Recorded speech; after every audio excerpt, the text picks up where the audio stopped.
for this immense and massive project. Let's be on our feet and clap for the person that thought about this organization called Rotary. I may not know the person's name. So please let's clap. Let's stand up and clap for him. Let everybody stand up, please. Let's stand up. Sorry. You know, I'm a law enforcement agency, and what we do is that we give order. Do you understand what I say? We give order. And when we give order, it must be obeyed. Sorry. Once again, let's clap for him. Let's clap for him. Let's clap for him. Let's clap for him.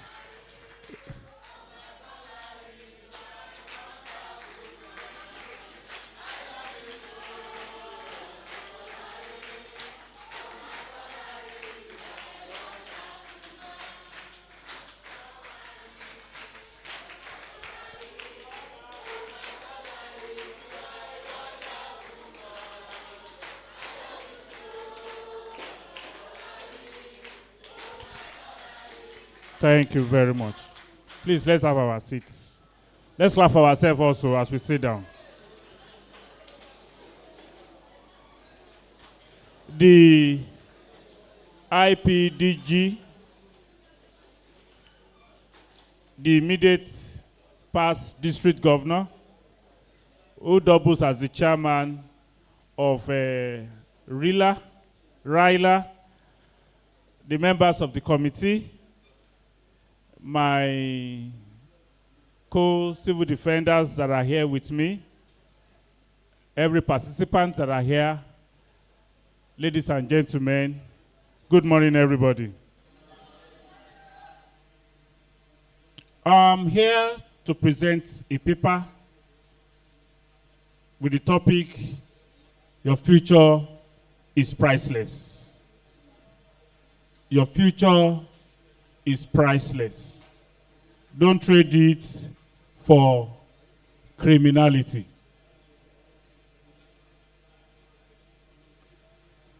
To commence this paper presentation, I will ask a very simple question, and I know that you have the answer. The latest iPhone, what is the name? 17. How much is it? No, I don't need a chorus answer. 1.8 million.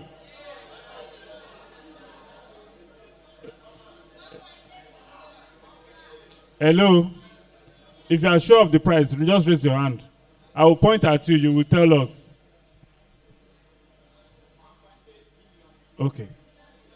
How many of us seated here, excluding those in the front too, can go to the market and pay for it today?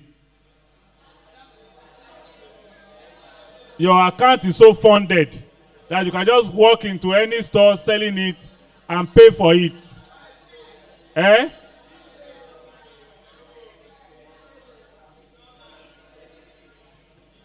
So, most of us cannot afford it, Abi?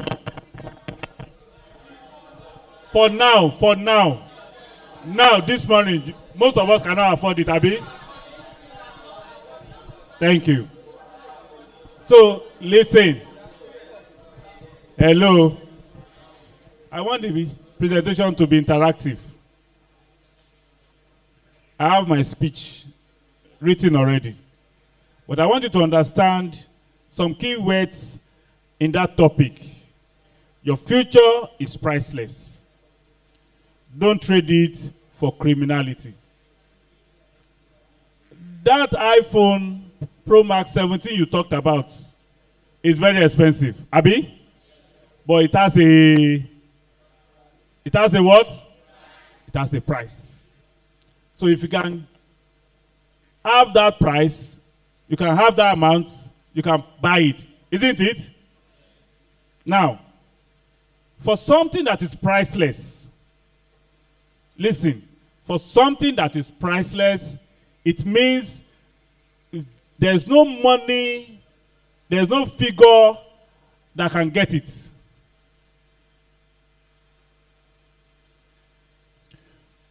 If you want to know the amount of money Nigeria has, you go to our foreign reserve. Abi? Presently, we have more than $40 billion in foreign reserve. More than. If they bring it to cash and they put it in this building, it will contain it. Won't it? Eh? But what we are talking about is that your future far, far outweighs the $40 billion. Do you understand me? Do you understand me? That is, when you quantify your future and any amount of money, what surpasses who? Which one surpasses each other? Eh? Eh? Yes.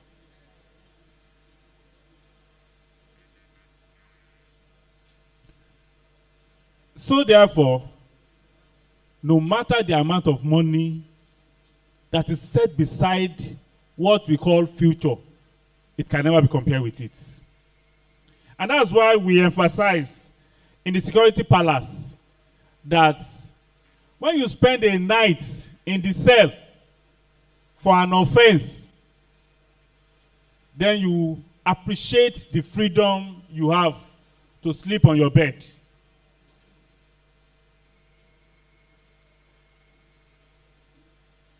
I will repeat my statement. As you are seated there right now, if my men surround this building and I give a directive that nobody should leave this space for the next 5 hours, you will appreciate the ability to walk out and walk in. Am I talking? So, when we are saying something is priceless, when we are talking about the future, and when we are talking about criminality, the bottom line is this. And it's very simple. It is DECISION. And what is that? That's it. Decision. That statement that your future is priceless, don't trade it for criminality, rests on that word you called that. What did you say? Decision. Hope you are flowing with me. Decision. Decision. The reason why we have so much insecurity in Nigeria is what? Decision. The reason why we are relatively enjoying peace in Osun State is because of what? Decision. So, let me fully delve into my paper. Before I finish, I will tell you the other things I have to say. I am honored to address distinguished guests. Okay, I am honored to address this gathering of future leaders on a topic that is both timely and timeless. Your future is priceless. Don't trade it for criminality. As the commandant of Nigerian Security and Civil Defense Corps, NSCDC, I have seen firsthand the devastating consequences of criminality on individuals, communities, and society at large. I want to emphasize the importance of making positive decisions and investing in your future. Let's define some key terms in the topic. The future. The period of time that will come after the present. It holds endless possibilities and opportunities for growth, learning, and success. When we say something is priceless, extremely valuable or precious, Your future is priceless because it holds the potential for you to achieve greatness, make a positive impact, and live a fulfilling life. Criminality. Engaging in activities that are against the law and can lead to harm, damage, or destruction. Criminality can have severe consequences, including imprisonment, fines, and a permanent record that can limit your future opportunities. Now, let's talk about why your future is priceless. Each of you has unique talents, skills, and abilities that can be leveraged to achieve greatness. Your future is full of possibilities, and with hard work, determination, and right choices, you can pursue your passions and make a meaningful impact in your community. Build strong relationships and networks that will support you throughout your life. Develop skills and expertise that will open doors to new opportunities. Contribute to the growth and development of your country and the world at large. Let me take a pause here. Listen, the only reason why when I was invited and I deemed it fit to be here is basically because of some things. One, if Nigeria will be at peace tomorrow, it will start with the decision of one person. If this country will be a terrorist state, it will be a decision of what? One person. All the vices we're encountering now, you know them. Yahoo Yahoo, burglary, theft. Let me drive home my point. In the course of last week, there was a scenario. I will make it practical for you to appreciate. There is a man that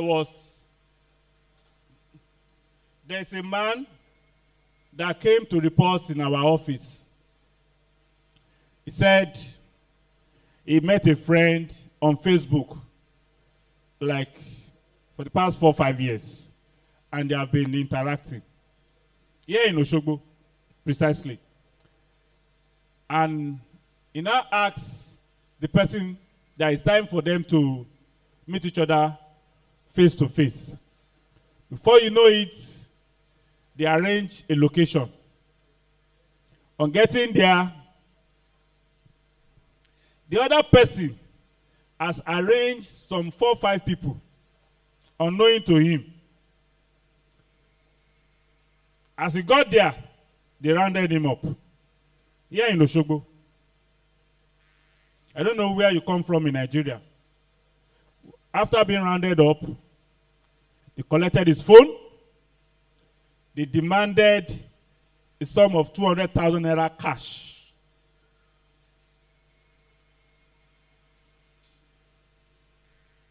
He was helpless. When he came, we asked him some basic questions. Someone you do not know, someone you have not met before, and you are so much relaxed, you so much trust an unknown person. You now took yourself. Do you understand what I'm saying? Into his territory. The only thing that saved his life is that at least he was not kidnapped. He was alive to come and tell us the story. I want to let you know that criminality is right there on your doorstep. Don't think when they say something happened, they stole something from me, I was burgled, I was kidnapped. You know, sometimes when you have not experienced it, it will be like illusion. Do you understand what I'm saying? it will be like an illusion, something that is not real. But when you experience it firsthand, then you understand where you are. So I'm saying the consciousness of where you are must be on you per hour, per day. The people you are interacting with, you must know them in and out. Are you hearing me? And you as a person must be an advocate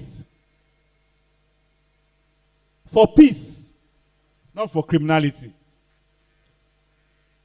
Secondly, one of the things that motivates young minds, the youth of these days, is our environment. And your environment is not far from you. Your environment is that your friend.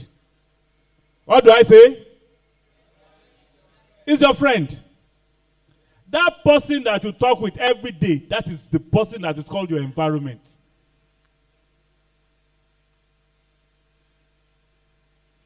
It's common nowadays on musical videos. They spray money. Abi? They will spray pounds. Spray what? Dollars. Abi? There's hardly any musical video that is trending that will not see them spraying dollars, pounds, naira. But let me tell you, they are fake. As in, fake, I don't know if you understand what I'm saying. And most of us, when we see them spraying, you'll be like, why am I not able to do what that young guy, what that young man is also. And it boils down to you finding any means. Because the pressure that your friend throws at you, you can't but act on it. So this morning, I want to drive home that point. That no matter the pressure your friend, no matter the pressure your environment is dictating to you, take your own decision. Take your own what?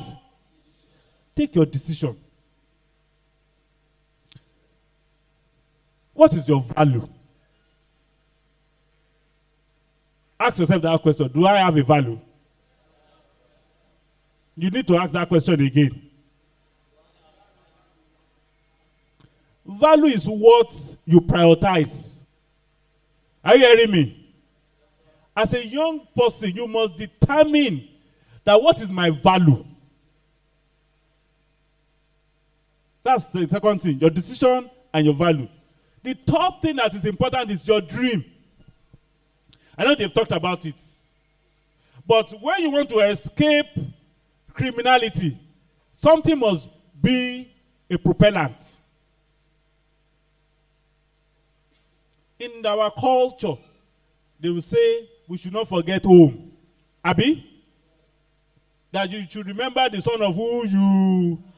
They used to say it a lot in those years. Abi? Mommy. But now, how many times have we said it to our children? How many adults have said it to you? This year, has anybody mentioned it to you that remember the son of who you are? They've said it to you. Very good. Then, you are among the lucky ones. You are among the what? The lucky ones. Because we have so many children, the Almajiris, in the eastern parts. There are so many ones that are smoking their lives away. Through India hemp, through all those stuffs, drinking their lives away. Some of you, and some of the youths outside, if they don't go to club on Friday, they will not feel at ease. But I ask them, is there any award that any club has given to anybody that you are the most,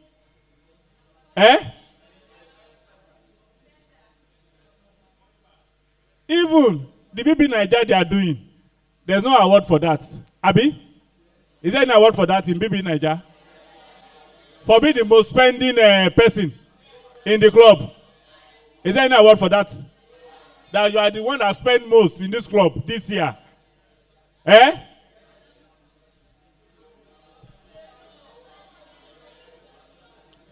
You can never say any club that will give you that award. It's your money. It's your choice. Abi? It's your choice. But the question is that how you will live your life? By the time you are getting to your 50s, they'll be telling you, "Oga, take it easy. If you don't want to die young." Because those things you are consuming, is either they kill you or you kill yourself. So, you need to dream. Something must be behind your being not involved in criminality. You have to find an answer to yourself. I know you will make money. It's for sure. Everybody will be rich. Nigeria is so blessed for everybody to be a millionaire. You just need to find what you are asked to do. And that's why I'm happy to be talking to you right now. Get a skill. Be perfect in that skill. And that's it. If you want to sing, sing very well. Train your voice. But something must be the reason why you are not involved in criminality. An idle hand is, they said, is the devil's. So get busy. There's no work, but you can make your own self your own employer. It's as simple as that. Be determined. You don't need to have a rich parent before you become rich. There's no excuse for being lazy or being poor. So you need to face those realities. Going further, engaging in criminality can have severe consequences that can limit your future opportunities and potential. It can lead to imprisonment and a permanent record that can limit your future prospects. In this wise, we call it tag. A convict. Abi? There are different names for people as per their behavior and character. As you are seated, other than your own name, there is a name your friends are calling you. Abi? They'll give you AKA. Abi? Mm-hmm. And most times they find your AKA because of what you do. Abi? If you're a late comer, they will give you AKA. If you're a lazy person, they will give you AKA. If you're hardworking, they will give you AKA. If you like reading your book, they will give you AKA. So there's a tag. So, please, imprisonment and a permanent record can limit your future prospects. Damage to your reputation and relationships. Loss of trust and credibility. Harm to yourself and to others. So why would anyone trade their priceless future for criminality? The answer is simple. It is not worth it. Ladies are more criminally minded than men now.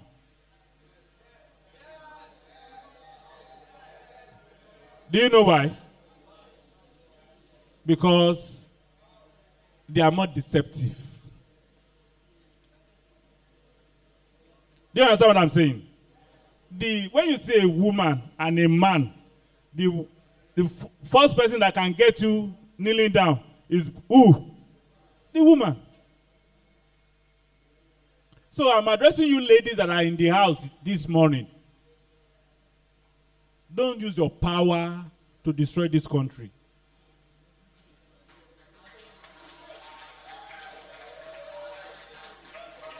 Yes. Yes. That's it. You have that natural ability to get things easily.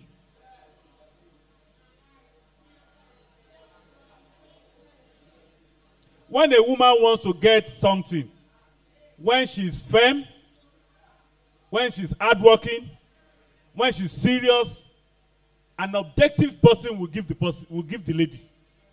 Someone that is sound-minded will prefer to help her than the other man.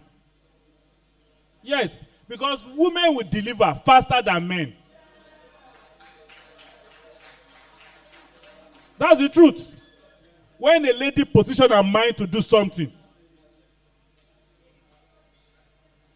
find out those detectives that does their work more than men are the ladies.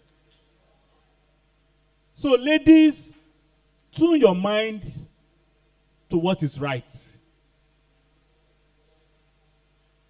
So why would anyone trade their priceless future for criminality? The answer is simple. It's not worth it.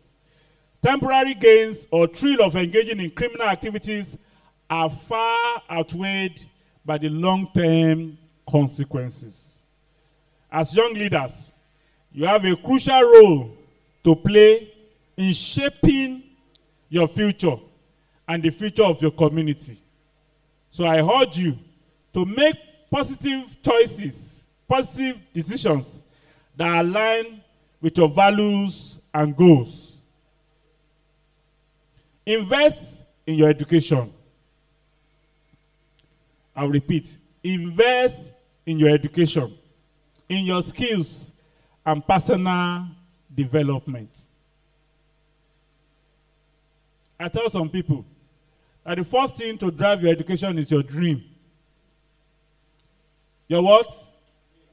Your dream is what will drive you to read 24 hours. It's what will make you to remain on that skill. It is what will make you to remain on personally developing yourself. Your dream. And it's the cheapest thing you can do for yourself. It costs you nothing. What do I say? To dream is the cheapest. As you are seated like this, you can see yourself in America. Abi? As you are seated like this, you can see yourself as the president of Nigeria in the future. Abi? As you are seated like this, you can see yourself as a global icon. It's a dream. It costs you nothing. You can dream it. And the more you dream it, the more something will drive you towards it. It's a force that cannot be seen. And that's how God developed the world. It's an unseen force. The more you dream it, you wake up in the morning. How many of you have mirrors in your room? If you don't have, go and get it. I don't need you to write anything on any paper. Just look at yourself in the mirror in the morning. As a young mind, as a young person, look at yourself in the mirror. By the time you see yourself in the mirror, you will know who you want to be in the future.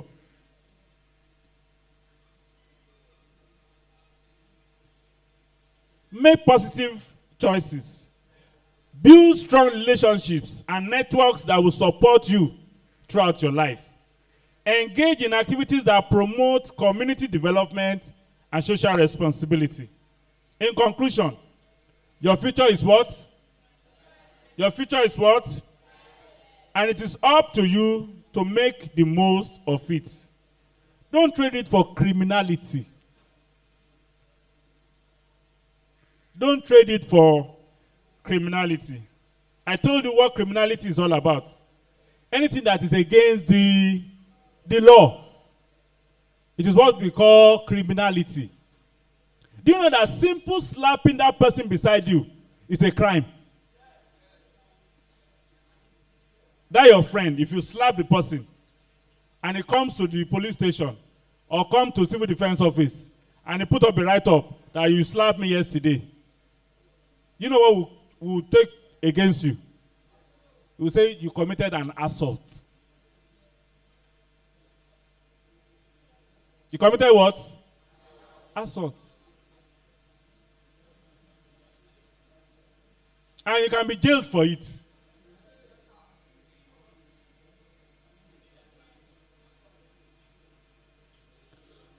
I'll give you a very funny example before I round up.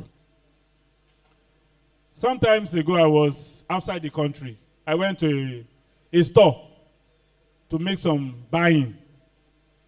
When we got there, I just noticed that there is an Igbo girl. She has tears on her face. You were like, what happened? Before we know it, they call the owner of the store. Why are you shedding tears? He said, there's a man that come near her, and what the man did was to touch her ears. As the man touched her ears, she felt uncomfortable and she started dropping. Listen, as simple as that touch was, in the space of 30 minutes, the police were in that store. I witnessed it live. They arrested the man. Oh. Because he did it without the ladies.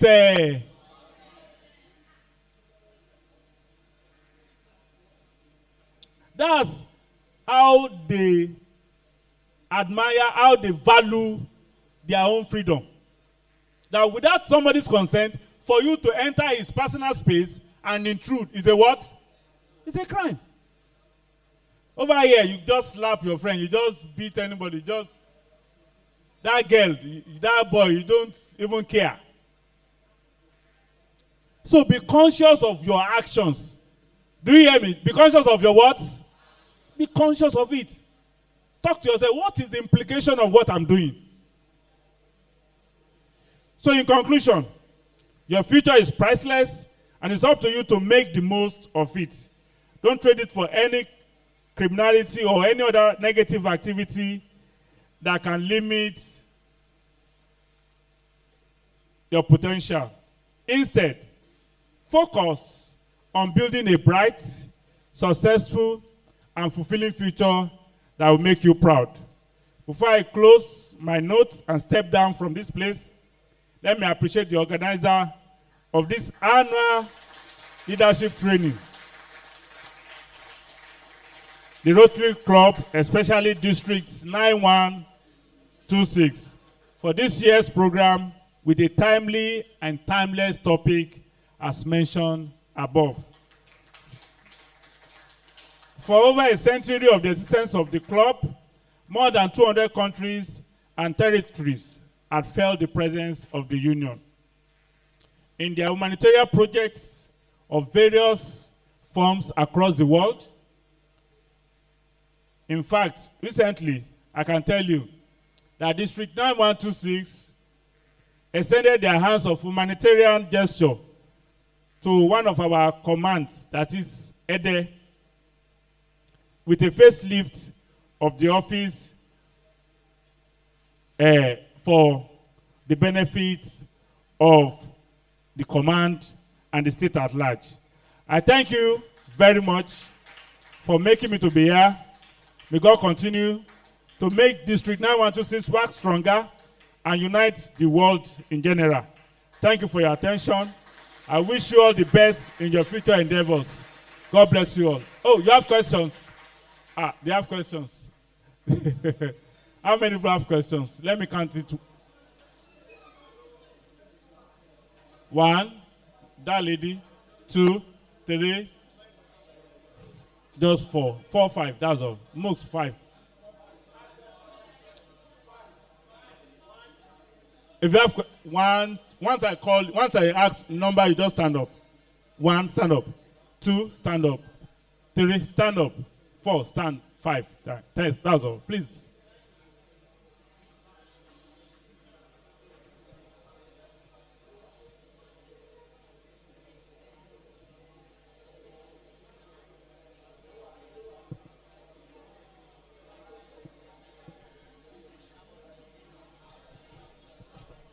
Morning, sir. We really appreciate your coming, and we really appreciate giving the time for the youth to strive. Actually, I want to talk about the rate at youth engaged in criminality, in which we could be able to see that almost 80% of the youth engaged in criminality. Now, the question is, most of us have this issue of insecurity and assault and other things, but we don't know the process to report the cases. and some experience that we have with security agencies, majority of us we felt unsafe to open up to security. What are the things that we think we could be able to solve this issue? I don't know, maybe you get my question right. I understand your question. My PRO is here. She can answer all the questions. Yes. But I will quickly touch some of the questions because I was told I have somewhere to go. For the youths, I want to employ you. I want to plead that we acknowledge the gap between us and you in terms of reporting of cases, especially for rape victims. Rape victims. I think I'm answering your question, Abi. Not only rape victims, even in the schools, there are some people that are lured to join cults against their wish, against what they want. That's another example. But no matter what anybody is throwing at you, civil defense is available. You can walk into any office of civil defense all over Nigeria. Are you with me? Are you with me? It's so much open and clear now. When you go on Google, just Google the Nigerian Center and Civil Defense Corps, State Commandant of any state. Everything about him will pop up. Are you hearing me? Once it comes up, you have numbers. Call the number, message the person. If they don't report on time, at least, which state are you from? Kwara State. I know your commandant very well. He's my good friend. You can reach out to me through my PRO. We'll take it up. Thank you very much. Oh, yeah, next. Thank you, sir, for inspiring us. So, I want to ask you, in your opinion, what are the most effective strategies young people can adopt to safeguard their future from the influence of crime? That was a very good question. Please clap for her. The most effective strategy for you to avoid crime is yourself. What do I say? Your what? Yourself. Listen, there is data bank for whatever you do. When you enter police station or you come to civil defense office, they will take your notes. Yourself. Yourself. There's nothing bad when you are able to walk up to us and tell us about. If you have any problem, you have any issue that wants to make you to venture in any form of criminality, get somebody that can tutor you. It's yourself, it's your decision. See, the people that are kidnapping is not a 60-year-old man, no. Are you conscious of what I'm saying? The kidnapper that we are talking about, the bandits, the terrorists, that armed robber that you are so much afraid of, is not a 60-year-old man. He's not a ghost. Are you hearing me? He's not a ghost. He's not a 70-year-old man. He's in his 30s. He's in his 20s or 40s. Have you ever seen people that are paraded? They are young people like you. In the night, if you just stand up and you have an object to harm anybody, you will be tagged a criminal. No matter your shape, no matter how you look. And they are of your age mates. So that criminal is not outside there. It is within you. Yes. It is your choice. You can be that criminal and you can be the other person. Do you understand me now? So it is you yourself. Thank you. Hope I've answered you. Eh? Oh yeah. Thank you very much, sir. I believe in the world we are right now, some forms of criminalities are even more celebrated due to the fact that poverty and lack of opportunities are making people to do crime. So I want to ask that there is a high rate of recidivism whereby people keep doing the same thing, the same crime. High rate of what? Recidivism. Recidivism. Okay. Of coming back, doing the same crime. Repeating the same crime. Okay. What strategies or what coping mechanism does the civil defense have to like curb this recidivism rate, sir? Yeah. What we do in that aspect is that when we notice that you do it often and often, we rehabilitate you. Are you with me? We call you, we have to like, that we know that there's something behind, it's more than money. You have it's an endemic thing within you. So we sit you down, we tutor you. We don't just lock people up, but we want them to their lives to be corrected. Am I answering you?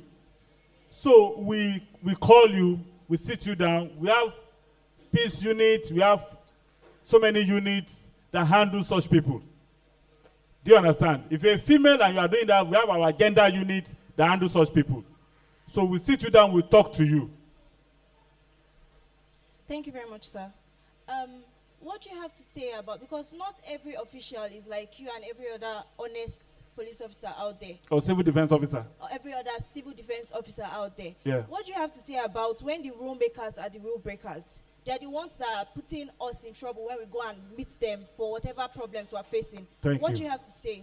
You are very correct. Inside every 12, there will be a what? A Judas. Even in the advanced countries. Abi? It's not only in Nigeria. Even in the advanced countries. But it's something we have to work together for to ensure that our society is free of those people. If you notice somebody that is doing otherwise, other than what he or she is expected to do, you need to take your time and go to the right authority. Even in our organization, we have cases that people are maltreated. You know, when people are carrying arms, they get intoxicated sometimes and they go overboard. You understand what I mean by that? And before you know it, they harass. They create fear, Abi, in you. The issue is that when you see you are in a checkpoint, you are in a roadblock, you see those lower cadre officers, men, demanding, where is your particular? Where is this? Where is that? Just stay calm. Are you with me? Èyàn tó bá wà láyé ló mọ right ẹ o. Are you with me? Because most of the youths, they are like, ẹ lè ṣe gangan fún wa. If your life is terminated, you won't be alive to tell the. So, as I am, as the commandant, if I remove this jacket, this is my outfit, and I go out by 9 p.m. or anything in the night, and I see any officer, stop, I will stop. Who are you? Where is your particular? I will give them. I won't say because I am this. You say, you can't stop me. Do you understand what I'm saying? So, the first thing is, when you see a law enforcement agent, an officer, abide by the rules. The only place he will take you is the station. You can't keep in that place forever. Abi? Listen, many people have lost their lives. There are so many unaccounted human beings. They say they just go out, they didn't come back. It's not all of them that were kidnapped. Am I talking? It's not all of them that are kidnapped. Some just wasted their life just like that. So, abide by the rules. Officer, what is my offense? It tells you your offense. Okay. What do I need to do? It will tell you, you are going to the station. Thank you, sir. Just stay. Don't argue. Don't make noise. Just stay. Can I call somebody to come and bail me or attend to me? If you say call, you can even call the number of the person for the officer to call the person in your presence. Abi? Because the issue is that you will never see a single person at the roadblock. There will be more than one. You should have seen that one over the years. So there will be more than one. So by the time they see that you are decent, You are not doing gra. You are not saying because I know President Tinubu. You are not saying, you are calm. But what angers most security personnel is when you are trying to show them you are momini, they will not treat your focus. Say you. So it's as simple as that. And by the time you get to, no matter what they ask for you, just don't worry, comply. Once you go out, social media is there. Abi, you can now blow your trumpet. So I think I've answered your questions. I think I've finished. There's one. Okay. I always hear what? Hear that to join civil defense, you need connection. Abi? That you can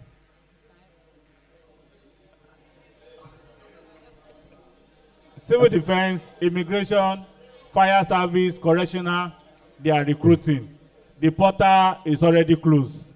I don't know if you are aware. Whether you are aware or not, I'm driving it home to you. I'm telling you. Now, they will be doing shortlisting. Just pray. Your name will be there. Whether you need connection or you don't need connection, the most important thing is for you to get your letter of employment. Thank you very much. I appreciate. Fellow Rylarians, please. This lady is begging us for. Oh yeah. Question? Yeah, come. Oh yeah. Hurry up. Why is it that in some cases when you are sexually harassed and you went to the officers to make a complaint to they will them, not take you serious? No. Let me land it. Yes, sir. And you went to them to explain to them, and you don't have enough money. They will advise you to withdraw the case. Okay. Why is it that they they will not advise you to withdraw the case? And if one station asks you to withdraw the case, go to another agency. And I've seen most cases. You went to. Don't worry. Like, collect the number. And then talk to madam. Talk to that one. We will handle it if you have any of such cases. But let me tell you that we cannot have a perfect system. That's the truth. So we are looking for perfection, be praying, and adopt that perfection. I don't have. No. I've exhausted my time. Thank you very much once again. Distinguished Rylarians, can we appreciate the commander with a standing innovation, please? Sir, before you go, sir, because this is a leadership camp training, we have our paramilitary training too. So we want our participants to appreciate you in their own way. Please, just 2 minutes. Be upstanding. Everyone.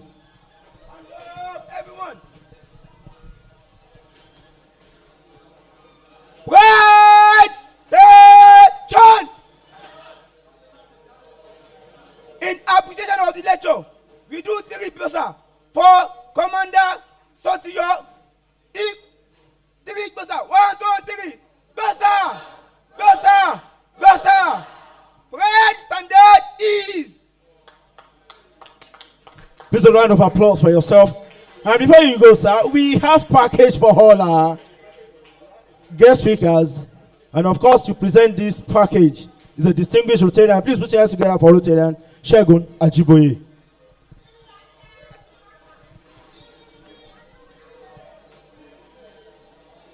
The IPDG, distinguished Rotarians in the house, and participants. I have the honor of presenting this award of appreciation on behalf of Rotary District 9126 to CC Commandant Igbalawole Emmanuel Shotio in recognition of your outstanding contributions and unwavering support during the Rotary Youth Leadership Academy, Ryla 2025. This day, 20th to September 2025. So congratulations. Thank you.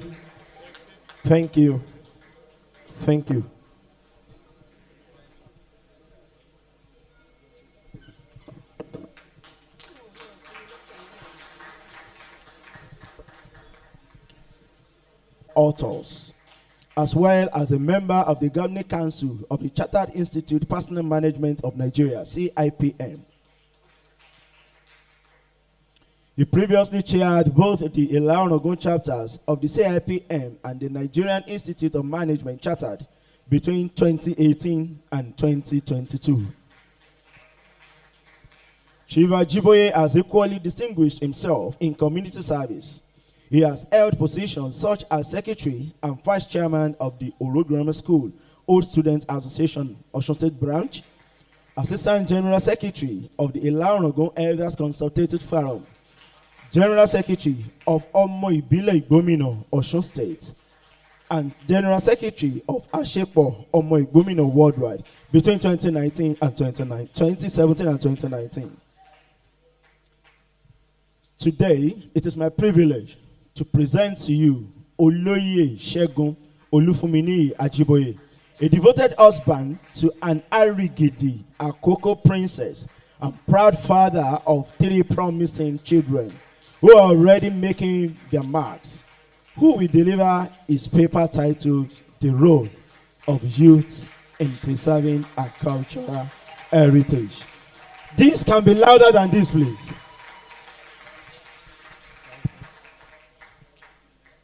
Ara ò gbọ́dọ̀ ní mí, èmi ò gbọ́dọ̀ nínira, ìran ọ̀gẹ̀dẹ̀ ìsunkún àti dẹ̀. Ara ò gbọ́dọ̀ ní wá ò gbọ́dọ̀ nínira.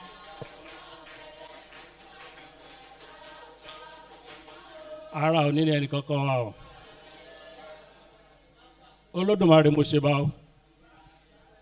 Ọlọ́run ọba mo ṣe bá o. Olúwa mo ṣe bá o. Gbogbo àwọn tó fi lé ayé lọ́wọ́ mo ṣe bá o. Ọ̀ọ́nìrìṣà olórí gbogbo aládé mo ṣe bá o.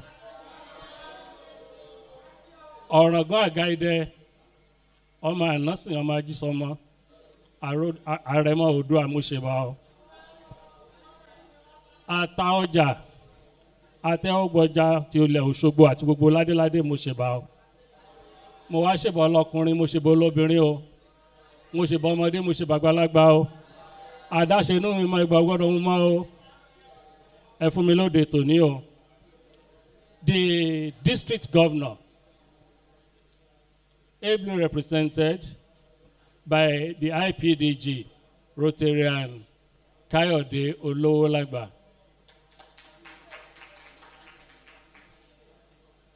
All district officers in the house, presidents of Rotary clubs, Rotarians, Rotaractors, and our distinguished participants, I salute you all. I thank you for this honor, the privilege of coming around to discuss our cultural heritage. Well, ladies and gentlemen, can there be a society without culture? Can a culture exist without an heritage? Is culture fleeting or a lasting legacy? What are the cultural examples that we have in our society? Then does cultural heritage have challenges, limitations?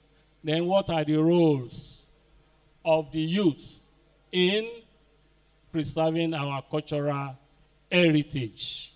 These are just some of the things we will quickly rush of the youth in preserving our culture.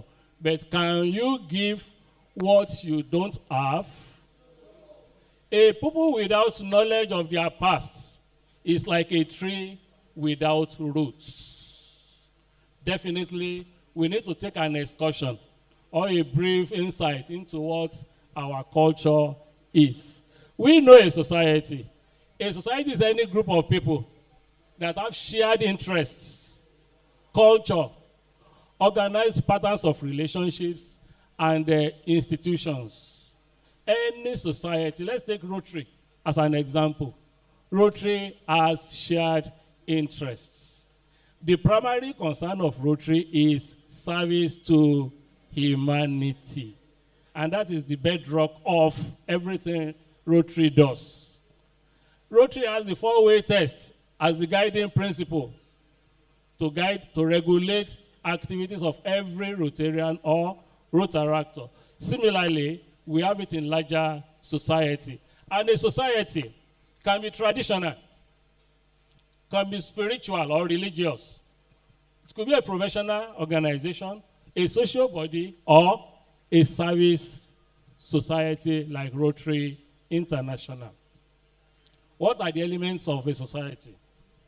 A society is always peopled. There are always people in a society. And these people interact with one another. Over time, they develop culture. They have their norms, they have values and traditions, which it is shared among themselves. It is also structured. That's why in Rotary, you have the club level, you have the district level, you have the international level. Those are the three key organs of Rotary.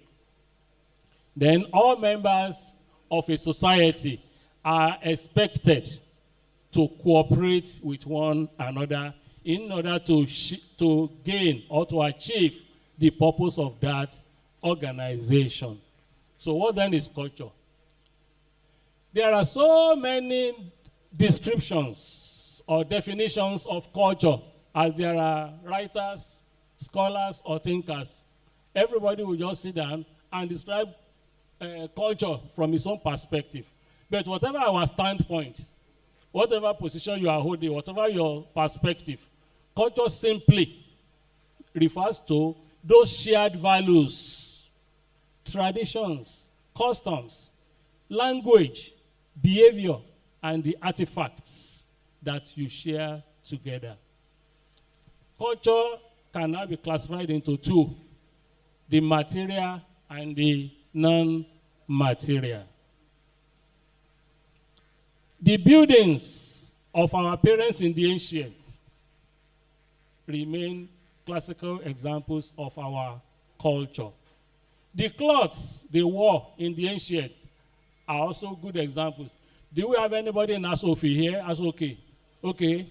I can see my district officer already mixing his own with it. Please stand up.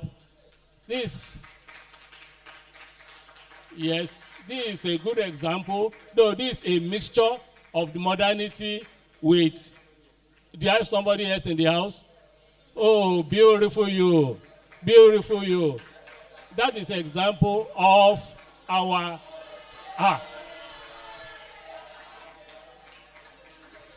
you can see now that we have them in the house. These are examples of our heritage, our tradition. I'm just giving you an example of the past of our forefathers. Now we have them today. Thank you. Please be seated. But apart from this material culture, we also have non-material culture. We have our values, we have our behaviors, we have our traditions, we have our communication, your language. What then is cultural heritage? Cultural heritage simply means those traditions, those values, those customs, those norms that are transmitted from one generation to the other. Our forefathers, in their own days, this is the type of trousers they wore. Their own will never reach grand. It is kembe. But these days, we have sorrow. Some people must have transferred this before I could take interest in sewing this type. That is a transferred value. Ladies and gentlemen, let me give you examples of cultural heritage.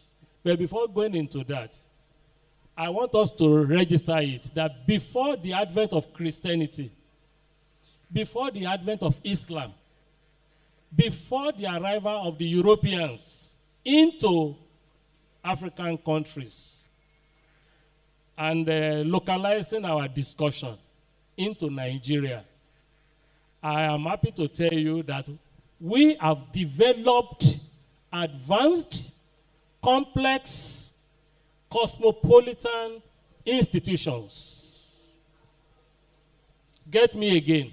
Before the white man came, there was Obaship system in Yoruba nation. It is not the white that taught us how to rule ourselves. The system of governance we had till tomorrow remains superior even to the white men and women. Because what we have, they don't. And that is why they continue to steal part of our culture to Europe. Now, examples of our cultural heritage, traditional governance. In Yoruba nation, any Yoruba town is headed by a traditional ruler who is an Oba. Anybody in the from the royalty in the house? Omoba Olo Anole Ilu Ofa. Okay, Omolofa Mojoni, Omabisu Joko. And you in white? From Ijeru Ogbomoso side. Up you there. Congratulations. Yes, every Yoruba community is headed by a king. And assisting the king is the council, Oba in council, or the so-called high chiefs now. From different towns, they held different titles. In Ilaragu, where I come from, the Oba in council is called Ode Ilu, headed by Obala. Obala of Ila is the chairman of that council. That council is the cabinet, the executive arm of administration of the community and Igbomina kingdom in the past. Under these chiefs, we now have other classes of chiefs, but we are not going to go into details, but I just want us to know that in Yoruba land, head of governance is always the traditional ruler, Oba. And apart from this community, each community is divided into subgroups. These subgroups are referred to as quarters. In Igbomina land, we call it Ogmu. In Ife dialect, Ogma. In general Yoruba land, Adubo. And usually, one of those chiefs, Oba in council members, will head each quarter. That is the tradition. Further to this, under the quarters, we now have compounds, Agbole, don't we? And each Agbole also has an head, Baale or Olori Ebi. Furthermore, going down, each compound has subunits. In Ilawi, we call it Ka. Ka Ajagunla, Ka Edimarun, Ka Bashorun, Ka Logun. That's the subunit of the compound. Looking at this, it is apparent that our traditional governance is systematic, it is robust, and it's all encompassing. Everybody from the most junior to the top partakes in the traditional governance. That is an heritage of the Yoruba land. And for every Yoruba compound, there's always a gallery. They call it Akodi. Have you heard of Akodi before? Wahala ti wa. Àwọn ọmọ tó jẹ́ Akodi. Akodi is just a public gallery in every compound where meetings of that family, of that compound hold, ceremonies are held, and even the elders in the compound will sit to relax and enjoy themselves. And some compounds still have such structure till today. We have in my own father's house anyway, and we celebrate it regularly. That's where we hold our monthly family meetings. If you want to do naming ceremony at home, that's where you go. If you want to celebrate Christmas at home, that's where you go. We have it, and it's a bonding point for everybody. So that's one of the things we should share and enjoy. Well, we said governance, we have shown governance. Now, talking of security and policing, We have another class of chiefs in Yoruba tradition, the Balogun or the Logun. Any Ikoyi Ẹ̀ṣọ́ in the house? Ikoyi Ẹ̀ṣọ́ máa súnlẹ̀ dógún àwọn àwa sorry. Wọ́n wá wọn Moriki ni sorry for you.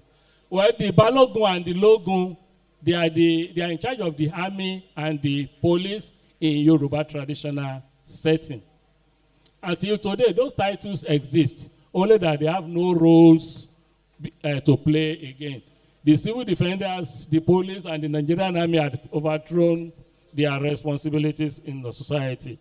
And another class that was so important in Yoruba nation was the Ogboni society. That served as the judiciary.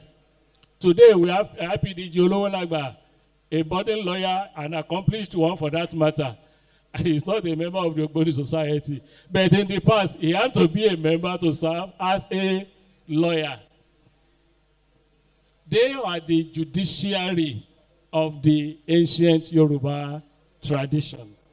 In some places, they refer to them as Oshugbo or Etu Ife. Etu Ife is the same. Ogboni, Oshugbo, Etu Ife. It means the same, they are synonyms, referring to the same group that served as our judiciary in the past.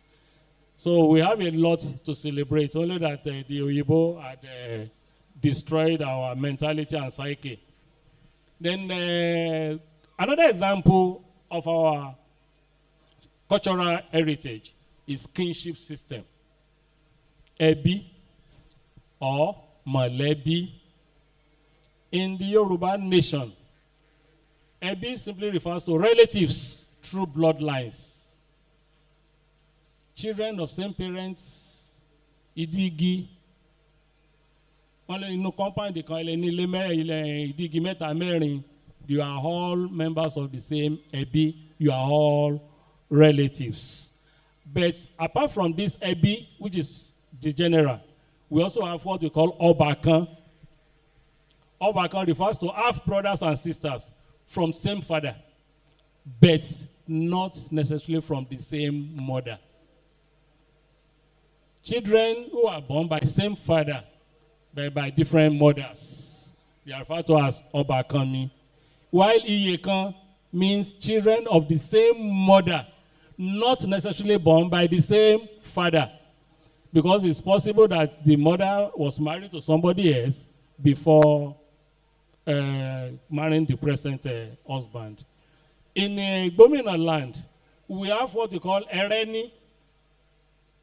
Ereni means children of the same mother and father only. You know, that's a minute unit again. Ereni. And generally, we have Okorinle, we have Oberinle. I'm just trying to lead you into what Yoruba nation used to be in the past. Apart from this kinship system, Yoruba have social practices. One is marriage. To the Yoruba society, marriage is sacred and treated with all veneration, with all respects, not the type of marriage we have today. There are diverse ways of getting married in the past. They have what we call Iyawosa. Have you heard of Iyawosa before? Iyawosa. Bigba Abileko, that is marrying a divorcee. There is another one they call it Bami Orami, that is somebody who you helped. And because of the help you rendered, you married her. And another one is Ishupo. Ishupo means marrying somebody whose husband had died. And lastly is Iyawo Oshingin. It is the most important and the most celebrated. Iyawo Oshingin. Do we have any participants here among our guests or ladies who can give us a Queen Ìyàwó? A Queen Ìyàwó. You want to? No. Nobody.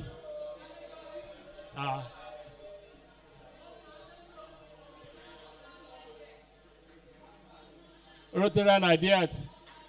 Your participants do know they don't have or don't. Oh yeah, come now, come and give us a. Come and render. Oh yeah, oh yeah, come. You are also coming. You two come. You two, the two of you should come. Let's give them 1 minute. Ẹkún ìyàwó, oh yeah. Màmá mú mi lọ ẹ fàdúrà sí mi o. Ìyá mú mi lọ. Màmá mú mi lọ ẹ fàdúrà sí mi. Kí má kèṣù kí má kàgbákò nílé ọkọ. Kí má kèṣù kí má kàgbákò nílé ọkọ. Ìyá mú mi lọ. Ìyá mú mi lọ ẹ fàdúrà sí mi o.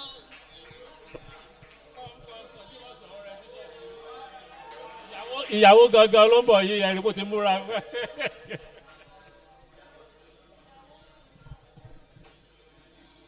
Ìyá mi mọ mí lọ́lẹ̀ ọkọ o.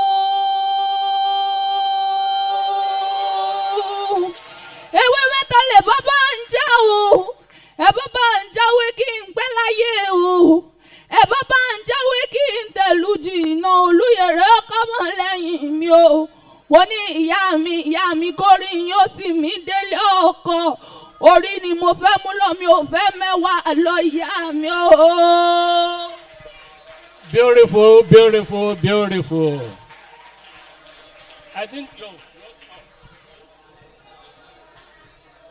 Ìyá mo dé mo wá gbàrè mi kí n tó máa lọ.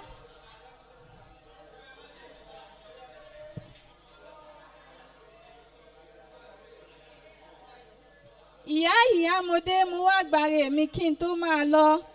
Bàbá mo dé mo wá gbàrè mi kí n tó máa lọ. Ire lónìí orí mi àfire. Ire àkọ́kọ́ kí n má fàbíkú ṣẹwọ́. Èmi lọ wákàtí sẹ́ láàrin ìfẹ́. Ará iwájú ò gbọ́dọ̀ bù mú. Ará ẹ̀yìn ò gbọ́dọ̀ bù wẹ̀ṣẹ̀. Èmi àsùnkẹ́dẹ́bẹ̀ fògùn rọ́jú. Ojú mi wá dojú oge. Ìdí mi dìdí ìlẹ̀kẹ̀. Ìlẹ̀kẹ̀ mẹ́rìndínlógún ló ń bẹ nídìí èmi nìkan ṣoṣo. Round of applause for the three chanters. I think I'm happy to see traces of those who still have our cultural values in them.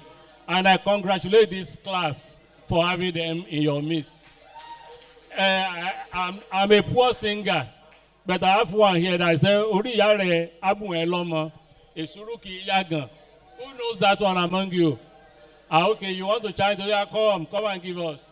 Come and give us, come.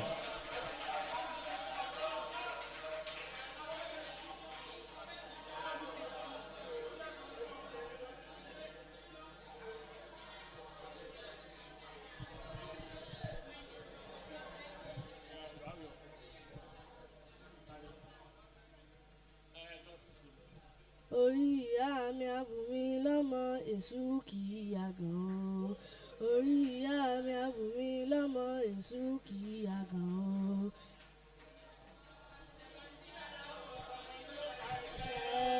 Bó bá ro kà sí yàrá o, ọmọ ní ó bá ọ jẹ́ o. Oṣù ọ̀rẹ́ àbùn ẹ lọ́mọ èṣù kì í yàgàn o. Thank you. From this rendition, Ẹkún Ìyàwó is a significant aspect of traditional wedding in Yoruba land. And it always holds on the eve of the wedding. On the eve of the wedding. And this is usually rendered by the bride and her friends. But these days, you have messed up the whole thing. The boys will go on bachelor's eve, and the girls will go on bridal shower, which does no meaning, where you drink yourself to stupor. This is a transitional rite that features praises, blessings, farewell, lamentation, anticipation, and philosophy. It's a very rich cultural program and conducted to the delight of parents and friends of both the bride and the groom. Why are we not having such again? Well, but I have a daughter. I pray she must exercise that before I sign her out. Yes, it's a promise, and I'm making it open now. Migbo.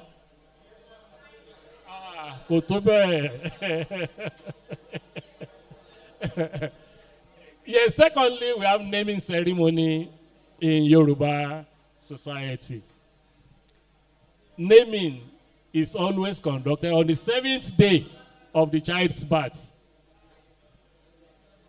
Very popular, and items used in the Yoruba traditional naming ceremony are omi, water, oyin, honey, obi, kola nut, ireke, aadun, and some other edibles, beans, epo, and the likes. These days, you call your pastors to come and do naming ceremony for you. You call your imam to come and do naming ceremony for you, and they give them names that you don't even understand their meanings. You bear names that you don't understand their meanings. I was a victim. Yes, when I was growing, I was given one name, Michael. And I think by the time I was in Kwara State College of Tech, I began to ask questions. What was the meaning of Michael? Nobody could give me a meaning of Michael other than Michael is an archangel. And in Yoruba they said Ajagun Shegun. If Michael is Ajagun Shegun and I'm already behind Shegun in Yoruba, should I now have double Shegun? Wouldn't that be too much? It means I will continue to fight all through my life. I say, no. It's better I drop this Michael. That has no meaning. I understand what Shegun means better. And I adopted my name.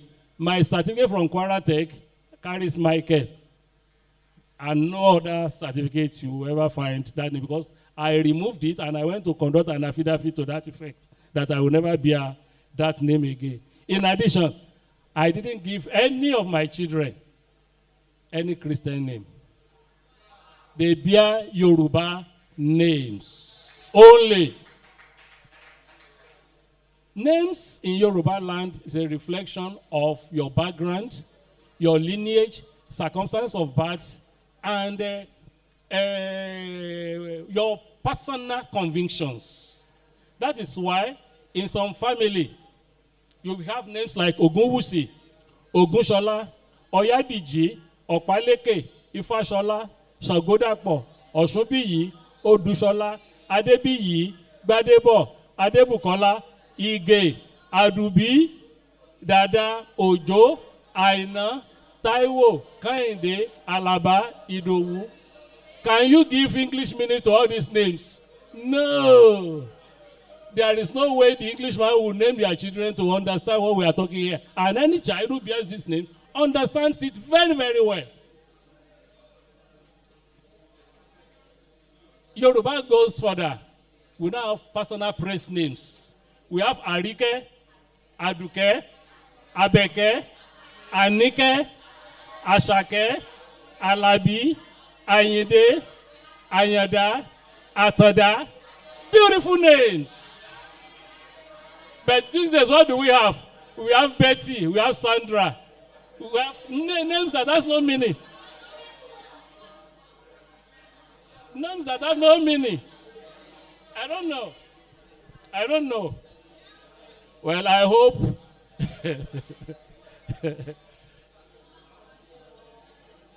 in Yoruba nation, we have what we call Orile. Does anybody know how to his own Oriki Ilu tàbí ilé wọn? Okay, let the prince come. Yes, let me hear you.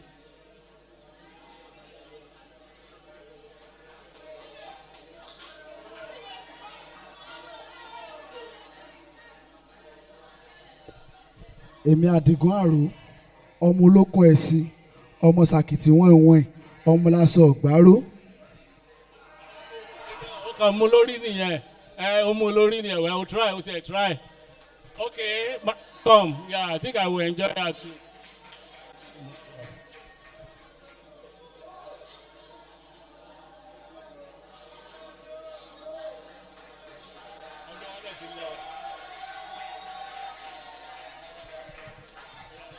ọmọ Èkìtì ni mí ní Ìdòfàbọ̀rọ̀.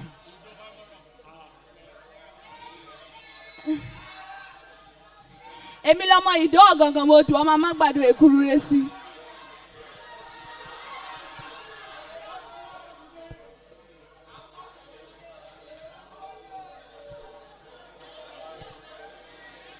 Ìdó Ọ̀gàngàn mo dùn ọmọ.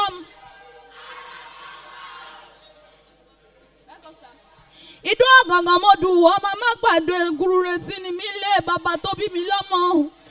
ọmọ wa ọmọ ẹkùn ọmọ aboyún ò ṣe gbanú ọmọ kànga ò ṣe bẹ̀rẹ̀ pọ́n ni ọmọ ọ̀ṣọ́rọ̀ bàbá òjò lágòdò bàbá àdému ọmọ òkè àti wọ́n wó kọ̀rọ̀gọ̀ ọmọ ẹlẹ́kọ̀lẹ́ ọba láyàṣọ ìkọ̀lẹ́ ìròhùn máṣọ̀ṣì ọmọ ọ̀tàlàbó ṣe ọmọ ọ̀tàlàbó kọ́kọ́ nílé bàbá tó bí yín lọ́mọ kì í ṣe pé àríhùn máṣọ̀ṣe ìṣẹ̀dálẹ̀ ni wọ́n ṣe lé bàbá tó bí mi lọ́mọ àwa lọ́mọ akílẹ̀ bàbá tó bí mi lọ́mọ ọmọ Ìdòfàbọ̀rọ̀ ni mí ó.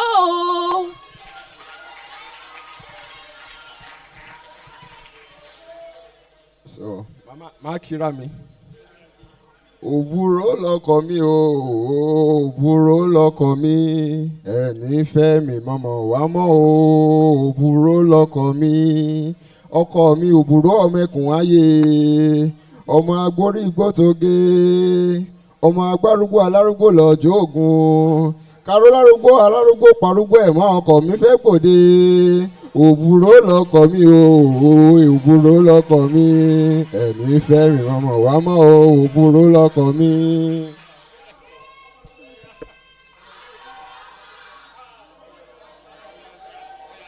I want to chant my hometown. Ẹ̀dẹ̀ mọ̀ kó àrógùn ìyá ọkọ̀ àgbò, ọmọ ọ̀rọ̀ ọmọ ajílálà ọ̀ṣọ́mọ̀ pé ẹ̀mọ́ ọ̀bọ̀ lọ́dọ̀ mi ọmọ ajífọjọ́ gbogbo dára bí ègbé. Tìmí àgbálẹ̀ àgbàjá ilé àjàgẹ́ mọ́tẹ́rẹ́ ilé ẹ̀dẹ́ ọmọ igi tútù tí ò ṣe é fi dáná ìtì ọ̀gẹ̀dẹ̀ tí ò wúlò láàárọ̀ tìmí àgbálẹ̀ ọlọ́fà ná iwájú ọlọ́fà iná ni ẹ̀yìnkùlé ọlọ́fà iná náà ni wọ́n rọrìn gbùngbọ́ ọlọ́fà ò ṣe é dìmú rárá nínú ilé bàbá tó bí mi lọ́mọ ẹ̀yin lọ́mọ lọ́dún kan ọ̀tọ̀ọ̀tọ̀ ẹ̀yin lọ́mọ lọ́dún kan ọ̀tọ̀ọ̀tọ̀ ọ̀kan ṣe wá bù mí wẹ̀ ọ̀kan ṣe wá bù mí fọṣọ ọ̀kan ní tìmùtìmù tó kẹ́gbìdà sínú omi ẹ̀ṣú ní ṣe wá bù mí wẹ̀ omi ẹlẹ́mu ní ṣe wá bù mí fọṣọ olúbọ̀ kú ní tìmùtìmù tó kẹ́gbìdà àánú tó ní tọmọdé tàgbà ó yẹ mọ̀ bọ̀ wá kẹ́gbìdà sínú mi èmi lọ́mọ ọlọ́pọ̀ tí èmi ọmọ.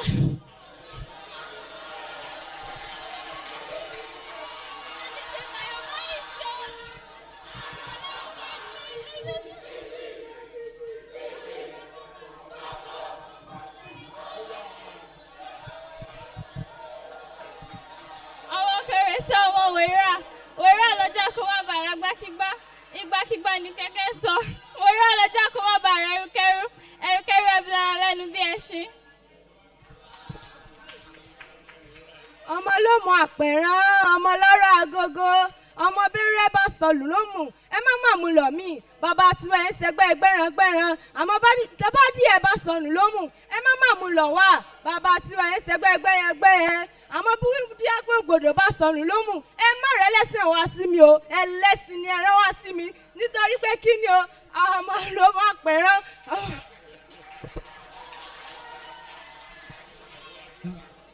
èmi àjàwọ́ kí ọmọ ọlọ́fà mọ́jọ ọmọ alálọ́mí ọmọ abísí jókòó ìjàkadì kákàtìkì lóró ọ̀fà ìjà kan tó ń jà lọ́fà nílò lálọ́mí bí wọ́n lọ́sọ̀jú tání wọ́n lọ́sọ̀jú gbòòrò nínú oko ìbáṣojú olóko ìbá làwọn alọ́mọkóore láàrin búrẹ́ ọmọ ọkọ gbọ́dọ̀ jù kan lọ́fà tọkàn bá jù kan lọ́fà nílò lálọ́mí nílé bàbá tó bí mi lọ́mọ ogun náà kó ja ogun kó amọ́ lọ́fà àwọn ọmọ lọ́kà. àwọn èdè dey distract me. Thank you, Odito, that's good. Yes, Molly.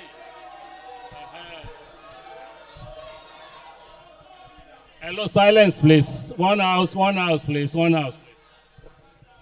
èmi ọmọ egungun jọ bí ẹlẹ́mọ ọmọ òrìṣà onílé òbí ọmọ ẹlẹ́ni àtẹ̀ka ọmọ ẹlẹ́ni ẹ̀wẹ́lẹ́ ọmọ ẹlẹ́kùlé àgbésùwé ọmọ ẹlẹ́kùlé ti jẹnu wúyẹ́wúyẹ́.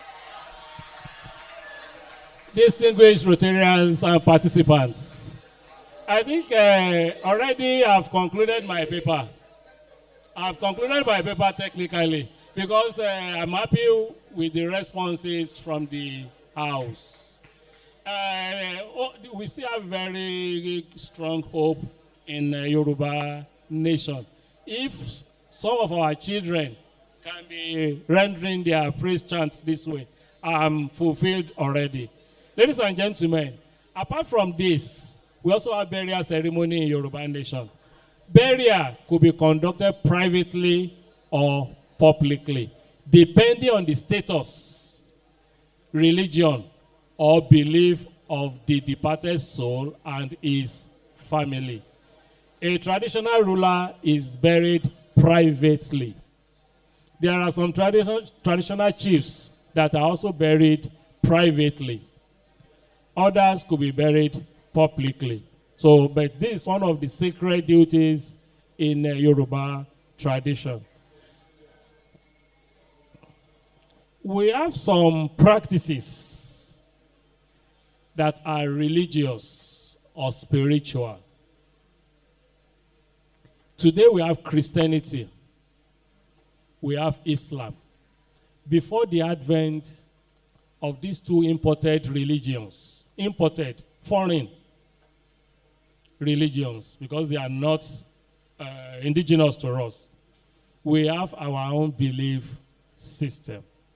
And our own belief system rests on the traditional belief on Olodumare, Oluwa, Olorun, Ogboduora, Onile, and so many. There are so many names in the Yoruba pantheon reserved for God, the supreme being. However, the whites came, the Arabs came, and they started telling us another story. We will get there. But I just want us to know that we have our traditional and indigenous religion. And like we have sects in other religions, we also have such in our own traditional setting. We have Oshun, we have Ogun, we have Obatala, Olokun, Ishinro, Olojo, Egungun, Eyo, Igono. Igono was not indigenous to us, but it's now part of Yoruba culture. So it's Nupe, the Takpa people in Kwara and Niger are the traditional owners of Igono, but it's now part of our celebration. We have Shango, and in the BBO, Igbo, we have Ekpe, Ekpo. Then Kwara State, anybody from Kwara, Shao? Who knows Shao here? Shao in Kwara, after Ilorin, there is a town there.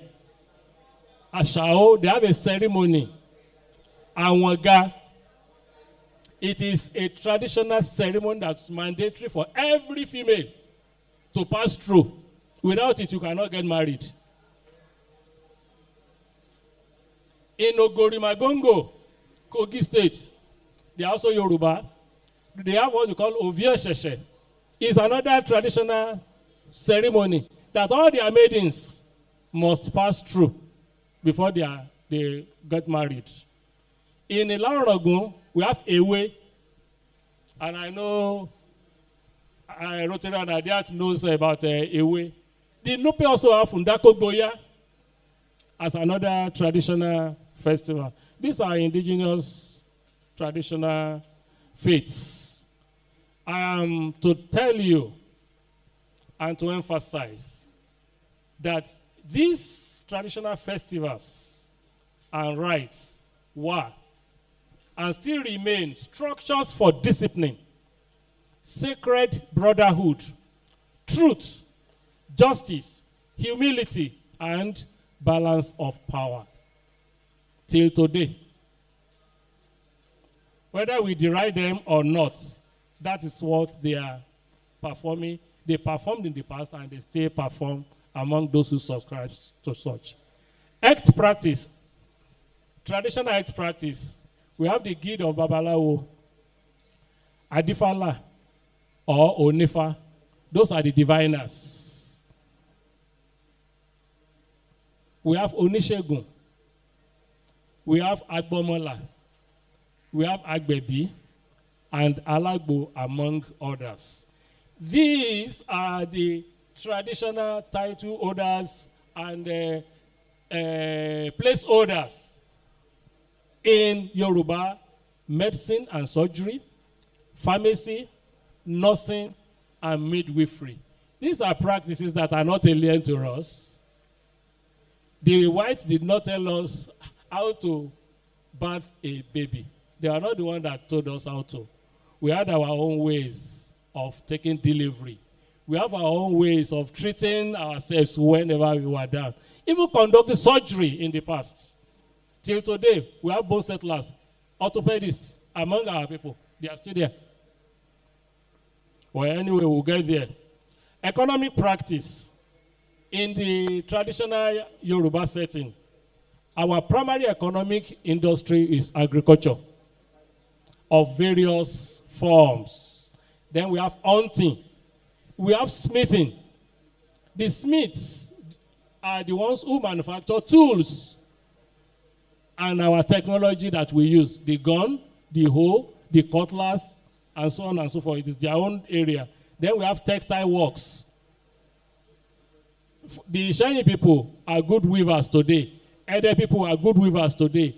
Too bad for the Laurago people. They lost that industry.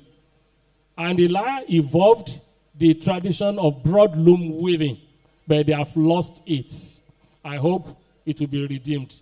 Brewing was a flourishing industry in the Yoruba nation. In Ilarogun, Ila people are well known. Ila Ologun, Emulogun La, they are professional palm wine tappers. But beyond tapping, we also brew. Otika was a Yoruba traditional brew. Bead making, wood crafts, leather work, and onígbàjámọ̀. All those shoes that our parents wore in the past were produced by those people. The cobblers of today, the shoemakers of today, we had them in the past. So those are some of the economic activities of Yoruba nation. Then etiquette, moral etiquette. The Yoruba nation so much believe in respect for constituted authorities. Any child who disrespects or disobeys rules of the town receive strong or severe sanctions. Similarly, in Yoruba nation, a child would always defer to anybody that is an elder to him or her. That is why you see an average Yoruba child today, he will prostrate or kneel down.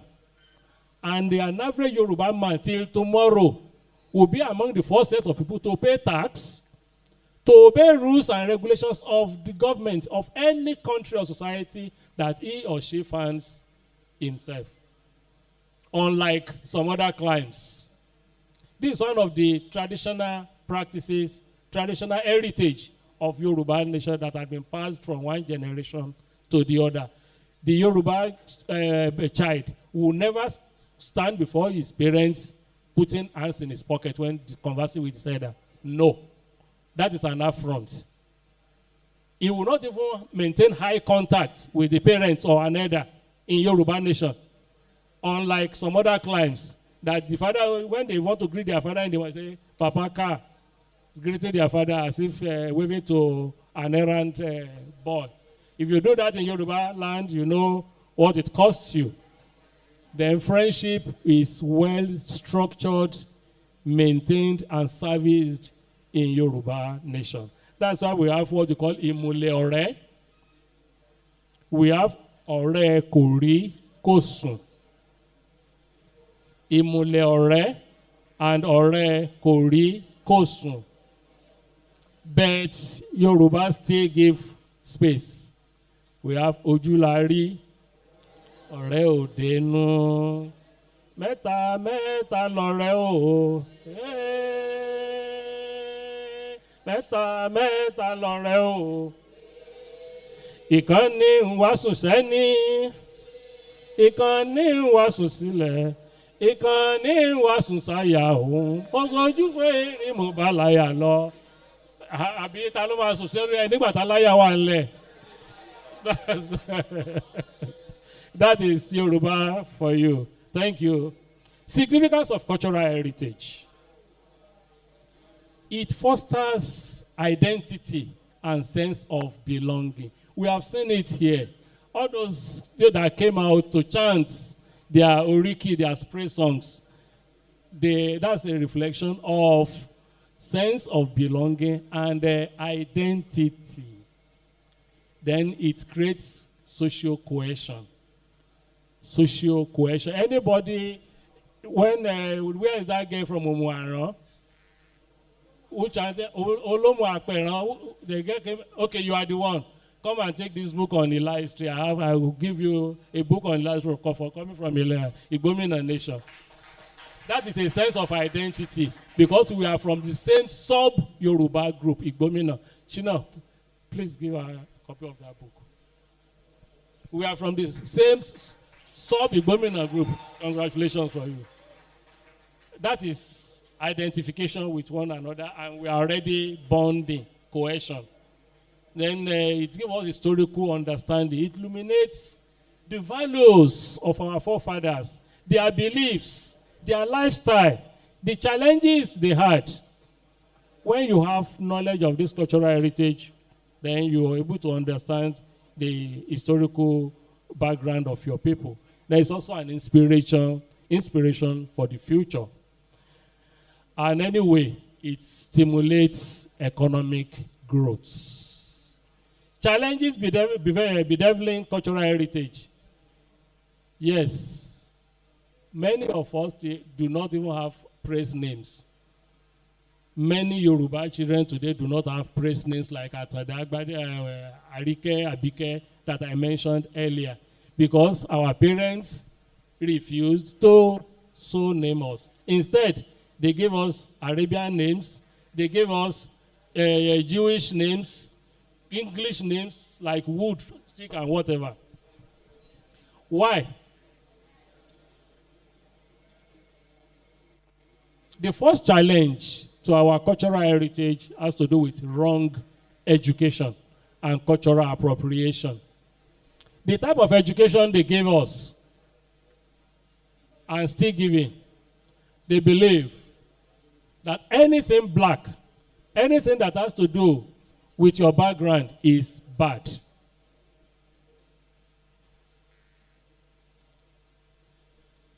And before the advent of Western and Eastern education, we had our own traditional education. The Oyibo did not teach us how to weave. They were not the ones that taught the other people how to weave aso-oke. They didn't teach the Ila people how to tap palm wine. No. That was a traditional education. However, they came and bastardized it. They didn't teach the Ishakiri, Ijo people how to brew ogogoro. And they told us that ogogoro is bad. Whereas NSC, whiskey, Lords, Gordons are good.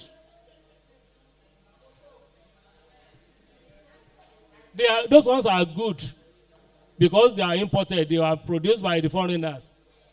But the one produced by our own people, bad. That is wrong education. They told us in primary school, I attended one school in Kwara State, Bashita. If you speak Yoruba, say vernacular, and they will not call it vernacular alone. You are penalized. What did you tell? You understand? Apart from this, they tell us our own traditional culture is bad. They demonize anything that has to do with our tradition. Egungun is bad. Igunuko is bad. Yet, Halloween is celebrated all over Europe, America, and the Asian nation. They refer to our own Egungun as masquerades. What is the meaning of masquerades? I don't know. Egungun is Egungun. No Englishman can tell me that Egungun is masquerade. No. No. If Egungun is masquerade, then Halloween is super masquerade. That is the simple meaning. So Egungun remains Egungun. Halloween is masquerade from my own perspective. They demonized Ogboni society. I mentioned Ogboni, Oshugbo, Etufe. They demonized it among us. Yet, quote me, we have Freemasonry in the church. We have shepherds in the church. We have Amok in the church. We have Catholic-friendly society in the church. We have the Odd Fellows. We have House of Mary, exclusively for women. etc. in the church. And they are telling me our own traditional fraternity is bad. That is a product of wrong education. You will permit me, though not as prominent as in the Western nations, there are Islamic organizations and Sufi orders that share similarities with fraternities, whether we like it or not. Yeah. And I have a few of them. We have the Qadiri order of Baghdad, established in 1166. We have Sanusi order, established in 1837 with Algerian roots. It started from Algeria. We have Rifai order. We have Molawi order, Bektashi order in Turkey, among others. Those are fraternal organizations in the Islamic society too. They will not tell you. And they came in to tell us that our own fraternities are bad. That is wrong education. We equally disdain our traditional beverages now. If I tell you I eat ekuru and onjebo, and that's a very rich food, ekuru with ila. Very, very rich. Very, very rich. And it's the cheapest food. With 200 naira, you are full. At worst, 250, you are good to go. 200 naira ekuru and 50 naira eko. You are good. You are a big man ekuru atila.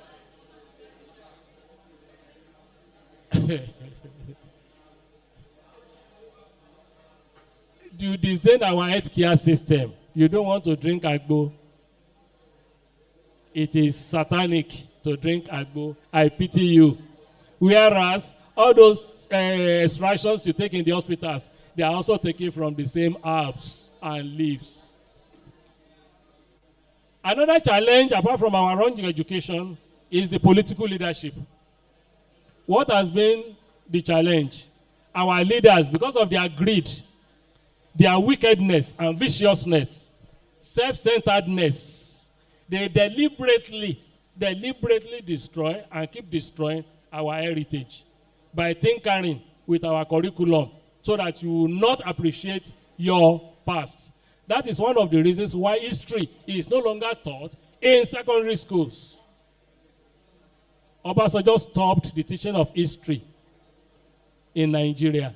And that is why today, if I ask civil pupils here who are from Osun State, we ask them questions about Bola Ige, you hardly know who Bola Ige was. If you ask you about Bisi Akande, you hardly know who Bisi Akande is. You ask you about Edo Suladipo, bam, you don't know anything about them because you are blank. You have not been taught. They deliberately left you in vacuum.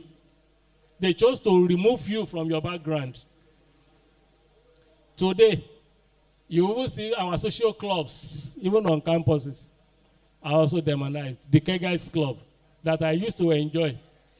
I enjoyed it very, very well. And I think I was head Lopor, and I remain a life senior fellow of the camaraderie until today. You have... Okay, today? No problem, I will be waiting.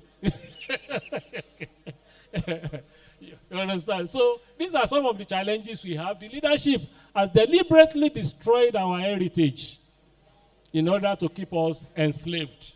Museum, I think 2006. And strangely, I saw an Elenkwe. What's Elenkwe? A statue. Stolen right there in London Museum, resting, cooling down, and they are taking money from me to see my own Elenkwe, my own property. You can imagine. Whose fault? The fault of our society.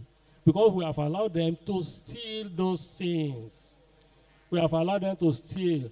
The other problem we have is climate change. About 2-3 years ago, we knew what happened to Odo-Osun here.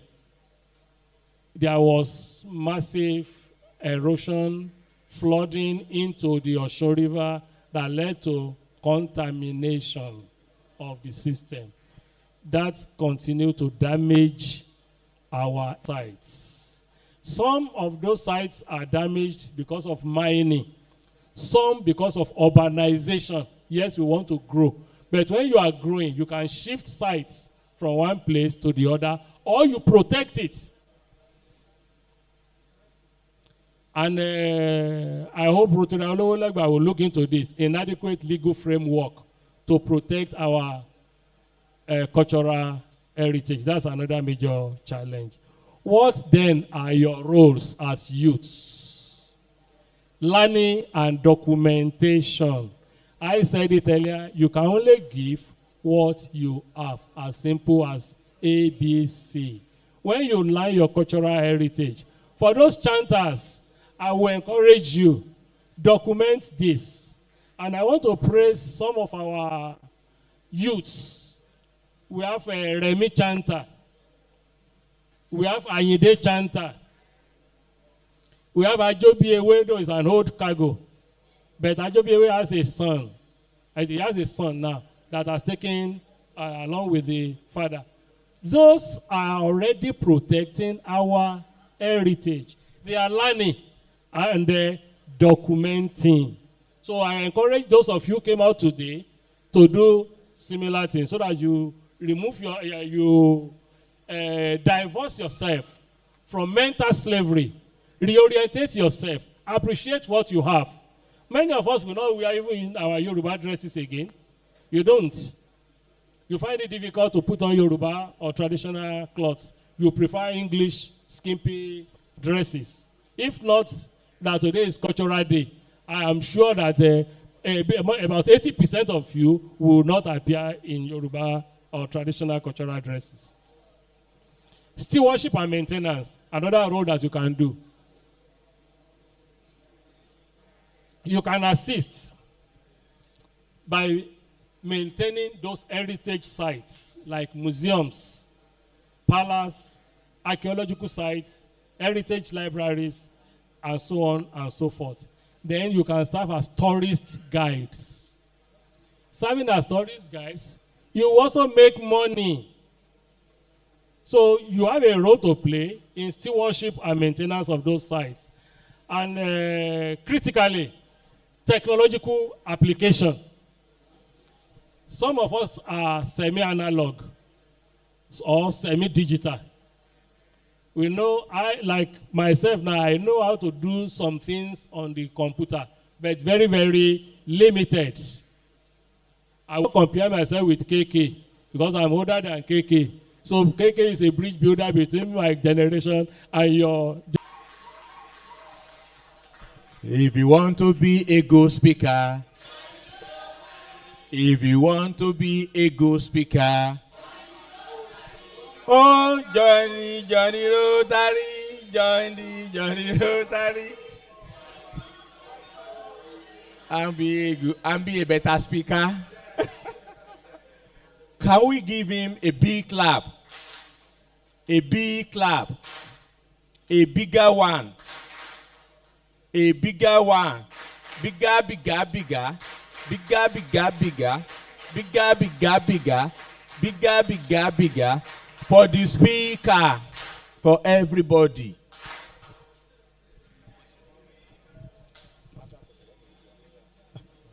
Thank you very much. Please. Questions and answer. I'm very sure there will be a lot of questions, but unfortunately we can only take 5. Just 5. 1, 2.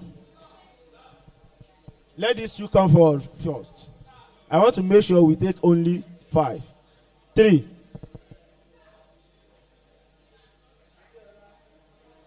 Come out. 4.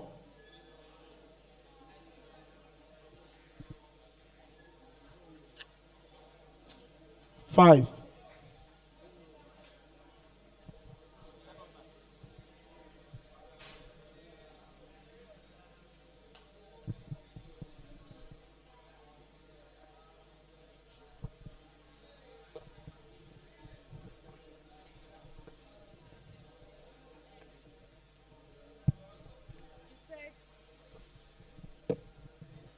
Okay, sir, you said something about herbs and using concussion.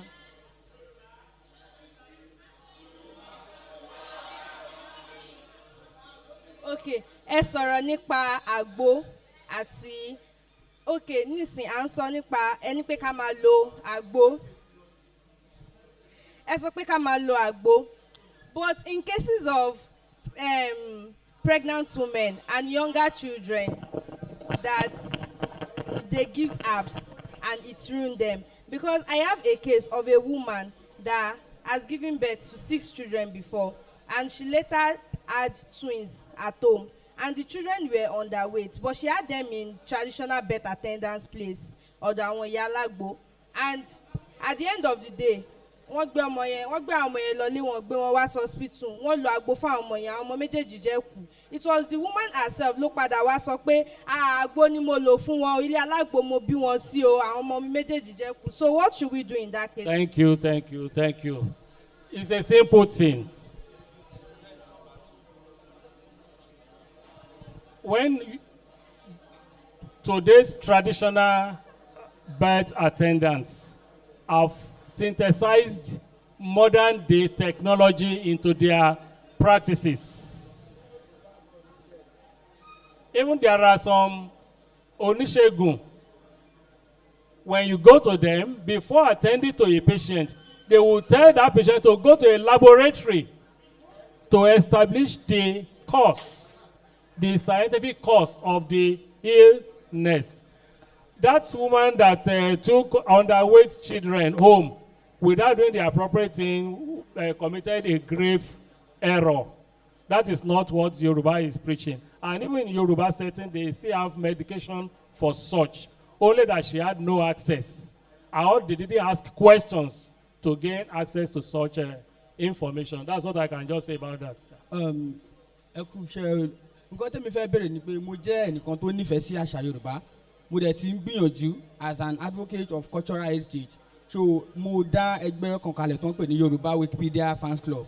Yorùbá Wikipedia Fans Club tó jẹ́ pé à ń kọ nípa ìtàn Yorùbá àti bọ́ àwọn ìpèníjà ta ni pé ọ̀pọ̀lọpọ̀ àwọn tí wọ́n mọ̀ nípa àṣà wọn ò ṣetán láti sọ fún wa. Tí èèyàn bá wá láti wá béèrè ọ̀pọ̀lọpọ̀ nǹkan yẹn ni wọ́n fi pamọ́. Gẹ́gẹ́ bí ẹ̀yin àgbàlagbà sì ṣe sọ pé nǹkan tí a bá fi òòṣà tá a bá sìn níṣojú ọmọ yóò parẹ́. Ọ̀nà wo lẹ lè gbà láti ràn àwa tí a nífẹ̀ẹ́ sí láti document àṣà lọ́wọ́ láti tẹ̀síwájú? Thank you so much. Ara ẹ̀ náà ni kíkà kọ́ dúpẹ́ lọ́wọ́ Rotary District 9126 that chose this topic. This is a way of preserving such. And hello, young man, in your own little way, keep writing whatever you know and keep searching. When you talk of historical investigation, it's always challenging. I am working on a topic with Ryla in the diaspora. And I went to a town, Imesile in Osun here, just to establish what I heard, that 30 compounds from in that town migrated from Ryla to Imesile. I was just to ask, is it true? Before I returned, I spent about 35,000 naira. What was that for? Obi Agbanisa. Am I Binusa? Mi ti ìbéèrè history ilé wọn o. Ẹjọ́ sà wọ́n ní ilé yìí Ryla ni wọ́n ti wá. Simple. It's a challenge when you are conducting historical investigation. It's a general challenge. And unfortunately, I said earlier, that government has banned the thought of history. Government is supposed to provide funds for such exercise. If Ryla, from my little investigation, Ikirun, a substantial part of Ikirun from Ila, substantial part of Inisha from Ila, Otan from Ila, Imesile, Okemesi, and so on. You can imagine what will happen if those towns are now relating closely. We see ourselves as brothers and sisters. But when we don't have such information, you are on your own. You understand me? So just keep forging ahead. I pray that people will continue to change their orientation. If I have any information you want from me, you are taking it for free. Sir, ìbéèrè tèmi ni pé nígbà tẹ́ ẹ̀ ń ṣàlàyé àwọn oníranran ìgbéyàwó tí a ní. So mo fẹ́ kẹ́ ẹ bá mi la mẹ́ta yanjú sí nípa ìyàwó òòṣà, gbàmíoràmí àti àgbìlẹ̀kọ. Àgbìlẹ̀kọ. So ìsúkó pẹ̀lú ìyàwó ọ̀sìnkí nìkan ni ó yé mi sí. Okay. Ìsúkó àti ìyàwó ọ̀sìnkí nìkan ló yé ẹ. Okay. Àgbìlẹ̀kọ, kí ni mo pè é bẹ́ẹ̀ ni ẹ̀rọ bí wọ́n.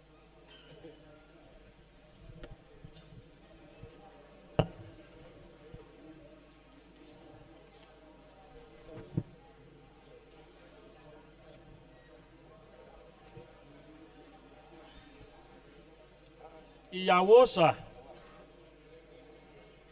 means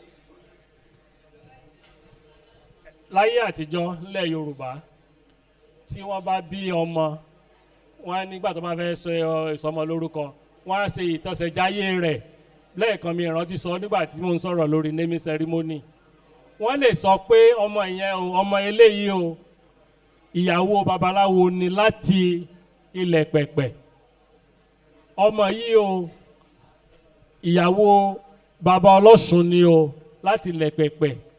Are you getting my point now? Ìyẹn jẹ́ source kan. Ó wá lè jẹ́ pé irú ọmọ yẹn ní problem kan tàbí ọmọbìnrin yẹn níṣòro kan tó wá gbé lọ sí bóyá ilé babaláwo. Wọ́n wá wò ó. You understand this thing? Ìgbà tí wọ́n ń dáfá fún Ifá lè sọ pé arábìnrin yìí n tó ń dà láàmú ni pé ẹgbẹ́ ni tí ò bá lọ fẹ́ ẹni báyìí kò lè bọ́ nínú rẹ̀.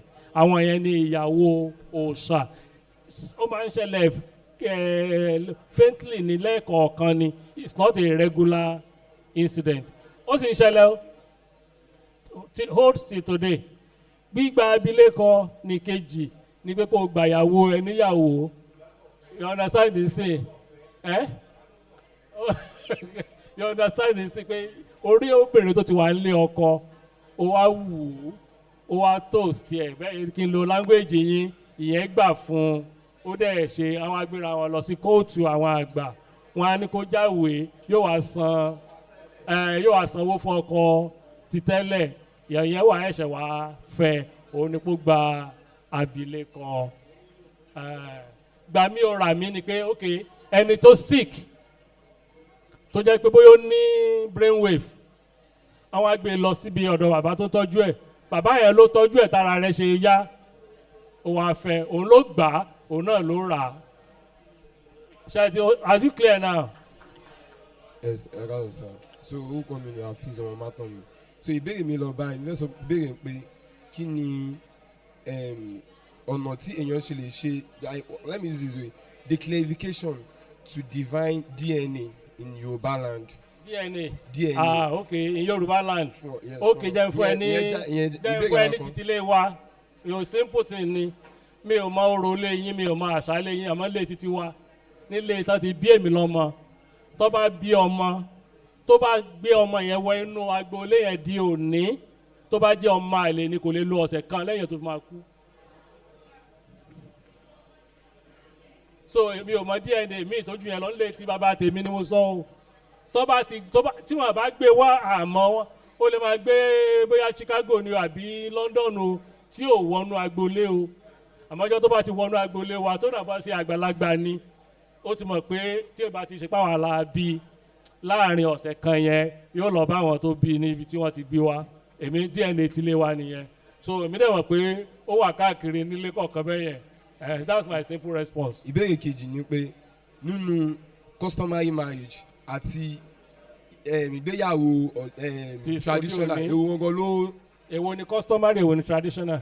Like traditional marriage and this court marriage like ewu gangan ni ó wà òkè. ìyàwó tá bá sọ̀rọ̀ ìyàwó nílẹ̀ yorùbá ìjọ tí àwọn ẹbí méjèèjì bá ti jọ jókòó tí wọ́n jọ sọ pé àwọn fi ọmọ àwọn fúnra wọn ìjọ yẹn ni wọ́n ti ṣe ìyàwó ṣé ní gbogbo yìí tẹ̀ ń ṣe ní kóòtù yẹn tẹ̀ ń ṣe ní chọ́ọ̀chì yẹn ẹ kàn lọ fáwọn èèyàn ló ń jẹ ní o celebration lásán lẹ ṣe ní church ní mosque celebration ni o wedding gangan níjọ́ tí àwọn ẹbí méjèèjì ti fi àwọn ọmọ yẹn fún ara wọn tí wọ́n sọ pé ó dá owó orí 500 naira ni wọ́n gbà ẹ mú iṣu ẹyọ kan wá ẹ mú epo pint kan wá ìjọ yẹn ni wọ́n ti ṣe ìyàwó you understand the scene you understand the so gbogbo tí à ń ṣe ìtàn sọ pé kọ́ńtà kan lọ ṣe celebration ni ẹ kàn náwó fáwọn èèyàn láti jẹun ni that is the simple fact o.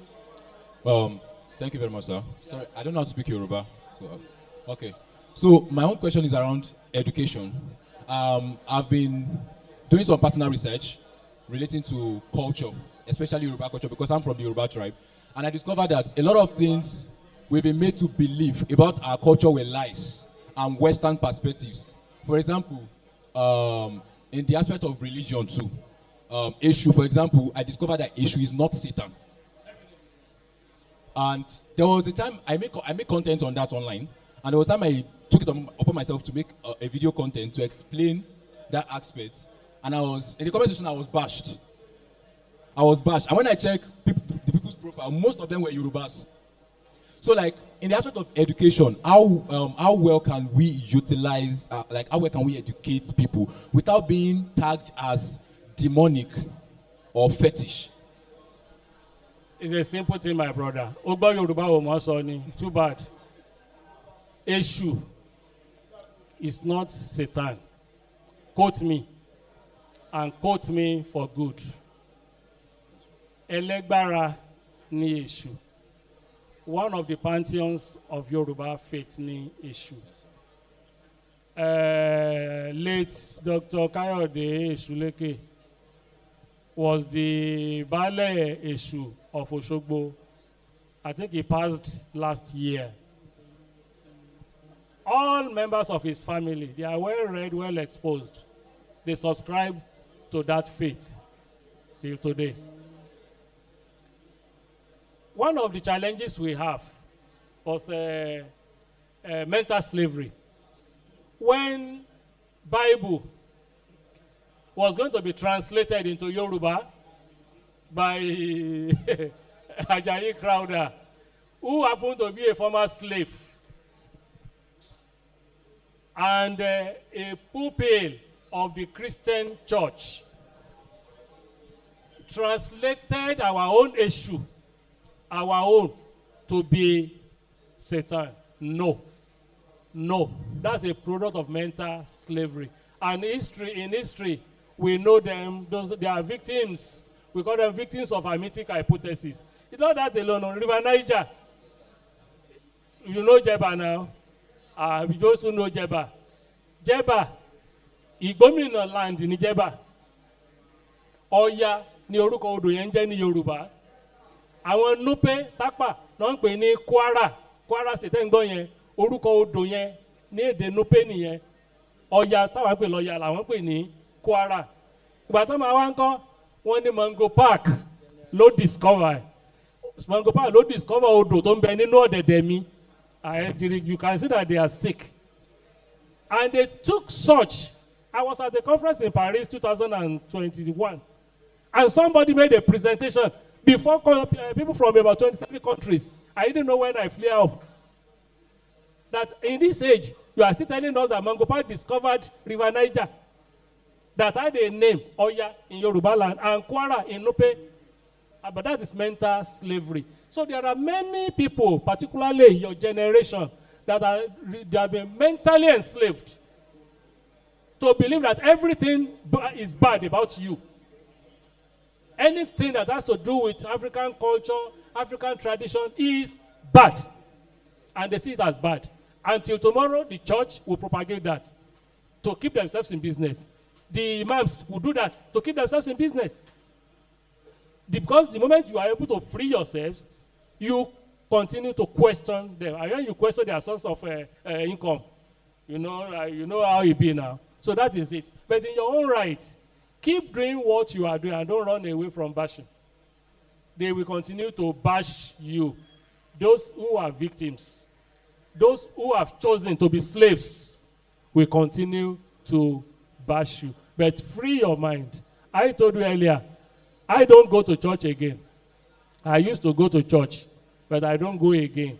I don't know. Maybe if you see me in church now, maybe I went for a wedding ceremony or burial or whatever. But to go and worship Amba, I know they do that again. They cannot take my money to add up to their own enrichment. I've removed myself.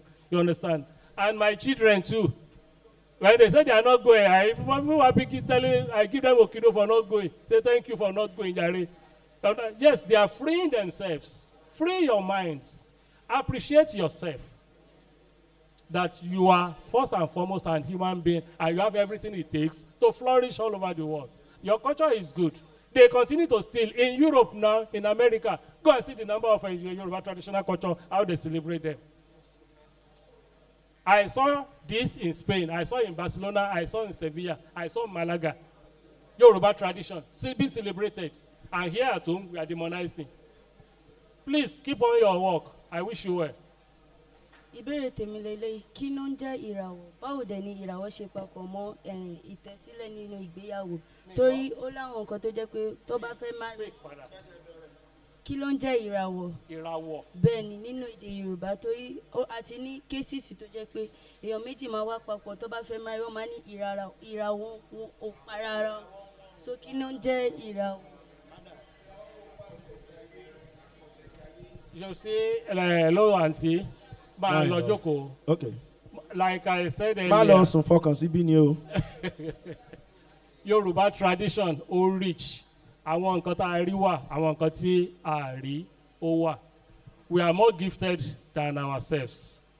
In the church, wọ́n láwọn kan àríran. Anybody who attends Kerubu, Sele and the likes, wọ́n sọ pé àwọn kan wà alóore. Àwọn ìyẹn ló máa lọ sínú ẹ̀mí tó máa wá jíṣẹ́. Yes, àwọn yẹn ní third eyes. It is real. It is beyond the physical. In Islam, ó wà. In traditional faith, ó wà. Wọ́n rí tí èmi pẹ̀lú ẹ̀ tí a lè fi ojú rí. Àwọn méjì lè wúra wọn. Hello, àǹtí tó béèrè question. Àwọn méjì lè ríra wọn kó wúra wọn physically pé amúdẹ̀ láìkí arábìnrin yìí ó wù mí kí n fẹ́ ìwà rẹ̀ bá mu. Ṣùgbọ́n tí spirit wọn ò bá papọ̀ tó bá fẹ́ra wọn, wọ́n lè jà túká, wọ́n lè má ṣe àbíyamọ. Ó gbọ́rọ̀ mi, wọ́n lè jà túká, wọ́n lè má ṣe àbíyamọ. So ìmí lè ṣẹlẹ̀ tá pé bóyá ẹnìkan máa tètè kú lọ́nà tó bá fẹ́ra wọn. Wọ́n á jẹ́ kán mọ̀, ó ṣẹlẹ̀ o. Don't take it, it's beyond our physical realm. That's into spiritualism. Ṣé ti gbọ́? Aláwọn ìbéèrè kan tí wọ́n fi ránṣẹ́. Kọ́ má di pé wọn ò ní jẹun wellstel lálẹ́. Ǹjẹ́ ó dáa kí ènìyàn sin ẹ̀sìn àbáláyé ó sì tún máa lọ sí ìjọ Ọlọ́run? Ẹni yìí ní ǹjẹ́ ó dáa kí èèyàn máa ṣe ẹ̀sìn àbáláyé kó sì tún máa lọ sí ìjọ Ọlọ́run ó wá ní chọ́ọ̀chì. Ṣé ìjọ èṣù ní ẹ̀sìn àbáláyé ni? Well, to some, there's what we call syncretism. Ẹni tó bá fi pé òun fẹ́ máa lọ sí ọ̀dọ̀ àwọn ọlọ́ṣun tó tún fẹ́ máa lọ ṣọ́ọ̀ṣì tàbí fẹ́ lọ máa kírun òun ló mọ̀. Ṣùgbọ́n Yorùbá ní pé tó bá ṣòṣàkálá kó ṣòṣàkálá, tó bá ṣòṣokolo kó ṣòṣokolo. Ṣòkolo kò yẹ ọmọ ènìyàn. Ìkan ni kó mú o. Ìkan ni kó mú o. Tó bá ti rọ̀ mọ́.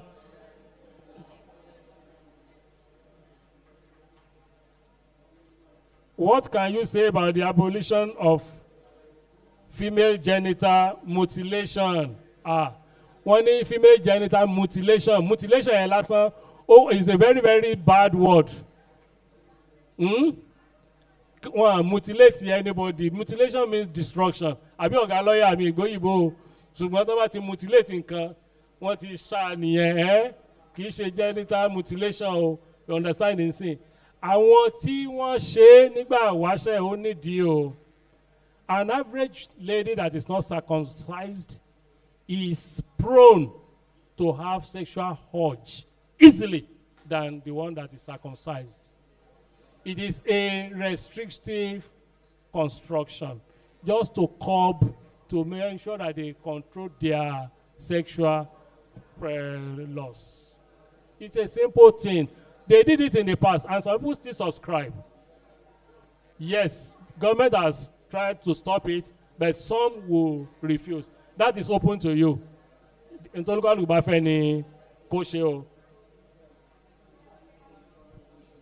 Please, sir, I want to. Please call me.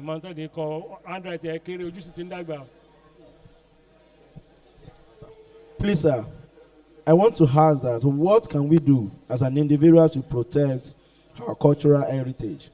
I want to use my hometown as an example. In Mesile, my family produces emile, or what is this? Erile. Oh, Abi? Lakuli. It is possible. But Erile, when I was much younger, we go home to watch Baba Funfun and different people come from all over. But it's not happening again. Yes, we are saying, well, I wouldn't know who asked this question, but you have a responsibility, maybe as a child. Let me share my own personal story. While I was in my early 30s, I wanted something that had never taken place in my family. I wanted to have my own egungun. I just woke up one day, I said, what stops me from having one? And I started thinking of a name. Further to that, I started searching for those who could assist me to doing it. But my mom, unfortunately, happened to be a mother in Israel, in Kerubu and Seraphim, and you know them. And this woman started begging, almost crying. As a matter of fact, Mubaya dropped in her honor. And that's how that project died with me. For those who already have, you have the spirit. There are people in your family who are still interested, maybe because of economic challenge, social issue, or intimidation. Maybe that's why they are not pushing. If you are interested, tell them you want to sponsor it. There is a Negogo in Alagbo. I had a lot of stories about that Egungun. Unfortunately, when I was growing up, it wasn't coming out again. They said the last time it came out was 27 years before then. I wanted to watch this. I pushed and pushed and pushed. He said, okay, if you are interested, you are going to pay for every rights they will perform. I paid. I paid. How much then? 7,000 naira. The whole, though it was long time ago anyway. I paid the 7,000 naira, and with that, that masquerade or the Egungun came out after 27 years. Till today, it's one of the celebrated Egungun in Ilarogun. Anybody that knows it, you understand? Yes. It's Obajoko compound. I only Obajoko ló ní egun yẹn. Kò ségun lé bàbá tó ti bí mi lọ́mọ. Àwa ò lóṣà kankan, àní kankan. Àwa free bí ẹsẹ̀ arọ. Wait, no, ọ̀gbẹ́ni táwọn àbá ti ṣe é lẹ́nu yẹn. Bẹ́ẹ̀ wọ́n ti fi yẹn ṣe foundation ni. So, okay, a ti ṣe lẹ́yìn yẹn. So, kí lélẹ̀? Sorry.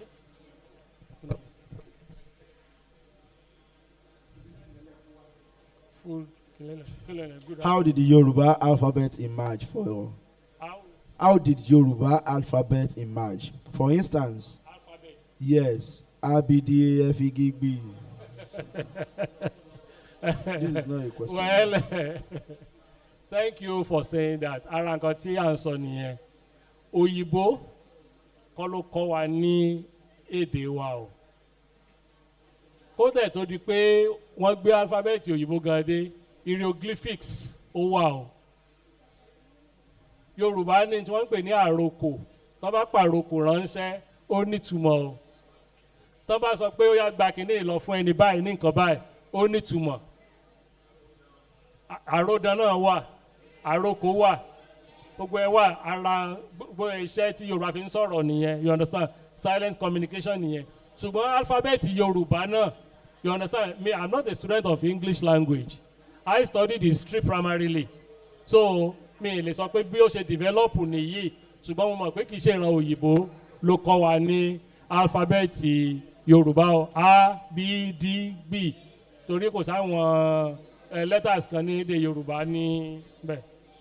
How do we preserve the cultural heritage, such as artifacts that we do not have access to and the ones stolen by the Europeans? And how can the challenges be broken? Well, preservation by protecting what we have already. What the remnants we have, we preserve them. 2, whenever you are going out, particularly when you are going outside Nigeria, please showcase your traditional culture. I always enjoy wearing native dresses when going out of Nigeria. My passport was stolen at Charles de Gaulle Airport one day, but because I wore buba and sokoto, every black man from Ghana, from Gambia, from Namibia, they all lined up behind me to give me solidarity. Until that passport was found, they didn't leave. That is a benefit. If I had worn an English dress, like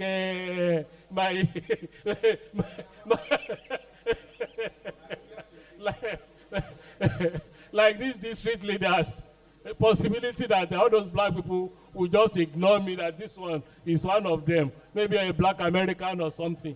But they saw me in my traditional Buban Sokoto. They stood by me. They stayed all through for about 45 minutes when my passport was eventually handed over to me. That is a way to preserve our culture.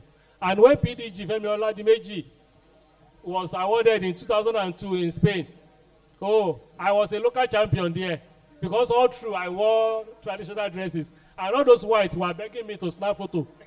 So I became a celebrity overnight without having money. And like, what gave me out? Showcasing our culture.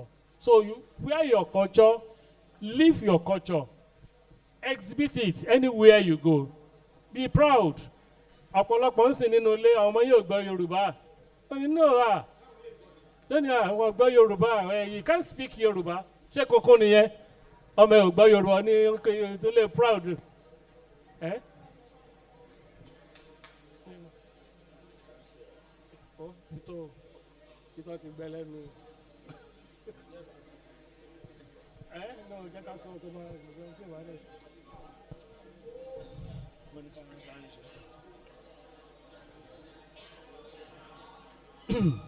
I have been having a misconception or confused about these two. Is there any difference between Elewe Omo and Aremo? If yes, what are the clear difference between them? Kò sí yàtọ̀ láàrin Elewe Omo àti Aremo. Gbogbo wọn iṣẹ́ alágbo náà ń ṣe láti mix oríṣiríṣi herbs.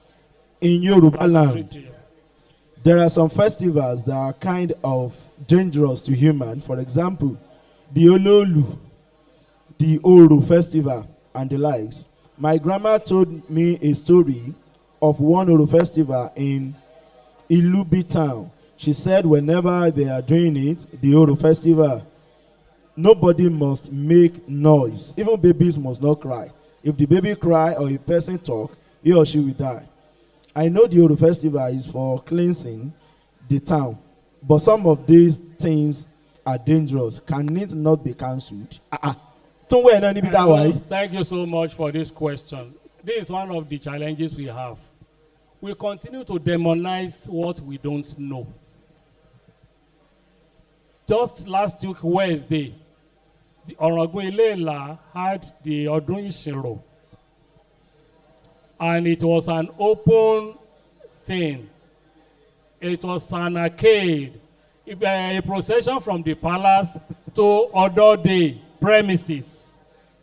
Between 10 a.m. and 3 p.m. Ìsìnrò, ìsìn orò, the demonized Oro, quite different. That is the police arm that deals or dealt in the past with criminals. When somebody is sentenced, either to be banished or to be killed, it was the function of the Oro group to execute that assignment. And they don't carry it out during the day and before women. It is always done at night and outside the community. So the challenge is that they have confused that assignment with other Oro ceremony that holds presently in our society. Oro is not demonic. It is not satanic. Quote me. Atama, Atama, Atama, Atama, Atama, Abaku, Abaku, Nabarina, Nabarina, Nabarina. Thank you very much. Let us quickly appreciate our guest speaker, and I would love to invite to this side of the hall to appreciate him. That is the sponsor of Alabama House. Please, a round of applause for Rotarian Alaba Quadri. You are not clapping.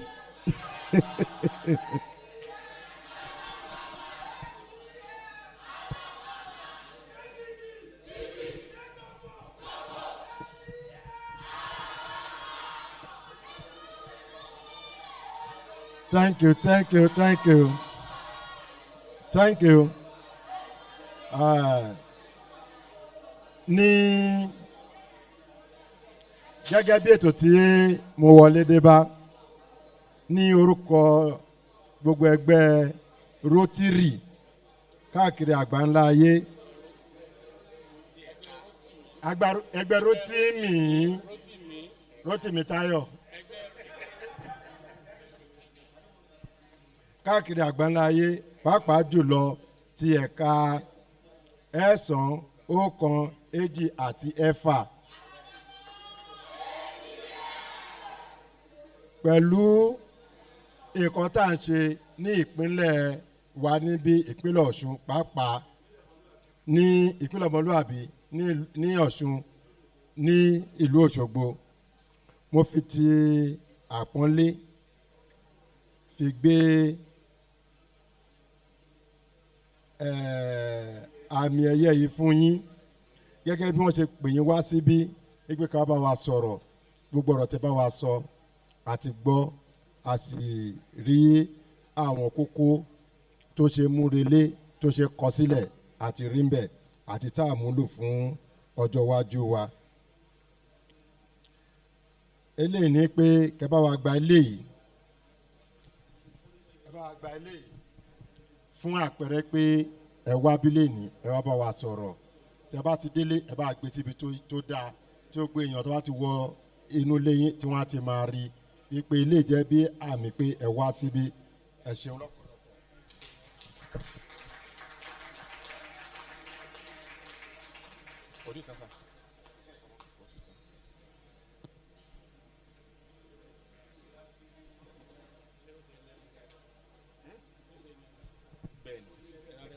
Bí àwọn bàbá ti ṣe rí, bọ́n ti ṣe rí àpótí kélébé tó wà lọ́wọ́ mi yìí, wọ́n ní ó ṣeéṣe kí ni, wọ́n náà ṣe mẹ́mú bẹ́ẹ̀ ni.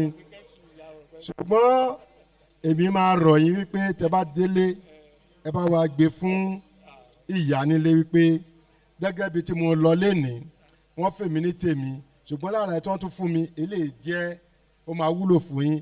Ẹ bá fi kún ìyá nílé tẹ́ bá ti délé. Ẹ jọ̀ọ́ ẹ má ti fi mẹ́mú.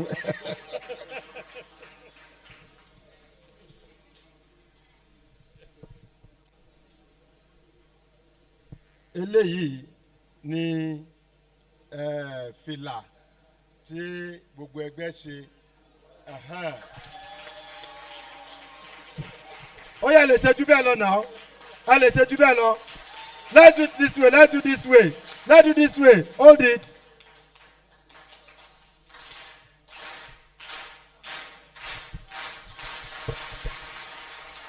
Thank you very much. Àpò méjì ló wà níbí.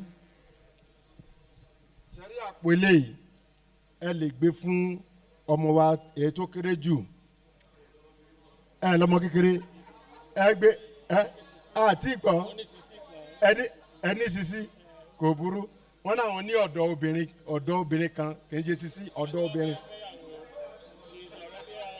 ẹ bá gbélé fún tó yẹ pé tó bá fẹ́ lọ bì kan á lè gbé pọ̀yìn báyìí á máa fi ṣe nǹkan eléyìí ẹ lè máa wò wípé kí ni mo lè máa kó sínú ẹ̀ ẹ bá kó nǹkan tó dáa sínú ẹ̀ àti pàápàá máa fi àkókò yìí máa fi rọ̀ yín lọ́rùn pé a ti jọ wà tẹ́lẹ̀ nínú ẹgbẹ́ Rotarian ni wọ́n tẹ́lẹ̀ o and once a Rotarian so ẹ jọ ẹ padà wá gbogbo àtàwà pọ̀ amọ̀kọ́ tá a jọ ń ṣe Ọlọ́run á sì fún wa ṣe ẹ gbà sá ẹ ṣeun lọ́pọ̀lọpọ̀. Thank you so much. We appreciate you. The Afinlu, can you just come in? Afinlu. Don't worry. We'll attend to you.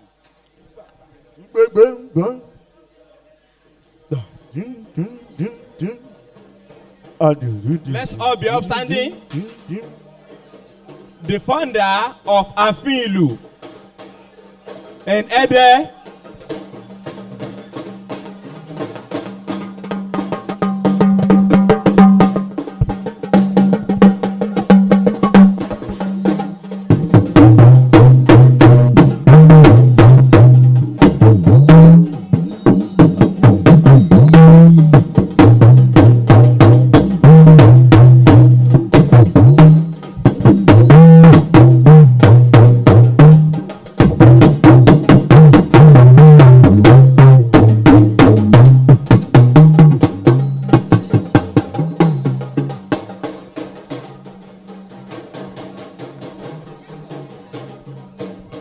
Kindly have your seats.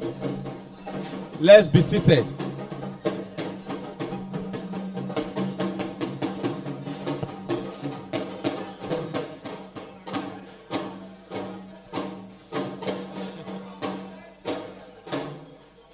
Okay, they will come. Hello. They said you should come here for ẹ few kọ́kọ́ wá minutes. dá wa lára yá ná ká tó tẹ́tí sí ní tí bàbá fẹ́ sọ.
Agbára ńlá ló dá.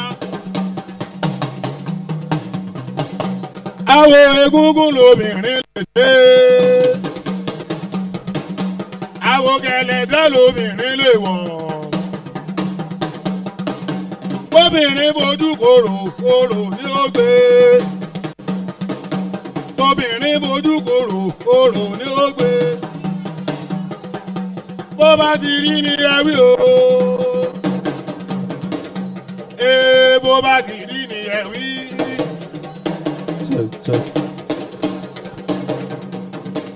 aláàjì ọmọ lẹ́rù kó mọ̀ lè rọ́ bó bá ti rí ni ẹ̀ wí. bówólù ni kò lè pa ni. bówólù ni kò lè pa ni.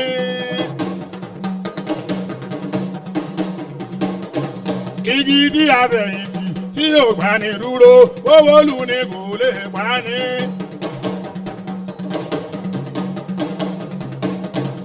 igi tí a fẹ̀yìntì tí yóò gbà ní dúró bówólù ni kò lè pa ni.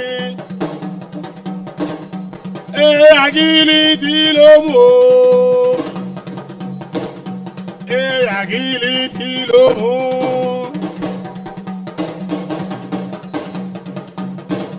Ogun tí ẹ̀dẹ̀ bàparò. Agili tí ló mú.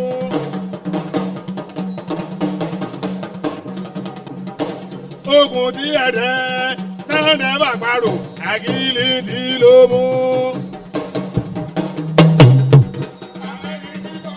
Kọlù abẹni tí kan kí ló kọlù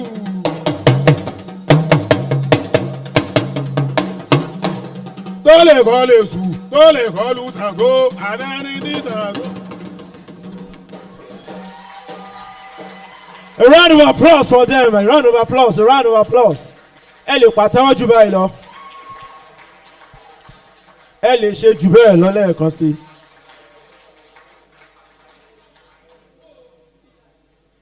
Wow. Wow. Wow. That was a fantastic one. You see, yesterday was fun, but today is funnier.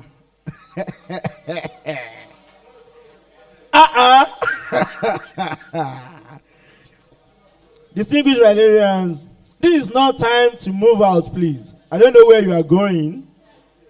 But if there are anybody outside, it is advisable you ask them to come back. This is not the best time to go out. Distinguished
ẹ lè pàtẹ́wọ́ jù bẹ́ẹ̀ lọ.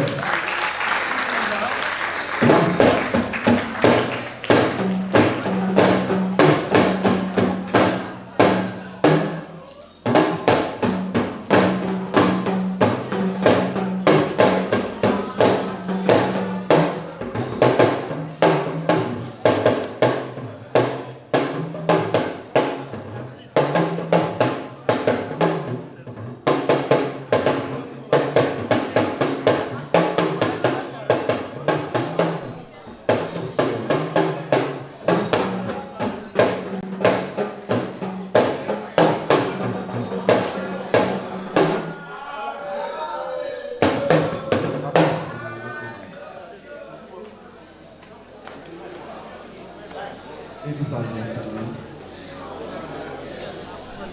I would love to introduce myself. Yorùbá said, bí onígbàgbà ṣe ti gbà ẹ̀. My name is Prince Adewale Laoye.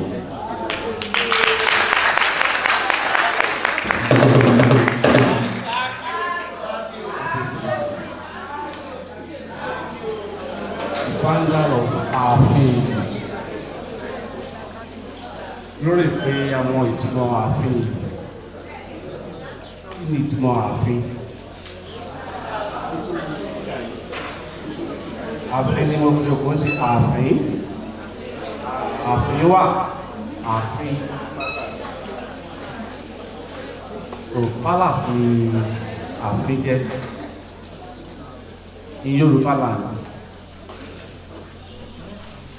The first person to come marry at the front gate of the palaces in Yoruba land is talking drummer. But they are not ordinary just talking drummer. They are palace receptionists. Mo rò wípé some of us àti the experience kan yẹn níwájú palace in Yoruba land. The palace drummer na welcome you to the palace. So what is the role of the receptionist in any organization in Nigeria, in the whole world? Wọ́n wà ní láti welcome guests, láti gbàlejò wọn, láti announce arrival wọn. So palace of the drum is somewhere we keep all the Yoruba drums. And very soon we want to keep all the African drums over there in Afin. If you fẹ́ ṣe anything nípa ìbílẹ̀ Africa, just come to Afin. But for now, we want to do anything to concern pẹ̀lú ìlú Yorùbá. You are welcome to Afin in Nede.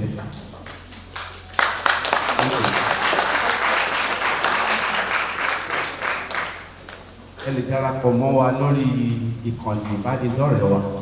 Ààfin méjì ni o. Ààfin lórí Instagram, lórí Facebook. YouTube wa náà wà ẹ darapọ̀ mọ́ wa kẹ́lẹ́ mọ̀ much about what we are really doing over there.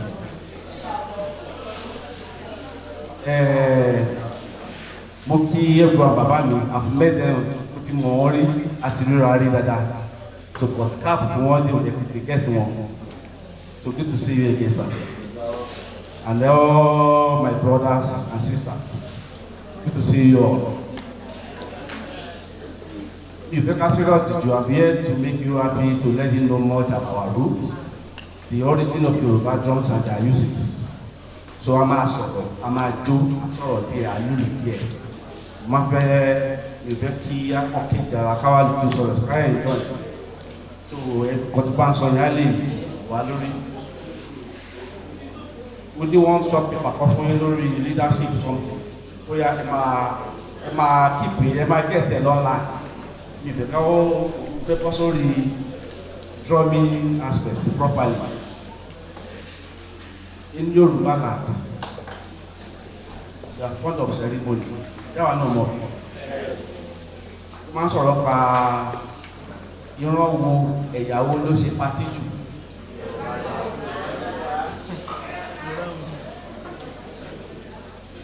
Ẹ̀yàwó ló wọ aṣọ jù tó mọ ara mú jù. Tó nípa ijó nípa orin mo ti ṣèwádìí a lot about all the other instruments káàkiri àgbáyé. Ìtọ́ bá sọ pé ìlú wà tàṣe reading Yorùbá òkèrè.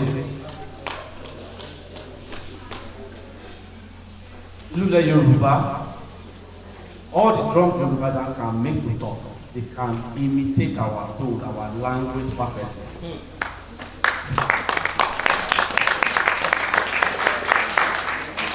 Because Yoruba language, the tonal language, tí a bá sọ̀rọ̀ kan lásán bá ìjọba tí yàn kan yẹn, tàbá yẹn express ara wa yẹn poetry form. Ẹ wo gbogbo ìjálá, ẹkún ìyàwó, ẹ̀sà pípé, àti bẹ́ẹ̀ bẹ́ẹ̀ lọ, ó ṣe máa ń dùn ìdí wa. Láì tí kìlú sí, tàbá wa gbé sórí ìlú, bàtọ́ ọmọ mi nílùú lẹ́ẹ̀kan sí, ó ń pa òwe, ó ń sọ̀rọ̀, wọ́n pè yẹn ní àlùrọ̀. Bí wọ́n ṣe ń wọ́n tù. Bó tẹ̀tẹ̀ ó wà lára campaign tí mò ń gbé káàkiri àgbáyé pé all the drummer make sure you interpret nǹkan tó ń lù fún àwọn èèyàn. Ọ̀pọ̀lọpọ̀ ọmọ tí ò borí kí bàbá ìtẹ̀lẹ̀ fẹ́ ń lùlù tí ò tìlẹ̀ tìlù tó máa gbọ́.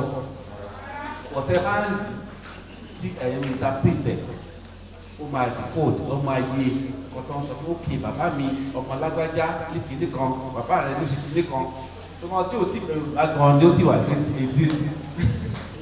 So láti máa tú ìlú ó ṣe pàtàkì fún àwọn èèyàn láti tìjẹ́ kí wọ́n máa nífẹ̀ẹ́ sí láti lè gbọ́. Ìlú ilẹ̀ Yorùbá máa ń sọ̀rọ̀, padà máa ń gbọ́. Àgàgà ìlú tá à ń pè ní ìlú jòjò. Ìlú ilẹ̀ Yorùbá ó wà ní ìpele ìpele ní wọn lóríṣiríṣi. Ó wà látòrí bàtà set, dùndún set, àgẹ̀rẹ̀ set, ẹ̀mẹ́ set, àti àpéǹtì set. Gbogbo àwọn ìlú yìí ló lè sọ̀rọ̀, ṣùgbọ́n ìlú tó lè sọ̀rọ̀ jù bẹ́ẹ̀ ni dòdò. Inú olódodo láti rí àwọn ìlú ẹlọ́kọ̀ àwọn olùyìnbó wà sọ́lé.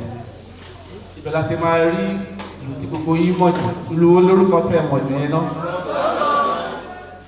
Inú mi dùn pé ẹ̀ parọ́ pé dandan náà lẹ́nu. Ìlú kan náà lè fi sọ yẹn. So count yourself Lord kí ẹ wà nílẹ̀ láti mọ gbogbo ìlú tó wà nílẹ̀ Yorùbá lẹ́yìn. Because ó ṣe ní láàánú ká pé ọmọ Yorùbá lẹ́rìí pé dárúkọ ìlú Yorùbá mẹ́rin Anigbọ́nà, Omele, ikọ́ tí Omele jẹ́ ẹ máa mọ̀ lẹ́nu. Ọ̀tọ́ bá jẹ́ mention àwọn ikọ̀ ìlú orin wọn ní òkè òkun. Ọ̀pọ̀ pélé àkọ́nsì ní ma xylophone, ní ma saxophone, guitar, bass guitar, tenor guitar. Ọ̀tí ẹ̀dẹ̀ tó máa rẹ́ lómi tó yẹ pé ọmọ àyàn kìíní kan lórúkọ ẹ̀ wọ́n. Kò sí ọ̀pọ̀ tó mọ̀ á ní òkí máa wọn lọ sílé. Aláfẹ́ play. So Yorùbá drum, there are many. We have more than gangan. Gangan is one of the drum under dodo set. Àwọn olùdó bá ti look like this, àwọn drum tó wà níbà náà pè ní ìlú dòdò. Wọ́n ẹ ti come across àwọn òwe tó sọ pé ìlú dòdò fi gbogbo ẹ̀ ṣe ìpamọ́ra. To play dodo drum, you need to press it. Either can press it, always need bigger one yẹn. Or ìfẹ́ pé ní gangan ẹ máa pamọ́ àbíyá yín báyìí to regulate the tones of those drums. So gbogbo àwọn kíní tó wà lára ẹ̀yẹ lẹ́ máa fi regulate the tones ẹ̀. Ìlú dúdú di ìlú tí aláǹfààní láti kó wá síbí lẹ́yìn. Tí ẹ bá darapọ̀ mọ́ wa lórí ààfin ìlú, ẹ máa rí gbogbo àwọn olùkú.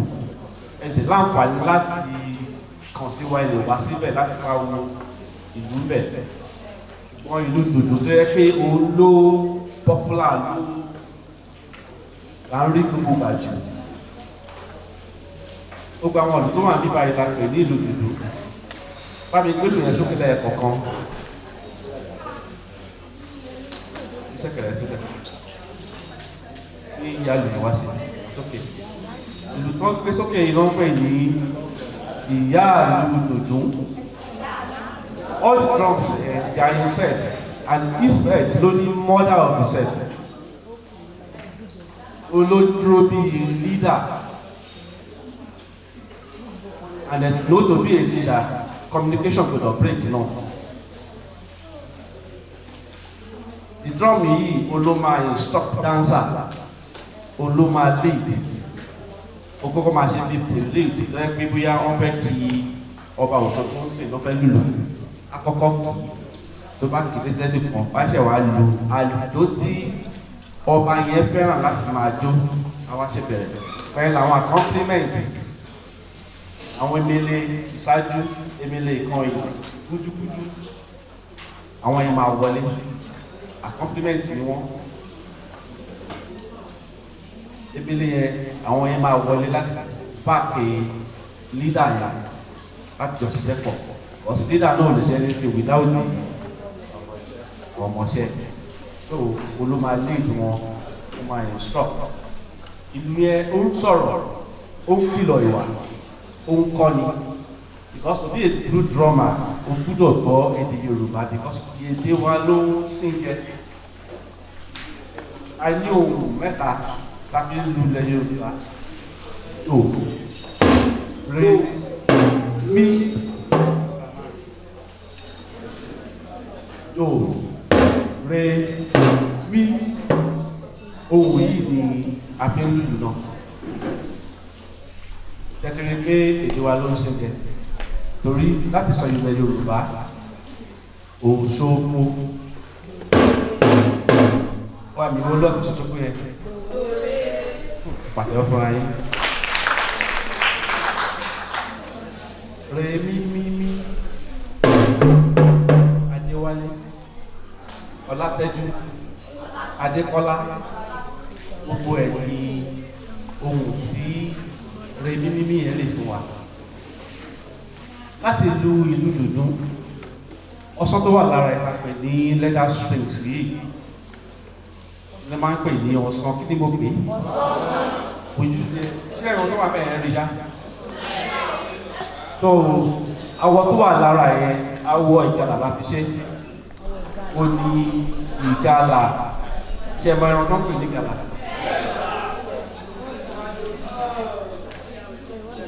Ọsán yẹn la máa ń lò láti regulate lóhùn sí yẹn. Kárẹ́ tó ń play guitar bí báyìí. So string yẹn la máa press or by squeezing, bàbá ṣe ń fún ló máa change lóhùn sí yẹn. Do, re, mi. Gbogbo àlejò tẹ́ ń jó sí yẹn, wọ́n dà dòrò mi náà lọ sí bí ẹ̀ náà ń tẹ̀. Kò sí àlejò tó wà lẹ́yìn Yorùbá tí kò ní ọ̀rọ̀ tó wà nínú ẹ̀. Irú ìtẹ́ máa ń jó sí yẹn,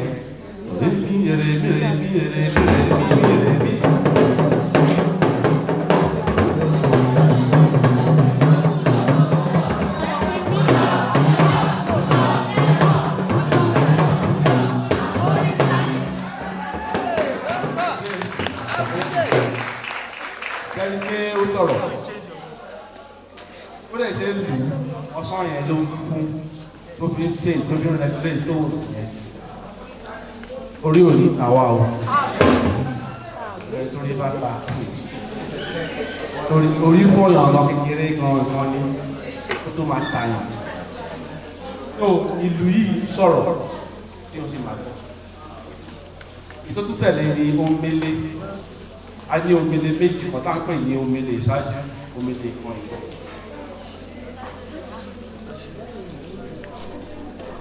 Ẹ̀rí pé àwọn omele yìí tọ́ra wọn.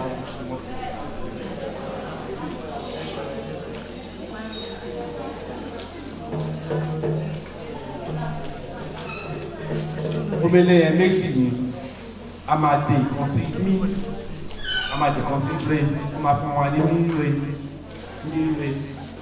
Àwọn yẹn ni accompaniment máa jẹ́ kí ẹgbájú ìyá àlùkò yẹn tó ń sọ̀rọ̀ torí kò fi ní empty tó bá make reading tó ń pọ̀ òwe tó ń ṣe gbogbo ẹ̀, àwọn omele yẹn mo máa lọ lábẹ́. Ó yẹ lu mí re.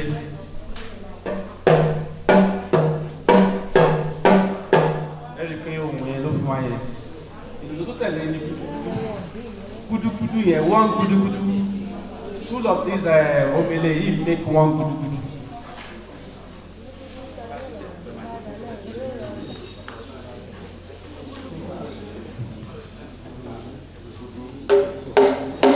Pọ́sí àwọn èèyàn ló pàtó tí wọ́n lè pọ̀ sí. Gúdúgúdú nìyí ilé tí mo fi hàn lẹ́ẹ̀kan yẹn.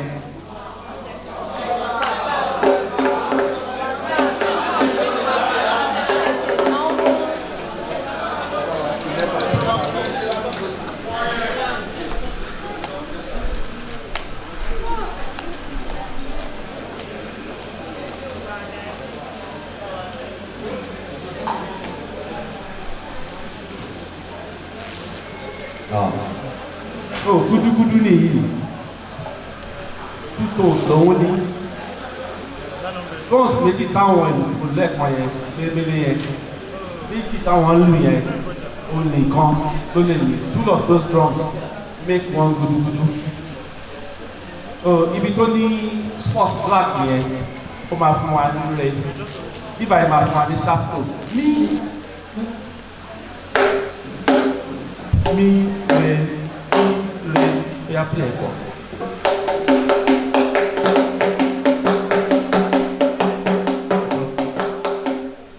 mímí rere ọ̀tọ́ play ìlú yìí ní bá ń gbọ́ ọ̀rọ̀ Yorùbá kan sọ pé gúdúgúdú ni mí ìgbà kan túra sílẹ̀ ìlú tí wọ́n ń sọ nìyí this is gúdúgúdú ni mí ìgbà kan túra sílẹ̀.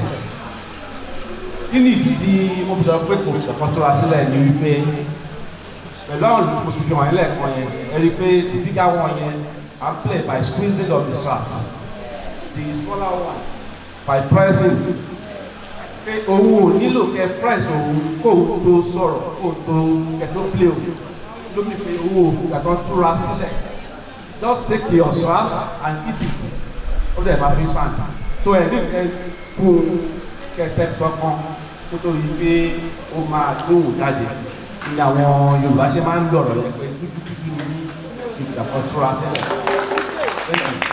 ìlú tí wọ́n ń pè ní gúdúgúdú nìyẹn o wọ́n tún máa ń lọ̀rọ̀ kan wípé gúdúgúdú abẹ̀yìn dákandákan very raw ẹ̀yìn ẹ̀yẹn tó ń describe yìí pé ó ṣẹ̀yìn dákandákan àwọn alágbára ló bá máa ń lo àwọn ọ̀rọ̀ pẹ̀lú ìlú gúdúgúdú ẹ̀ Yorùbá.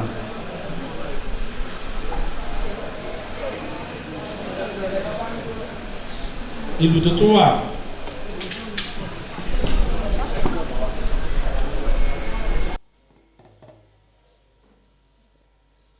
kí lórúkọ ìlú yìí mo máa bèrè lẹ́ẹ̀mẹ́ta kí lórúkọ ìlú yìí nígbà kẹta kí lórúkọ ìlú yìí o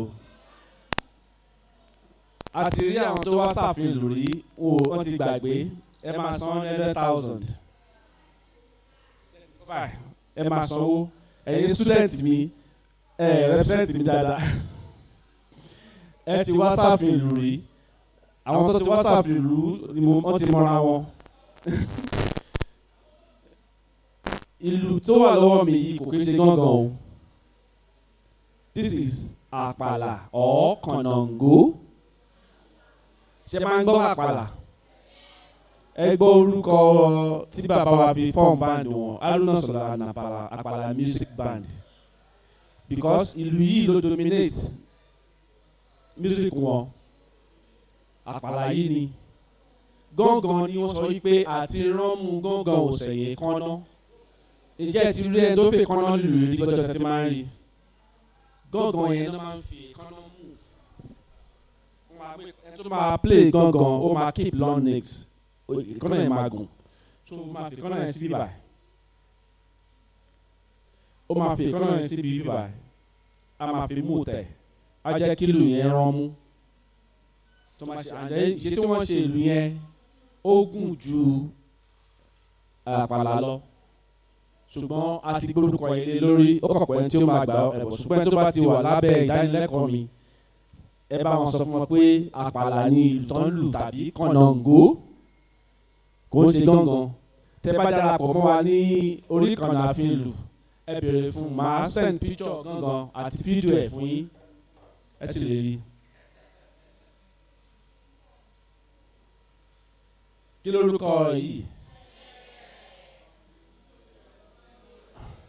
kò kí ń lọ sóde ìbànújẹ́ ṣẹ̀kẹ̀rẹ̀ yìí ó nípa tó ń kó gan nílẹ̀ Yorùbá. Ó lọ́jọ́ kan nínú àwọn days wa Yorùbá tá a pè ní ọjọ́ ajé àbí this is ajé tí ẹ bá rí ara ẹ̀ kò kí ń ṣẹlẹ̀ kẹtẹ́ ní church o àbí ṣe bí bíìdì lẹ́ máa ń ní church so ìyàtọ̀ wà ń bẹ̀ this is ajé ọba wọ́n máa ń pè ní alùsẹ̀kẹ̀rẹ̀ alájẹ ọba symbol of ajé nìyí ajé gan nìyí tí ẹ bá wo ṣẹ̀kẹ̀rẹ̀ yìí àwọn ọba wọ́n fi ṣe ìwúre ṣáájé ní ààfin ni wọ́n tó máa ń jó sí i tó máa ń kí àwọn ọba wípé àwọn tó ń lù gan wípé alùsẹ̀kẹ̀rẹ̀ má lù sìkẹ́ ọmọ alájí ọba then àwọn ọba ńgbà yẹn wọ́n fi fẹlá kíyàn mú 1000 sìn kíyàn tó sára igbá kó máa fi jó torí nígbà tí wọ́n ná gẹ́gẹ́ bí owó làwọn bàbá yìí tún fi ṣe musical instrument táwọn máa ń jó sí pé wọ́n á ní ṣẹ̀kẹ̀rẹ̀ lọ bá ń jó so wọ́n fi fẹ́ láni so ajé ni mo máa ń fẹ́ kí àwọn èèyàn náà inú nǹkan tí mo bá gbàgbọ́ nú ẹ̀ mo máa ń fẹ́ káwọn èèyàn tap blessing nínú ajé kọ́ ṣẹ̀kẹ̀rẹ̀ pẹ̀lú nǹkan tí wàá bí kò ṣe nǹkan tí èèyàn máa ń fi sílẹ̀ kí èèyàn wò ẹni tó bá nífẹ̀ẹ́ sí láti touch ṣẹ̀kẹ̀rẹ̀ yìí kò ṣe dandan o you must put money inside it and touch it not by force o but ajé o ti gbogbo wa kí là ń wá kí gbogbo wa fẹ́ ajé pàdésì yẹn lọ mo fẹ́ demonstrate bó ṣe lu àpàlà.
torí wọ́n tásí bá ọjà ní gbẹdẹ́kẹ́ ọ̀bọ̀n ni wọ́n jà ní tìọ̀tìọ̀ ọ̀pọ̀ tó ní wọ́n jà ní ọjọ́ sí òun máa gbé wọ́n fi wọlé àlàbà bàbá mi ò mo nílé tó owó di ilé owó ọ̀nà tó ní lọ́nà ọ̀la àkóso fi tó kó lò àkúlẹ̀ bọ wọ́n ní èrò tí lọ sẹ́kọ̀ọ́ ajé ó padà bò mí sùúrù mu ni.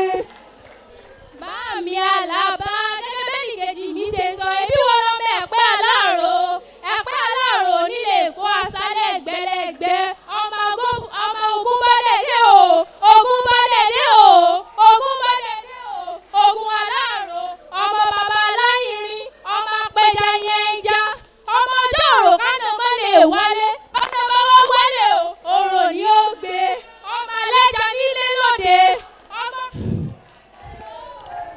ẹ̀yọ́ àwọn ti jú báyọ̀ káwọn tó wọlé ẹ̀yọ́ ẹ̀yọ́ ẹ̀yọ́.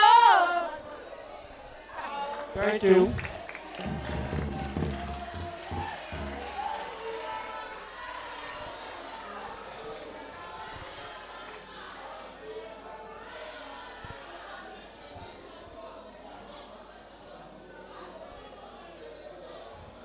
Now, to let you know that Yoruba drum can talk. Hello.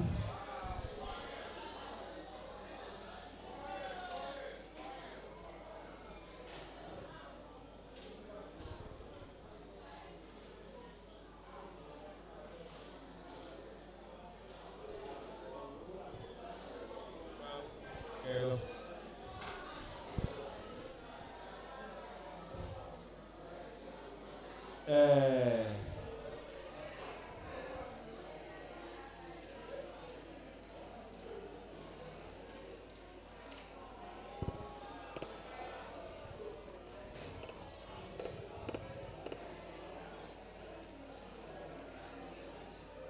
Hello.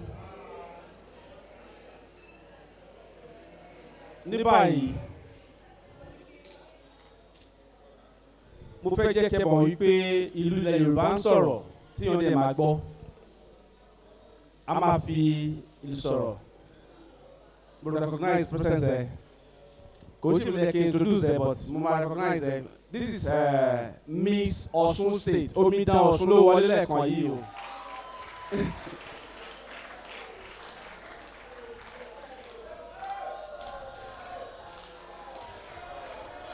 Káàbọ̀.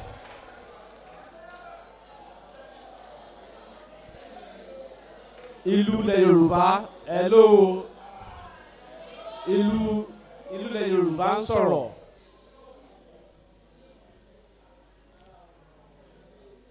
Ẹ má wọlé a sì máa jó. Torí language tẹ́gbọ́jú nìyẹn ijó yìí ni. Ìlú ilẹ̀ Yorùbá ó lè sọ̀rọ̀ tí a dẹ̀ máa gbọ́. Mo ti ṣe àpèjúwe ẹ̀ fún yín pẹ̀lú àmì wa tó imitate do re mi. A máa fi sọ̀rọ̀ tí ẹ dẹ̀ máa gbọ́. Ta ni orúkọ ẹ bẹ̀rẹ̀ pẹ̀lú e nílẹ̀ Yorùbá nínú yín? A kí lorúkọ ẹ? Àjàó.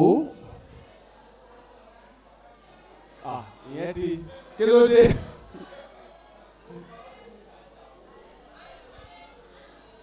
Adéọlá. Adéọlá. Adéwùmí.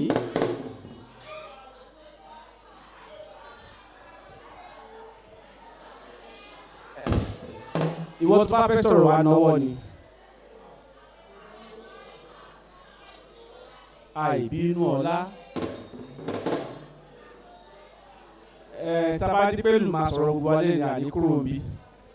Ìlú ẹ̀ ń sọ olówó ọlá. Kọ́ńtì olówó lágbà. Alabama.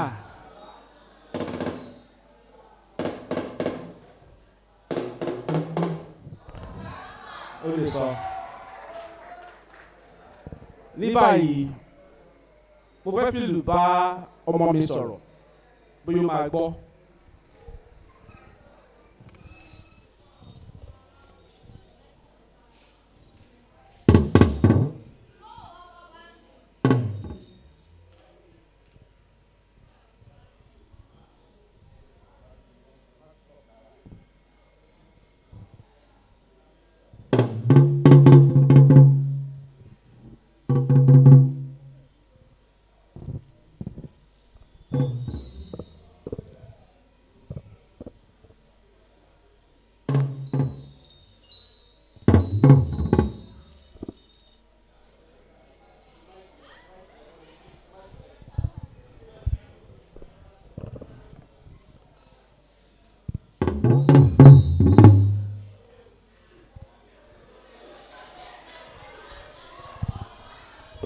ẹ pàtẹ́wọ́ fúnra yín torí ẹ̀yin gan gbọ́.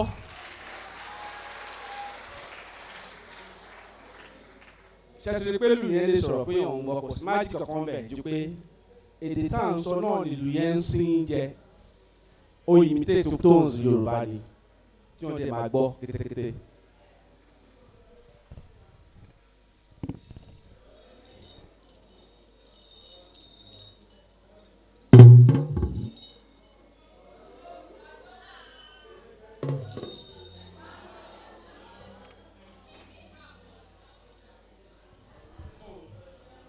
inú dùn pé ti ẹ̀yin náà ti létí ìlú.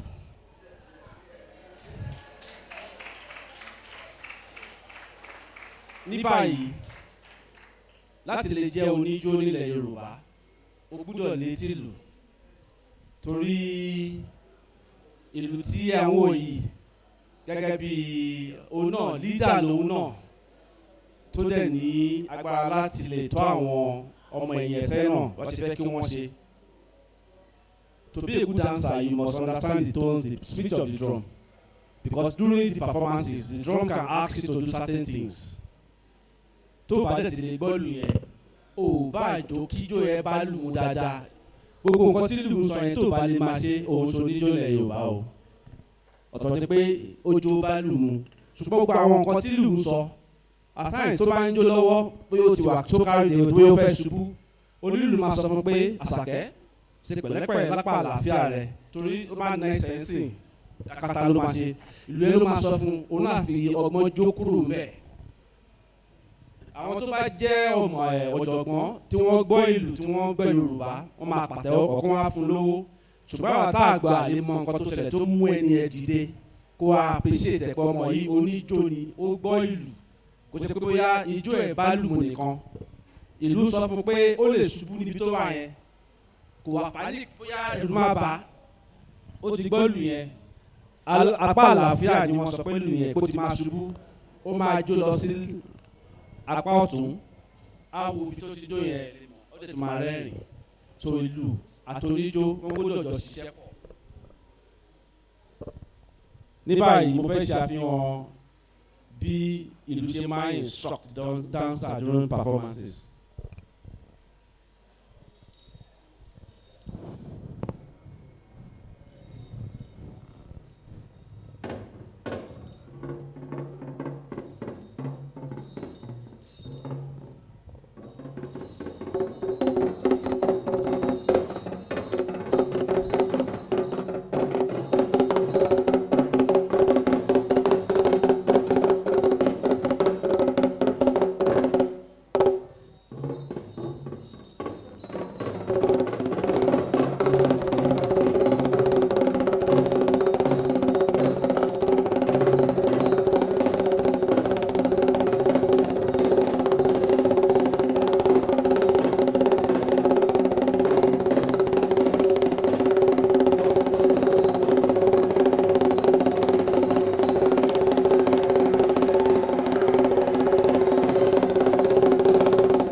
ṣé ti rí nǹkan tí oníjó àti lílù máa ń ṣe ìlù ló ń sọ fún un pé kó fi apá jó kó fẹsẹ̀ jó kó fi gbogbo ara tí ẹni tí ò bá gbọ́ ìyẹn á kàn máa jó abálù ẹ wo nǹkan tó máa sọnù so a gbọ́dọ̀ ní etí lù ó ṣe pàtàkì ẹ máa lọ sí ǹjẹ́ ẹ mọ̀ wípé ẹ ṣe.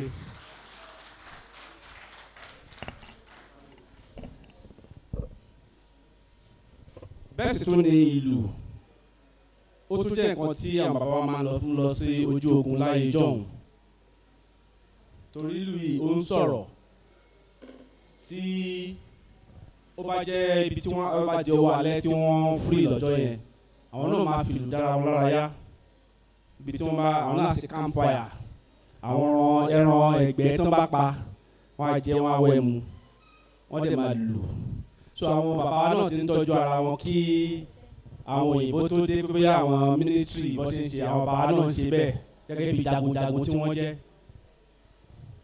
tí wọ́n bá nídìí oúnjẹ tàbí nǹkan ogun wọ́n máa lọ sí wọ́n á lọ síbi tí ó ga dáadáa wọ́n á wá bìkan tí ó face nearest village tí wọ́n ti lè gbọ́ ọwọ́ ìlú wọn bóyá wọ́n nílò oúnjẹ tàbí ọmọ ogun wọ́n máa lù lẹ́ níbi ọwọ́ alẹ́ torí tí waves yẹn ìlú yẹn lè travel far tí wọ́n á lè gbọ́ ìlú lábúlé pé àwọn èèyàn wa tó wà ní ẹ̀yìn odi wa tó wà lójú ogun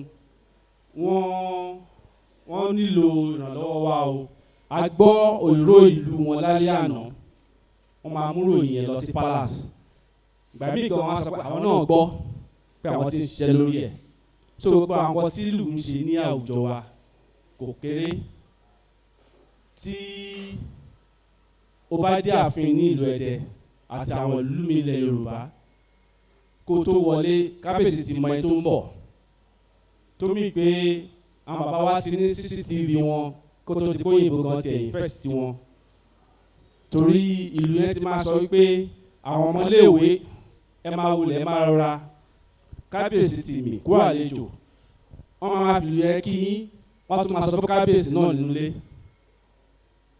máa sọ ìtàn kan fún yín ìtàn bàbá mi ni Ọba Láòyè tí mi ò fẹ́ dẹ́ kábíyèsí Elédùmarè thank you.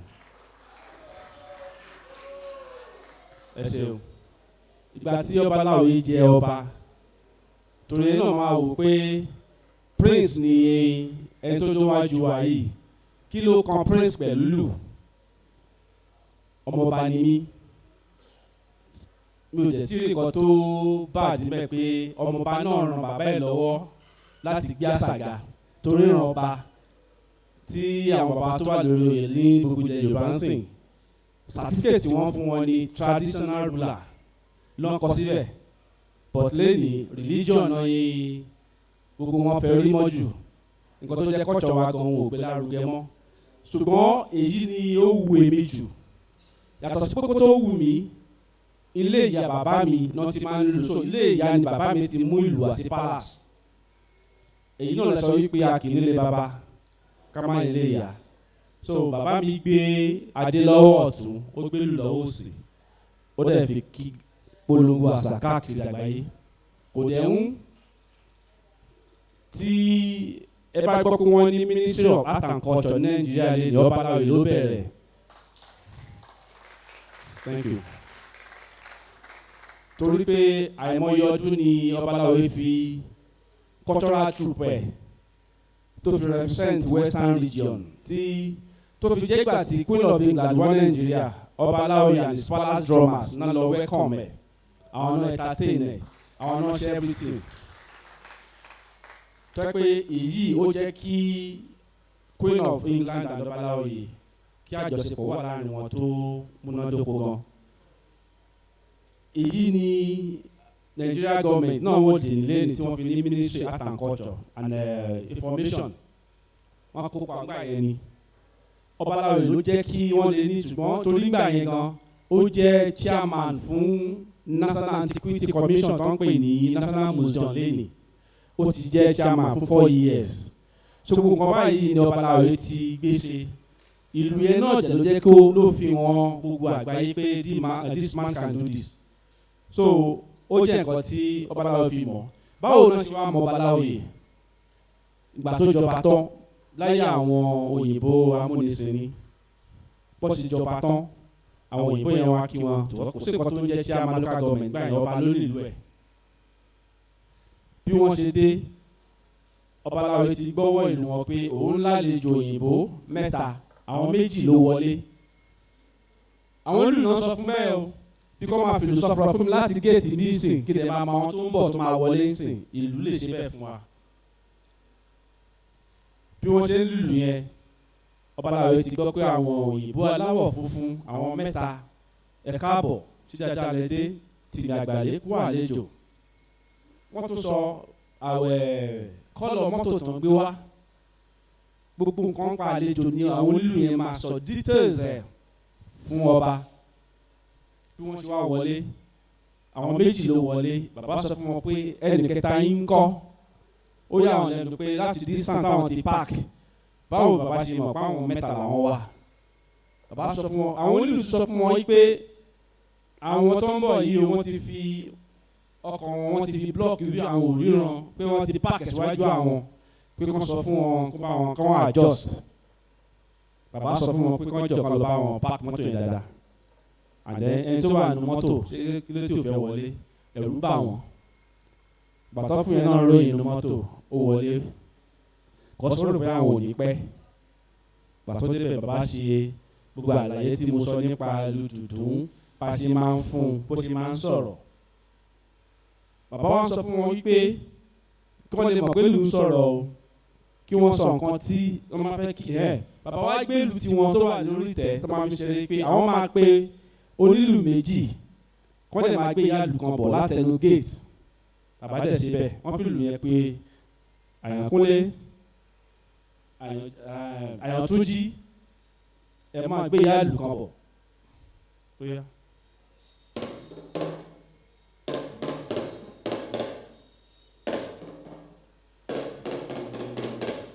ṣe gbọ́ nǹkan tó sọ ó yá ṣẹlẹ̀ ẹ̀kọ́ kan máa break ẹ̀ fún yín. Àyàntún dúró òkè ẹ ti gbé ìyáàlù kan wá bí wọ́n ṣe lù yẹn jọ yẹn náà nìyẹn tí àwọn ẹ̀ láàrin ìṣẹ́jú bíi mélòó kan wọ́n ṣe wọnú ààfin wá nìyẹn ẹ̀rù bà wọ́n pé nǹkan tí mo sọ wọ́n ṣe lù tán wọ́n fẹ́ sọ fún wọn pé nǹkan tí mo lù pé kó nílù méjì máa bọ̀ wọ́n sì gbé ìyáàlù kan bọ̀ wọ́n ṣàlì pé èèyàn méjì tẹ̀ wọlé wọ́n dẹ̀ gbé lọ́wọ́ ìyókù àtẹ̀wọ́ náà ń pa bó ṣe dùn wọ́n bó ṣe múròyìn bàbá lọ sí Western House yẹn from Western House to England gbogbo newspaper wọn ní wíìkì yẹn Ọbaláwo kìnìún kan bí Ọbaláwo ṣe gbélé mọ́ nìyẹn exhibition ìdánilẹ́kọ̀ọ́ lóríṣiríṣi bẹ́ẹ̀ ni gbogbo àwọn bàbá wa dúró lájí pọ̀ Ògúndé bàbá Sàlá tó bá ti lẹ́ni eré tó ní ṣe pẹ̀lú ìlú Ẹdẹ náà máa wá bí Ẹdẹ ṣe ń gbàlejò ní ẹgbà yẹn àwọn bàbá wa Wọlé Ṣóyínká wà ní Ọbáfẹ́mi àwọn wà ní Ilé-Ifẹ̀ kó tó di OAU gbogbo wọn náà ló ń wá gbogbo àwọn tó bá kẹ́kọ̀ọ́ tó ní ṣe pẹ̀lú bí a theatre art Yorùbá language àti bẹ́ẹ̀ bẹ́ẹ̀ lọ wọ́n á di Ẹdẹ láti mọ̀ sí bí wọ́n ṣe mọ Ọbaláwo nìyẹn pé ìlú ń sọ̀rọ̀ pé wọ́n dẹ̀ ń gbọ́ bí continuation nǹkan tí Ọbaláwo ṣe ni ààfin ìlú tí èmi náà gbé kalẹ̀ sí ìlú Ẹdẹ lẹ́ni láti jẹ́ kí àwọn èèyàn mọ nǹkan tí Yorùbá ní ta lè ṣe so ìlú wa lẹ̀ Yorùbá language ní fúnra ẹ̀ ó lè sọ̀rọ̀ tí wọ́n dẹ̀ máa gbọ́ ó ń kìlọ̀ ìwà a lè fi búyàn a lè fi yin èèyàn kò sí nǹkan tí ìlú yìí lè ṣe nǹkan tí wọ́n mọ Ọbaláwo yẹn mọ́ tí àwọn bàbá wa tí wọ́n lè gbàgbé ní ìlú tí wọ́n lù fún rédíò Nàìjíríà rédíò signature tún rédíò Nàìjíríà àwọn èèyàn fún ní ìtumọ̀ oríṣiríṣi tó jọ létí wọn because tá a bá lùlù ńgbà míì Adéwálé lè fún ẹ ní Ọláwálé Adépéjú ìlú kan wà tí ẹ̀yin lè má ti bá lè bá lù yẹn náà Bàrí at 40 nígbà tó ń lù yẹn mí dò mí re mí mí re dòdò lẹ́ẹ̀kan sí i.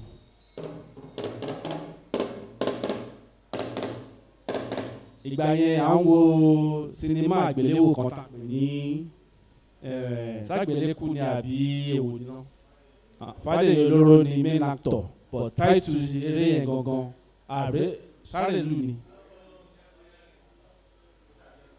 ó ṣàjẹ́ kan àrélù ní jimaliu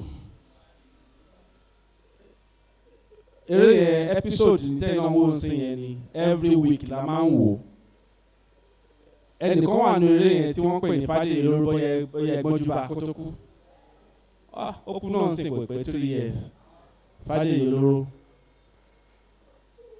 ó máa ń dá àṣà kan nínú eré yẹn tó bá ti pa àwọn èèyàn tán báyìí súkẹ́ ìlú yẹn ló wá jọ létí gbogbo ọmọ ilẹ̀ Yorùbá gbà yẹn mílò míre mímí lédèrè dèrè Fádèyí olóró àfi súkẹ́ súkẹ́ súkẹ́ àwọn kan ní ó sì gbá mi létí àfi gbòsà gbòsà àwọn kan ní ó tọ̀ sí mi lábẹ́ àfi sùúrù sùúrù kí lẹ́yìn pè gbà yẹn náà pé kankan ẹ rántí.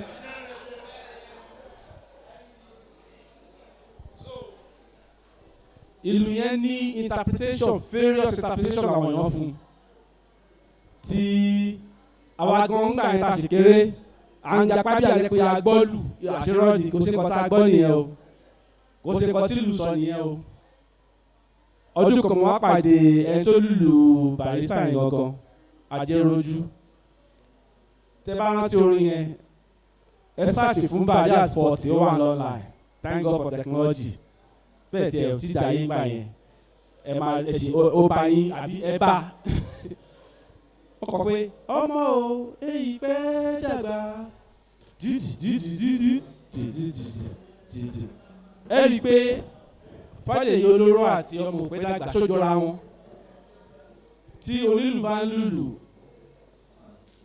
ọ̀rọ̀ tó ń sọ ó gbọ́dọ̀ ní í ṣe pẹ̀lú orin the message of that song wọ́n jọ máa share ẹ̀ ìgbà míì onílù lè má ní òwe àdáyébá láti fi báàkì orin yẹn ó máa yọ nínú orin yẹn bàtí King Wasiu lùlù kan tó sọ pé ìlú dowó ìlú dọ́là ni mo ṣe wá dúpẹ́ o ìlú dowó ìlú dọ́là ni mo ṣe mọ́ pẹ́ wá onílù yẹn sọ pé ìlú dowó ìlú dọ́là nílé bàbá mi ìlú dowó ìlú dọ́là nílé bàbá ẹ̀rí pé ó yọ ọ̀rọ̀ yẹn nínú orin ni òun náà ń ta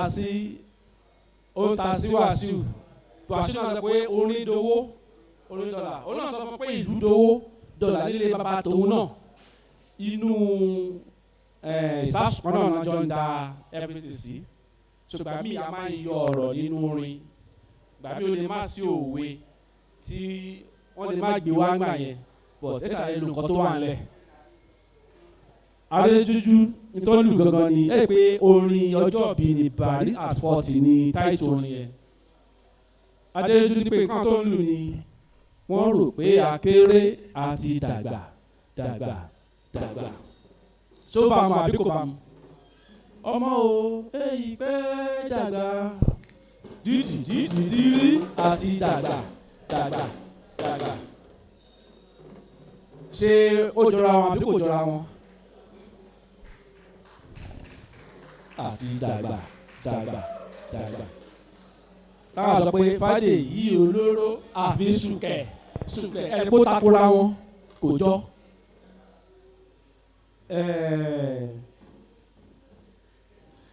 Ìlú kan náà tún wà tí Òbésèré lù. Ó lù yẹn pé kí ni ó fi ìbejì ṣe babaláwo tó ń lérí ìbejì sínú kí ni ó fi ìbejì ṣe kí ni ó fi ìbejì.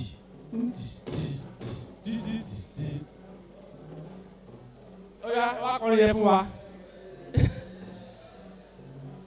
Nǹkan tí àwọn èèyàn wá túmọ̀ ìlú yẹn sí àwọn tí ò mọ̀ ìlú yẹn wọ́n wá sọ pé Chukwumerege Kérésìmesì nítorí ẹ̀ máa sọ pé kí ni ó fi ìbejì ìgbà yẹn ní gbajúgbajà olóṣèlú Chukwumerege tó dàgbò wà sẹ́lẹ̀tì gbà yẹn ìgbà tó tún wá release orin yẹn jẹ́ àtòsípò Christmas sàwọn kan ní Kérésìmesì Kérésìmesì akọ́tún ní Chukwumerege Chukwumerege.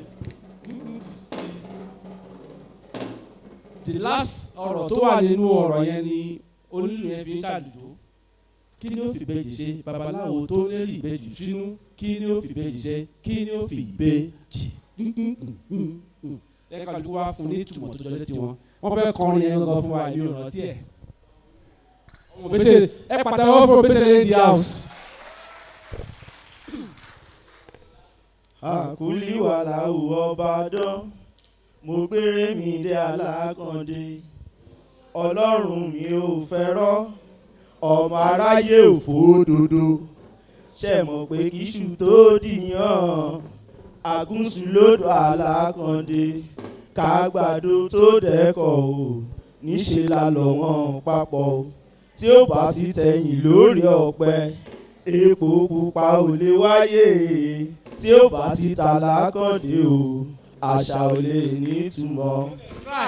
orin tó ń kọ yìí a máa ti tó 20 something years so wọ́n try o tó bá yẹ pé olólùfẹ́ Obesere ni wọ́n ná a lè ló pẹ́ jù ni wọ́n máa mọ̀.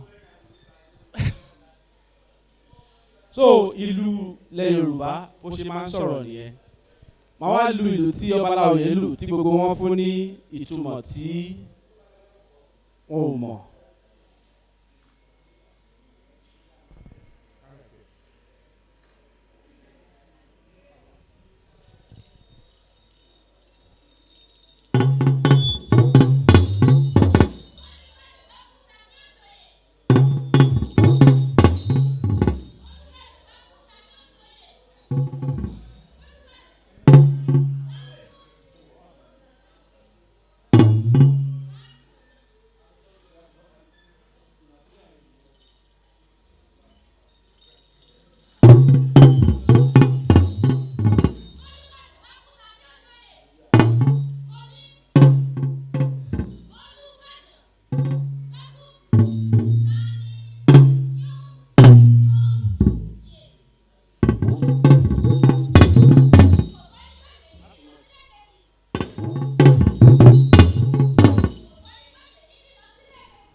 Oríṣiríṣi ìtumọ̀ ni àwọn èèyàn fún lù yẹn nǹkan tó fi lù yẹn lù gangan mo rò pé àwọn ẹ̀gbọ́n mi tó wà nílé wọ́n á lè interpret ṣe rántí kí ni ó fi lù yẹn lù gangan ẹ pàtẹ́wọ́ fún wọn.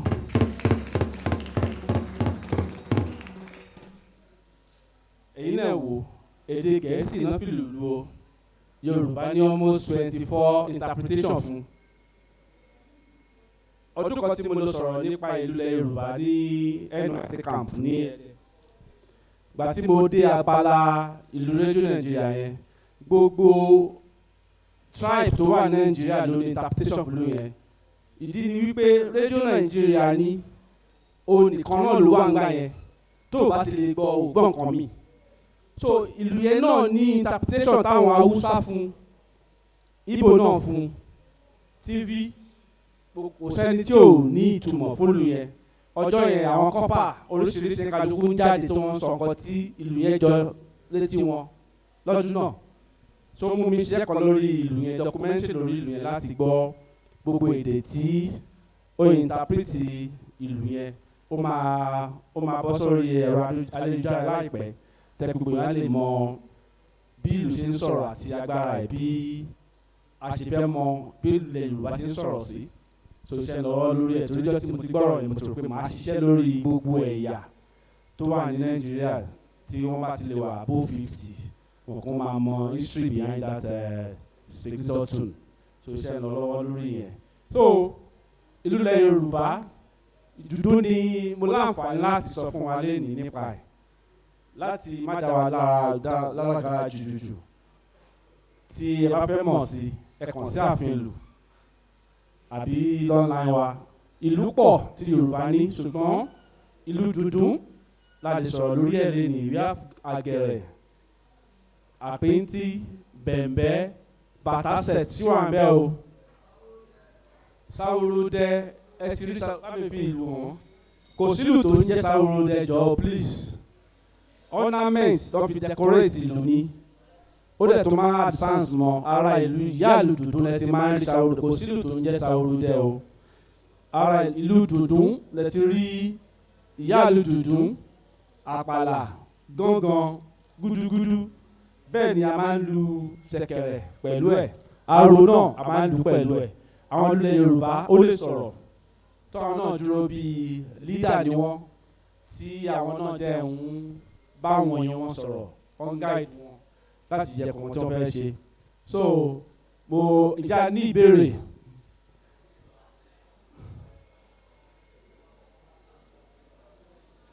kò sí ìbéèrè ó yá èèyàn méjì péré obìnrin kan ọkùnrin kan ó dá tá bá ti ṣe tán ṣàmà wá jó ijó la máa fi parí ẹ̀ gbogbo ìpínkàn tẹ́ ẹ fẹ́ jù nìyẹn ijó yìí náà ni ó yá. ẹ káàsán orúkọ mi ni Adéníyì Olúwaṣẹ́gun mo fẹ́ bẹ̀rẹ̀ lóò. According to Romans mo gbọ́ pé ìyáàlú yìí ni pé àwọn tí wọ́n bá wá láti ilé àyàn nìkan ló máa ń lò ìyẹn ìyáàlú ṣé bẹ́ẹ̀ ni àbí bẹ́ẹ̀ kọ́. kò rí bẹ́ẹ̀ o wọ́n tó bá ti lè mọ ìyáàlú lù ó túmọ̀ sí pé ó ti mọ àpàlà tàbí gángan lù torí láti mú ìyáàlú ó tún ní bọ́ ṣe ń fún ọ sáìn tá a lè fún ọ ẹ ní ohun tó máa kanlẹ̀ nípa ṣé ìbéèrè kan náà ni mẹ́ta so tó bá ti lè kọ́ ìlù tó yẹ pé ìyá lọ ti kọ́ lù ṣùgbọ́n àpàlà kékeré yẹn ló dáa láti fi kọ́kọ́ fi bẹ̀rẹ̀ ìlù láti ibẹ̀ kó ti mọ ìtọ́ bá fi ń kọ́ ìlù nílé àyàn gangan omi lè wà kó máa sán wọ́n á ṣe ìlú kékeré kan fún ẹ tí wọ́n náà máa lù tẹ̀lé wọn ó bára mu kò bára mu nígbà tó bá yá ìwọ náà ní etí kónkó á máa lù tó bá yá agbábẹ́ sọ̀rọ̀ emele kan bí tọ́wọ́ ìbá ti di pé ó ń bá ara wọn mu láti ibẹ̀ a lè lu gudugudu yẹn ó le gan o wọ́n tó bá ti lè tó lè lu gudugudu onílù lánìí ó ti ní etí ìlù ó ti mọ ìlú lù. As an expert, what are the challenges in white drumming? Challenges pé bí interpretation pé téèyàn bá gbọ́ ìlù yẹn tó bá ń lù then àwọn míì máa misinterpret ìlú yẹn so what are the challenges as an expert in drumming. torí ẹ̀ náà mo sọ lẹ́ẹ̀kan wípé mo ń ṣe ìpolongo fún gbogbo àwọn èèyàn wípé kán máa lu àlùrọ̀ mo sọ lẹ́ẹ̀kan pé tí wọ́n bá lù tó bá tù sọmọ tí ò tí gbẹ Yorùbá tẹ̀kàn lù bìtùbìtù lákàn máa wò yín ìgbà míì kankan lè fún ọ lówó pé nọ́ọ̀sì yẹn ti pọ̀ jẹ́ gbẹgbẹgbẹgbà ẹ máa lọ ṣùgbọ́n tó máa ń bírèkẹ̀ láyé ìwọlá ọmọ kìnínní kan tó ń gbọ́ àwọn ọ̀rọ̀ yẹn àwọn bàbá wa ǹjẹ́ mọ̀ pé àwọn bàbá wa máa mọ DNA Yorùbá ó wà ní oríkì tó bá fi lè kì ẹ́ torí Yorùbá máa wú bàbá yẹn kó ló bí ẹ o tó bá ń kí ẹ lórí kí bàbá yẹn torí òun wú bí màmá ẹ léèrè o real oríkì ilẹ̀ Yorùbá ẹlòmíì máa gbá máa sunkún ni torí ẹ máa wú bí mọ́ mi ẹ léèrè o tí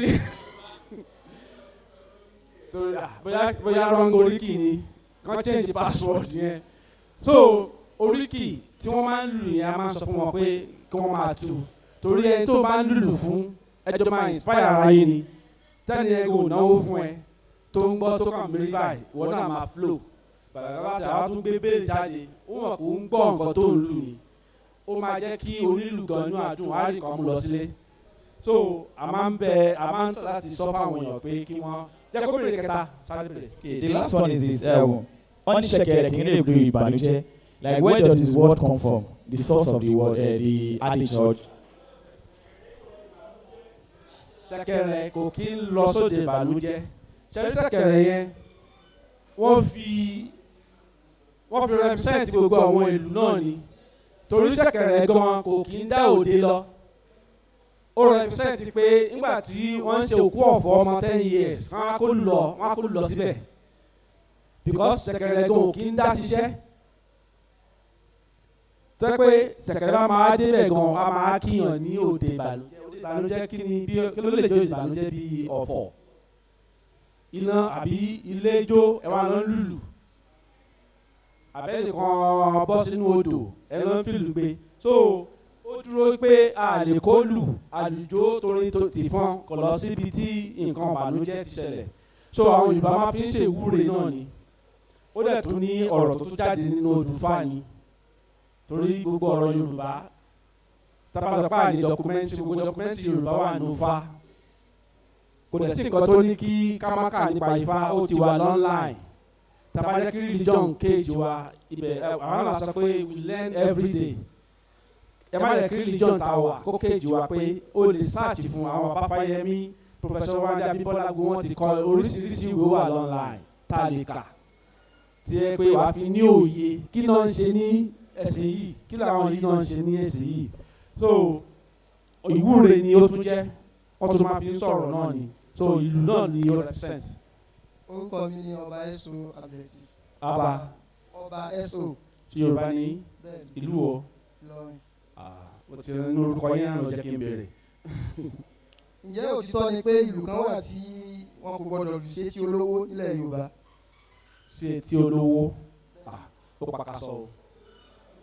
Because ìlú tí wọ́n lù fún tálákà náà wọ́n lù fún olówó nílẹ̀ Yorùbá.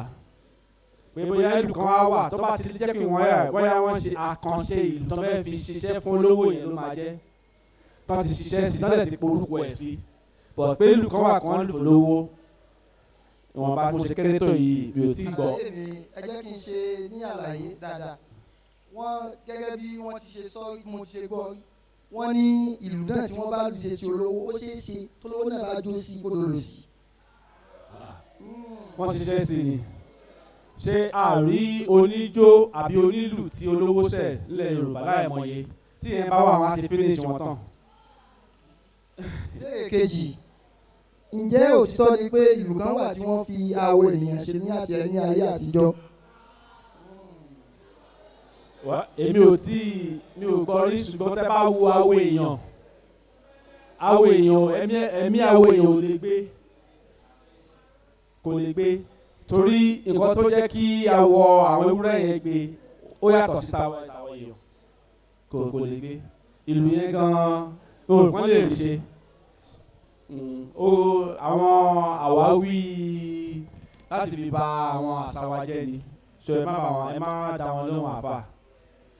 Good afternoon, sir. Sir, I have 3 questions I want to ask. All right.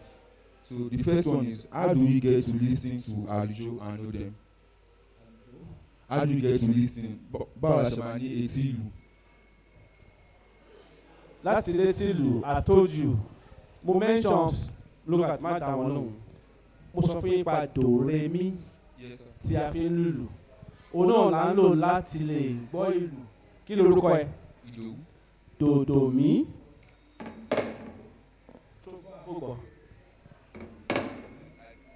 Ó gbọ́. Ìdòwú àbí? Ìdòwú? Bẹ́ẹ̀ sà. Ó yá lò fún. Ìdòwú ògbó. Àfikẹ́rẹ́ létí tó bá sùn lọ. A sì máa já tá. Ṣó gbọ́ yẹn? Àbó tún gbọ́. Tó o bá ti lè. Where are you from? Ondo State. Ondo. O wá gbọ́ Yorùbá. Èkó náà bí ẹ sí Èkó ò gbọ́ Yorùbá. Go and learn Yorùbá. Tó bá ti gbọ́ èdè ẹ gbogbo yìí kéré. Problem tó kọ́ ni pé o appreciate language yẹn. Tó bá ti lè appreciate ẹ̀ o lè gbọ́ o. Mo ti lù bíbá yìí gbogbo yín ẹ ti interpret ẹ̀. So kò sí nǹkan tó special nínú ẹ̀. Kò sí pé bóyá torí pé mo wá láti palace ọ̀ mo jẹ́ ọmọ ọdẹ mo jẹ́ etí ẹ̀ language wa ni ìlú ń sìn jẹ́ tó rọrùn láti gbọ́ kò sí nǹkan tó difficult nínú ẹ̀. Mi ò lè fi lù pé Ìdòwú lọ́la ń ṣèkótó lọ́wọ́ gbọ́ nǹkan mi ti wà nínú ẹ̀ nìyẹn o mo ti pọ̀ sí Dòdò mí Ìdòwú. Second question. And sir, the second one is, báwo ni àlùjọ ṣe máa ń kárí gbogbo onílù tó yẹ pé tí àlùjọ máa ṣe jáde báyìí kọ́ tó mọ̀ ẹ̀sìn máa gbọ́ níbi ẹ̀sìn máa báwo ló ṣe máa ń kárí àlùjọ yẹn ibo ló ti máa originate wa. Technology ló ti advance ló jẹ́ kó ti circulate but tẹ́lẹ̀ náà nígbà táwa ṣọ́ọ̀ṣì bí àwà a sọ̀rọ̀ nípa orin barista turntable kọ́ ni ìyẹn bá jáde nígbà yẹn tó bá máa jáde Monday wọ́n á announce ẹ̀ pé on the 20-something of July of August or September ọjọ́ yẹn ni wọ́n á pín gbogbo orin yẹn sí gbogbo Nàìjíríà ọjọ́ yẹn everybody máa gbọ́ so tó bá jẹ́ pé orin tó ń rìn tó bá hit tó bá any party wọ́n sọ pé ijó yóyò làwọn fẹ́ o gbà kán wà tẹ́ pé ijó yóyò ó trend gan tó any party bẹ́ẹ̀ náà ṣe ń pariwo sí pé àṣàkẹ́lẹ́ fẹ́ o dìbànjì ni o so ìlú yẹn tó lù ní orin gbogbo orin yẹn ó máa circulate but láyé tí ń sìn technology ti jẹ́ kó fast torí bá jáde lẹ́yìn sí gbogbo ti score ẹ ti ń ṣe challenge ẹ ti ń ṣe gbogbo ẹ̀ so nǹkan tó ń jẹ́ ká lù yẹn náà circulate nìyẹn o ṣé mo try. Yes sir. So sir, lastly, sir, there is a myth. Sir, there is a myth. Only nǹkan tó máa mo gbọ́ tó máa mo ti kọ́ gbọ̀ngàn rí but torí mi ò kí ń gbọ́ tó máa lọ àlejò ní pati tó yẹ mo ṣe filẹ̀ so oníkan tó máa ń sọ pé gángan ó jẹ́ àjọ̀nú ní gángan so how true is that. kò sájà nínú ìlú wa ó múnú ẹnu dùn ó mú wa lára yá ó ń wú wa lórí àfi ń kìlọ̀ ìwà bẹ́ẹ̀ la ṣe fi ń múra wa dùn kò sí sálùjọ wà nù yẹn mọ́ àbí àjànú kan tó wà nù ètò múnú wa dùn kò sí tó jọ bẹ́ẹ̀ o thank you. mo rò pé last question àyànbìnrin àbí ọkùnrin ni.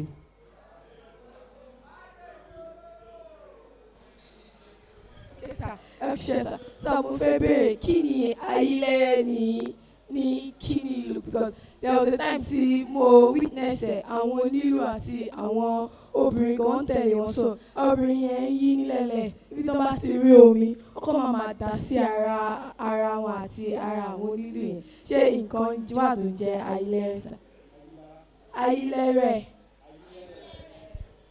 wọ́n ń jó lọ́wọ́ yínú ẹ̀rẹ̀ yẹn àbí.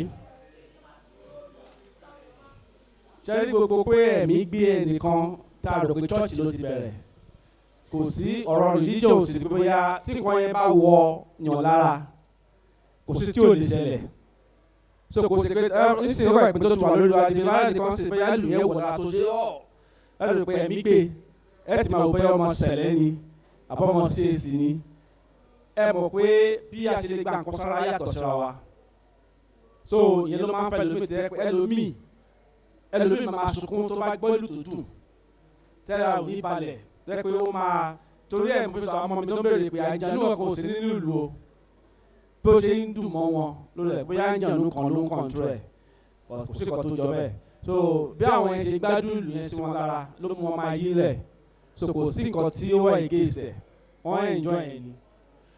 ní báyìí àlùjọ lókùtà máa fi parí gbogbo àwọn kan báyìí.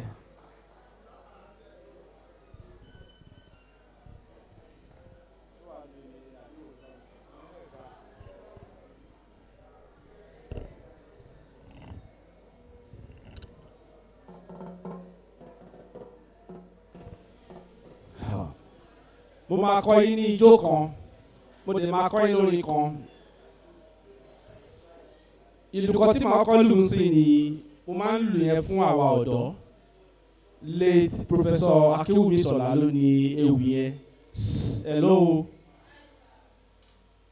ewì ni Professor Akéwùmí Ṣọlá ló kọ ewì yẹn kí Ọlọ́run bá wa fi ẹ̀mí kọ́ wọn àjọ máa lù yẹn ni màá kọ́ yín lọ́rọ̀ yẹn kí tó lù.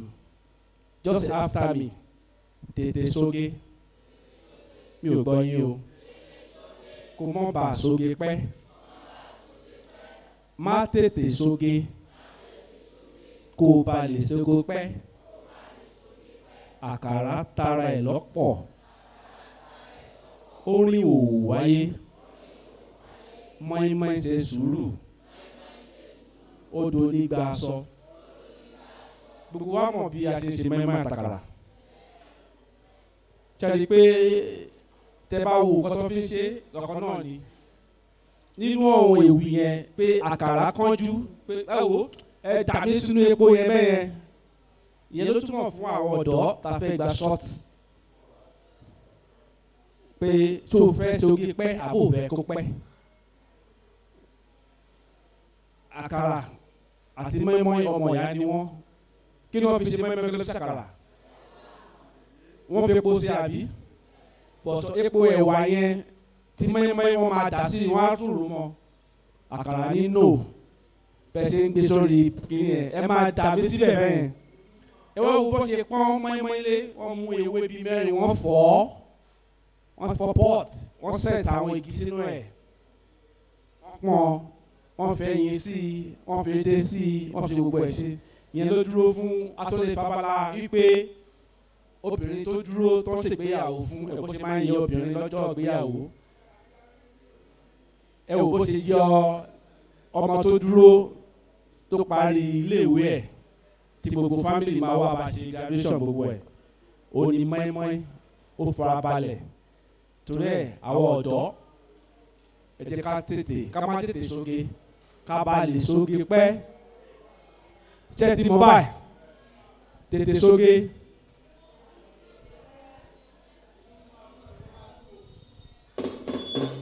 tètè ṣoge.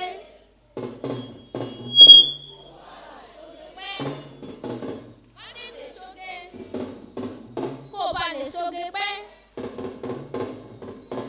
àkàrà tara rẹ̀ lọ́pọ̀. orin òwò wáyé. wọ́n má ṣe sùúrù. ó lò nígbà aṣọ. ìyẹn ni mo fẹ́ kí ẹ mú lọ sí ilé.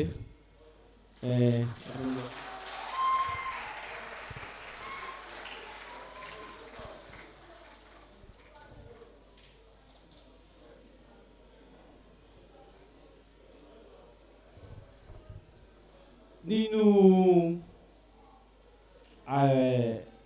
àkọsílẹ̀ tí mo wá síbí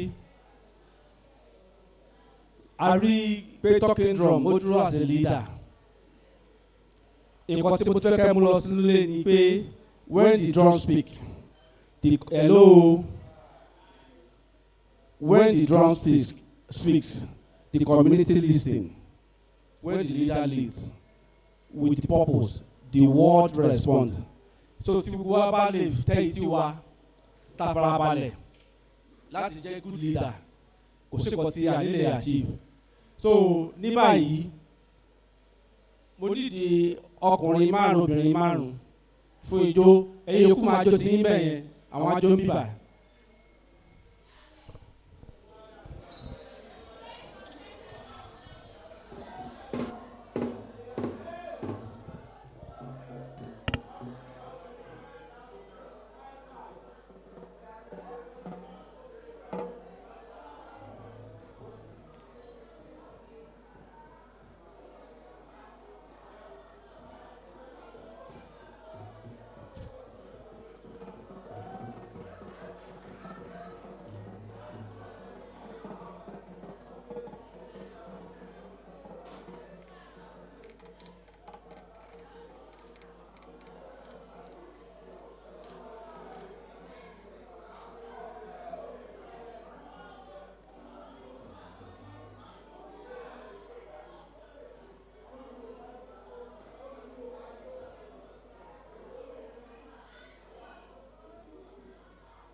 máa wí. Wá. Wí. Ẹ pàtẹ́wọ́ fún bàbá yìí.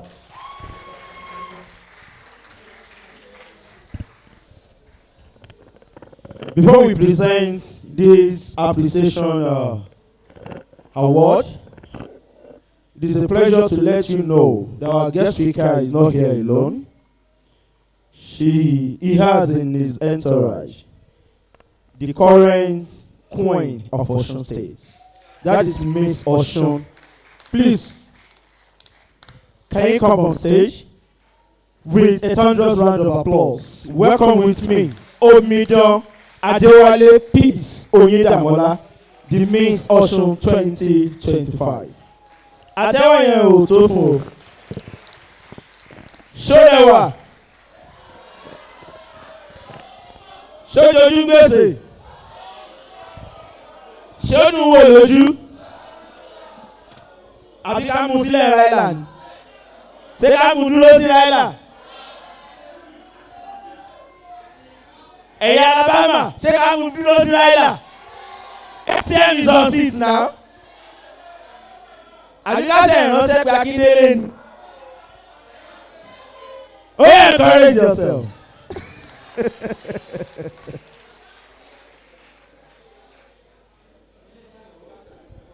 Thank you, sir. On behalf of Rotary District 9126, a fún yín ní àmì ẹ̀yẹ nígbé a pè yín ẹ̀dẹ̀ bá wa darapọ̀ ní Ryla program 2025. A mọ rírì yín ọmọọba Adéwálé Láòyè in recognition of your outstanding contributions and unwavering support during the Rotary Youth Leadership Academy Ryla 2025, given this day, 20th September 2025.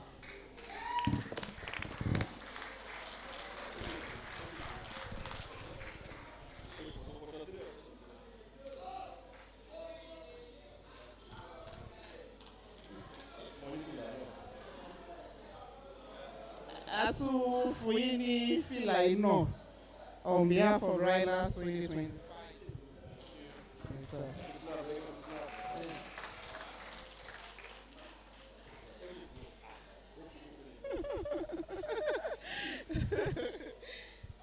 This is an electric kettle for collapsible electric kettle fún àwọn màmá wa nílé torí kò ṣàyìn nìkan náà lè máa gba ẹ̀bùn ìyá wa ní ilé ṣèjọba àgbé fún wọn. Then báàgì yìí náà Ryla 2025 Ryla souvenir bag wa náà ni ẹ lè bá wa fún àwọn ọmọ wa náà kàn máa lò ó. Then àpò ilé láti kó gbogbo ẹ̀ sí tẹ̀ bá délé.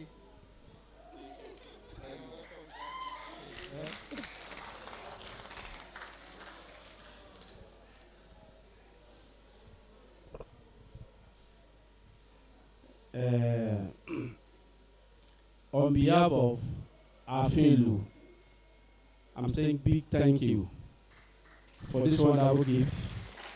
So thanks so much. You're welcome, sir.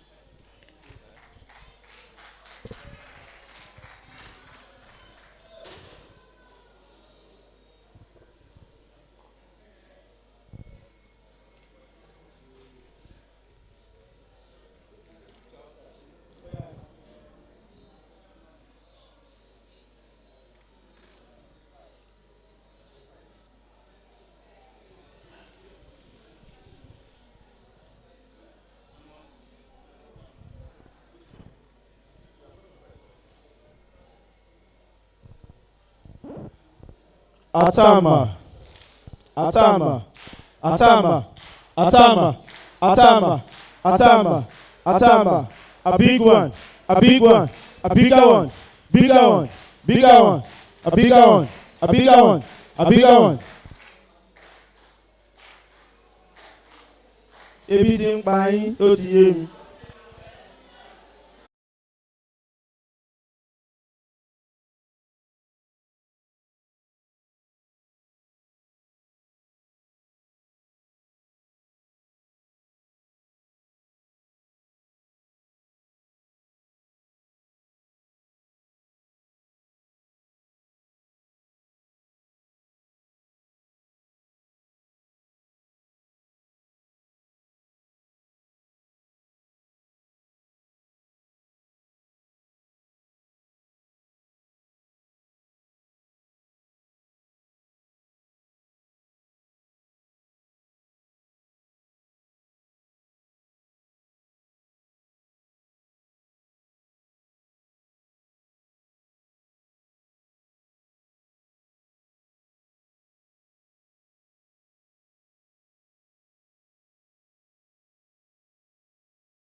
Apata House.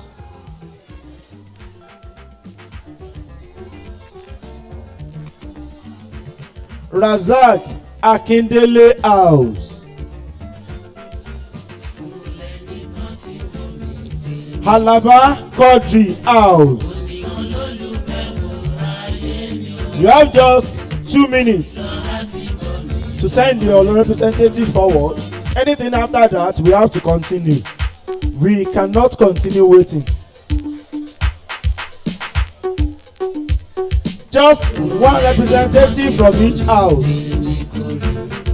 Any news you want to cast, Yoruba, please.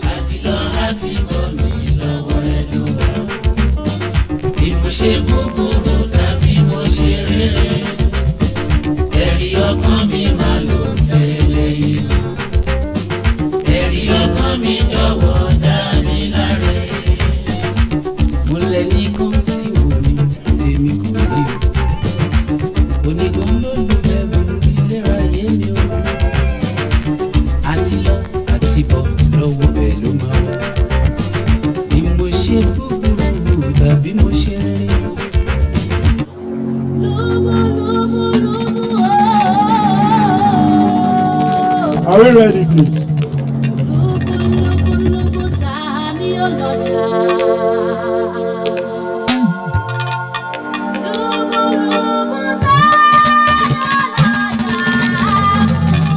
Thank you, DJ. Which house is this? Iwadola House. Please step forward. Ladies and gentlemen, put your hands together for Iwadola House as they step forward to present their news. Ẹ kúrọ̀lẹ́ o, ẹ káalẹ́ o, gbogbo yín ni mo kí nílé níta. Ṣé ẹ ṣetán láti gbọ́ ròyìn lẹ́nu mi lónìí? Ẹ̀yin ará Ìwádọ́là, ṣé ẹ ti ṣetán o? Orúkọ mi ni Omidan Jimoh Fatima Balógun láti ilé Ìwádọ́là Samson. Àkókò tá a wà tí èmi mọ̀ tẹ́yìn mọ̀ náà ni a wà. Ní òní, tó jẹ́ ọjọ́ Wednesday, ní ìpínlẹ̀ Nàìjíríà, ní ìlú Ọ̀ṣun, ní dédé agogo 5 ó kọjá ní dédé agogo 5 ní àárọ̀ yìí, ó ní gbogbo wa jí náà sì gbọ̀n wá síta náà ní ká mọ̀ sáré. Ó tún ṣẹlẹ̀ bẹ́ẹ̀ pé wọ́n tún ní ká padà sínú ilé ní dédé agogo 7 lónìí. Kò pẹ́ sígbà náà ni àwọn tó pẹ́ ni wọ́n ní ká lọ gbé bẹ́ẹ̀dì ni wọ́n sì di arúgbó bẹ́ẹ̀dì. Lónìí tó jọjọ́ tí à ń ṣe àyájọ́ àṣà. A ní oríṣiríṣi àwọn olùkọ́ tí wọ́n kọ́ wa ní òní. Ẹ̀yin ará Ìwádọ́là, ṣé ẹ wà pẹ̀lú mi báyìí? Ẹ̀yin ará Àpáta, ṣé ẹ sì ń gbọ́ròyìn báyìí? Okay. Èyí ni ó jẹ́ ìgbẹ̀yìn ìròyìn wa lónìí nígbà tí gbogbo yín ẹ̀ tí ì ṣetán àti gbọ́. Ẹ ṣé o, á pàdé lọ́jọ́ mi. Ẹ̀bùn látẹ̀wọ́. Ṣé kìíní yóò mọ̀ dàrú máwọn? Sorry. Ẹ fún látẹ̀wọ́ lẹ́ẹ̀kan sí. Ladies and gentlemen, and we have the representative of Olúmídé Ìlọ̀rí. Ẹ pàtẹ́wọ́ fún. Oníròyìn paraku ni. Nǹkan alẹ́ yorùbá mi hàn sáà ní ṣe o. Ẹ káalẹ́ o. Ṣàlàáfíà lẹ́wà o. Àdẹ̀kú àtàárọ̀. Àkú o bí ìlú ń ṣe rí. Ọlọ́run á jẹ́ kó dáa o. Gómìnà ọ̀rọ̀ àná mo kí yín o. Orúkọ tèmi ni Òtàràtọ̀ Ọpẹ́yẹmí láti ilé ìwé ìròyìn Ryla kó fìdí kalẹ̀ sí ìlú Òṣogbo ní bíbáyìí. Mo mú àwọn ìwé ìròyìn kan wá lálẹ́ yìí bẹ́ẹ̀ láti rí ìwé ìròyìn Olúmídé Ìlọ̀rí, a rí ìwé ìròyìn Àpáta, a dẹ̀ rí ìwé ìròyìn Ìwádọ́là. Kókó inú ìwé ìròyìn ń lélẹ̀. Lákọ̀ọ́kọ́ náà ní òwúrọ̀ yìí ní gbogbo àwọn ọmọ tó wá ṣe Ryla wọ́n jí ní dédé aago 5. Lẹ́yìn náà tí wọ́n sì sá lọ tí wọ́n sá sódò tó ń ṣe aré ìdárayá tí ara kó ba lè ṣe kí ni kó ba lè mókun dáadáa. Lẹ́yìn náà ni wọ́n wá sí gbọ̀ngàn yìí tí oníkálukú sì jẹun tí a dẹ̀ bẹ̀rẹ̀ ètò ní pẹrẹu. Lákọ̀ọ́kọ́ ni olùdarí ààbò ara ẹni làbòlú tí àwọn olóyìnbó ń pè ní NNCDC tó bá wa sọ̀rọ̀ lórí pé ọ̀la wa ó dára gan, ká má sì ṣe kí ni ká má fi ṣe ìwà jàǹdùkú tó lórúkọ ń pè ní criminality. Okay. Lẹ́yìn náà ni Rotary àwọn kan náà bá wa sọ̀rọ̀ nípa àṣà, gbígbé àṣà wa ní arugẹ. Orúkọ Rotary náà ni Ṣẹ́gun Ajíbóyè. Lẹ́yìn náà ni ọmọ ọba Aláoyè Adéwálé tó tún wá tó kọ́ abọ́ ṣe bí ìlú ṣe ń sọ̀rọ̀, bí a ṣe lè gbé ìlú tá a lè lù tàdá máa ṣe kí ni tá a máa gbọ́ nǹkan tó ń sọ. Gbogbo ẹ̀ náà kọ́ wa lónìí tó sì yé wa yékéyéké. Lẹ́yìn náà ni a lọ sí orí pápá tí a sì ṣe kí ni a ṣe eré ìdárayá níbi tí ẹgbẹ́ agbábọ́ọ̀lù Àpáta àti Samson Ìwádọ́là tó ti ṣe kí ni tó ti pàdé ara wọn, àmọ́ tó parí sí àmì ayò 0-0 tó sì padà gbá Olíwò mi ń gbá sí ọ tó padà kẹ́yìn sí àmì 2 àti ẹyọ kan. A tún sáré alápò níbi tí àwọn ilé Olúmídé Ìlọ̀rí tí obìnrin wọn ti jáwé olúborí tó ń gbé ipò kínní. Èyí ni òpin ìròyìn wa. Ṣe ẹ pàtẹ́wọ́ fún, ẹ pàtẹ́wọ́ yìí dáadáa o.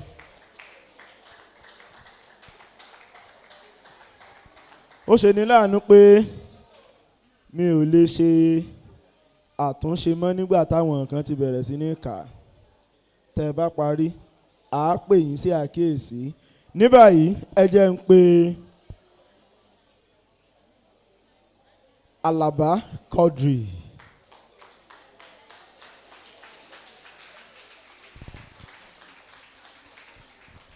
Ẹ kú dédé ìròyìn o, orúkọ tèmi ni Victoria Ọmọládé láti ìkànnì 9126 district 9126 Ryla 2025 ilé Alaba Quadri. Èyí ni kókó ìròyìn náà. Àwọn ọmọ ará Ryla 2025 wọ́n gba àlejò 3 ọ̀tọ̀ọ̀tọ̀ lénìí tó sì jẹ́ pé wọ́n jèrè púpọ̀ nínú bẹ̀. Wọ́n sá eré pápá lénìí. Èyí ni àkójọpọ̀ ìròyìn náà. Àwọn ọmọ Ryla 2025 wọ́n gba àlejò. Èyí ni ọ̀gá àgbà ìgbàgbọ́wọlé mi, èyí tó jẹ́ ọ̀gá àgbà LSDS ti ìlú Ọ̀ṣun tó sọ̀rọ̀ wípé ọjọ́ ọ̀la wa ṣe kókó ká má fi tàpàlà. Lẹ́yìn náà ó tẹ̀síwájú ó sọ fún wọn wípé kán ṣe gédé kán má fi ọjọ́ ọ̀la wọn tàpàlà nítorí pé èní kọ́ nìkan náà máa rí torí ọ̀la wa jà. Ó sì sọ wípé kí ó sọ fún àwọn ọkùnrin àti ará obìnrin Ryla 2025 wípé tí ọkùnrin àbí obìnrin ò bá ti tẹ́wọ́ gbà pé kó fọwọ́ kàn wọ́n kí wọ́n má tẹ̀síwájú. Lẹ́yìn náà ni ọ̀gá àgbà Ṣẹ́gun Ajíbóyè òun náà sọ̀rọ̀ ó sọ fún wa wípé ká má fi ìṣẹ̀ṣe wa sílẹ̀. Ó tẹ̀síwájú láti sọ wípé tí ìṣẹ̀ṣe bá parẹ́ kò sí ìyàn kankan tó lè tẹ̀síwájú. Lẹ́yìn náà a gba àlejò èyí tí à ń pè ní agbàlejò ọmọọba Ọláoyè tó sọ̀rọ̀ nípa ìlú. Ó tẹ̀síwájú láti sọ oríṣiríṣi ìlú tó wà, èyí tí ó sọ fún wa wípé ìlú gángan wà. Ó sì tẹ̀síwájú láti pe àwọn ọmọ Ryla 2025 láti wá lu ìlú. Ó sì kọ́ wọn ní ijó oríṣiríṣi. A tẹ̀síwájú nípa eré pápá. Àwọn ilé Ìwádọ́lá já owó borí. Èyí ni àkójọpọ̀ ìròyìn náà. Orúkọ mi ni Victoria Ọmọládé.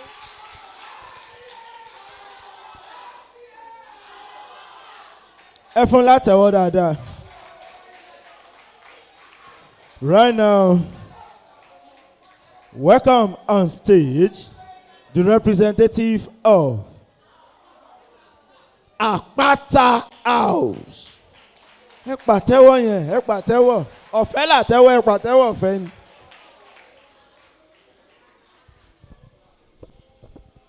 Good evening, everyone.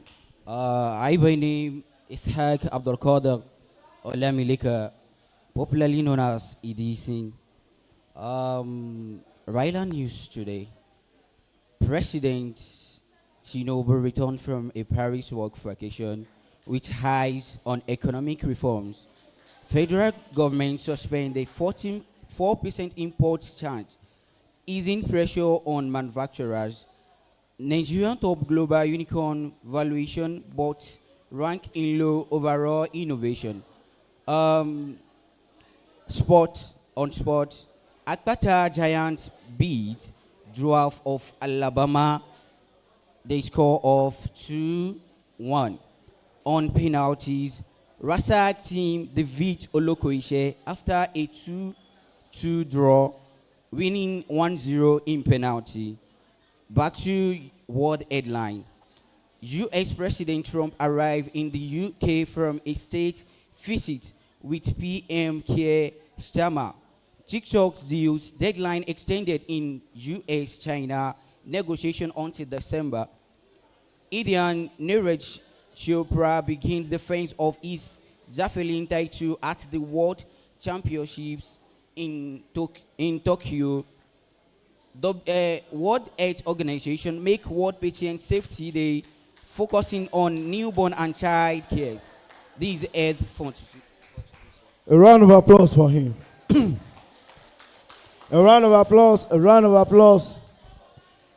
Right now, welcome on stage the representative of Razak Akindele House.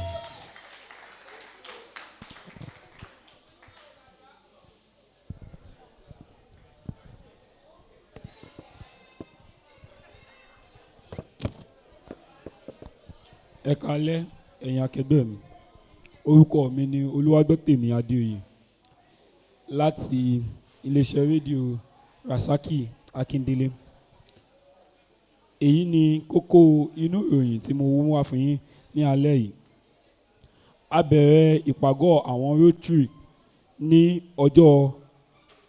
ọjọ́ Sunday. Èyí ni kókó èyí ni ìwé ìròyìn gangan. Ní èní tó jẹ́ ọjọ́ Wednesday ní ìpàgọ́ Rotary, a ní àwọn àkànṣe ètò kan tí wọ́n ṣe. Èyí tí wọ́n fi bẹ̀rẹ̀ òun ni eré ìdárayá. Wọ́n bọ́ sí àtijẹun, wọ́n sì bọ́ sí ètò ẹ̀kọ́. Ẹni tí ó kọ́kọ́ sọ̀rọ̀ òun ni ọ̀gá àwọn ààbò ara ẹni làbòlú, ọ̀gbẹ́ni Emmanuel Sotiyo. Ọ̀rọ̀ tí ó sọ̀rọ̀ lé lórí òun náà ni ọjọ́ ọ̀la rẹ jẹ́ iyebíye, má ṣe fi ta bẹ̀lẹ̀ jẹ́ pẹ̀lú ọ̀ràn dídá. Ẹni ẹlẹ́ẹ̀kejì tó sọ̀rọ̀ òun náà ni ọ̀gbẹ́ni Ṣẹ́gun Ajíbóyè tó jẹ́ aláṣà ilẹ̀ Yorùbá, tó sọ̀rọ̀ nípa dídá àṣà sí. Ó fi yé wa kókó láti máa dá àṣà sí. Ẹni kẹta tó sọ̀rọ̀ òun náà ni ọmọọba Ọláoyè tó sọ̀rọ̀ nípa gbòógì ìlù lílù. Ẹni tó sọ̀rọ̀ nípa àwọn àkànṣe ohun tí ìlù tó ń ṣe láyé òde òní àti tó ti ṣe ní àwọn ọjọ́ tí ó ti pẹ́. Ní ọwọ́ ìrọ̀lẹ́ òun ni wọ́n bọ́ sí orí pápá tí wọ́n sá eré ìje tí wọ́n sì gbá bọ́ọ̀lù. Ẹ ṣé. Ẹ wo látẹ̀wọ́ o. Ní báyìí, let's welcome on stage the representative of Ìlọrí Olókòṣe House.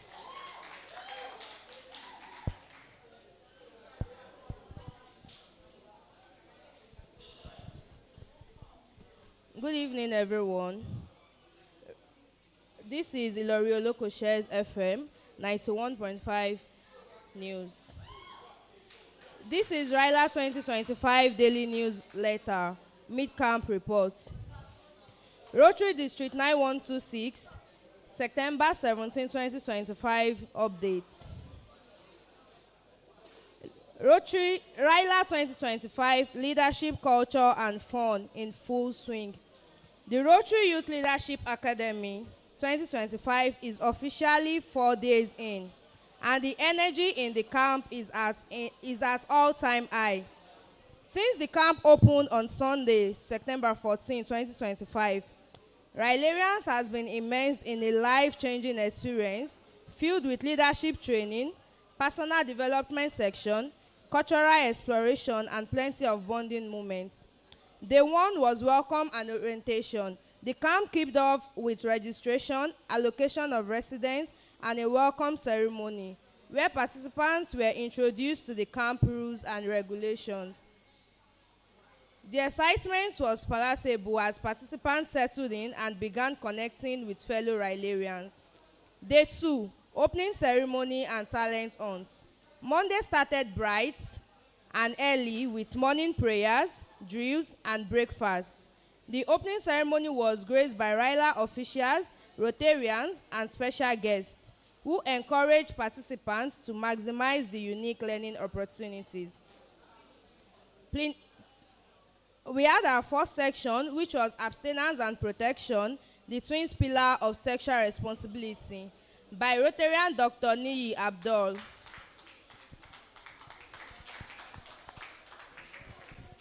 A round of applause for her. A round of applause.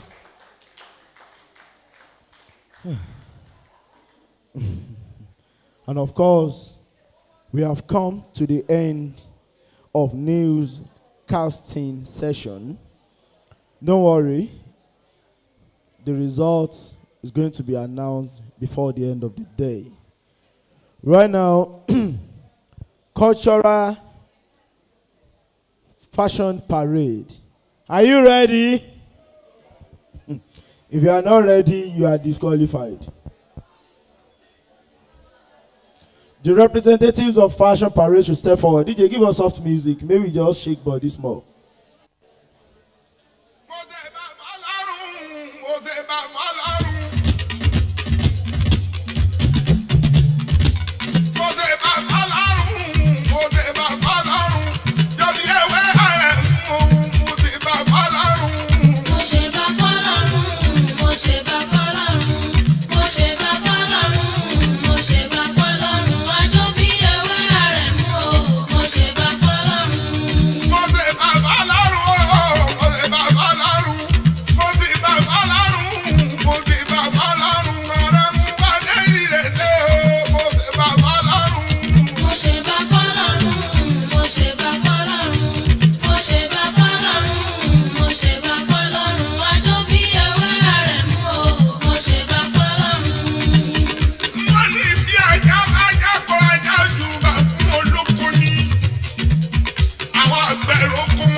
If you have not eaten, you can go out and get your food now. Or if you want more food, but that will be one after the other. Two of you cannot go at the same time. One will go, when he or she returns, another person will go.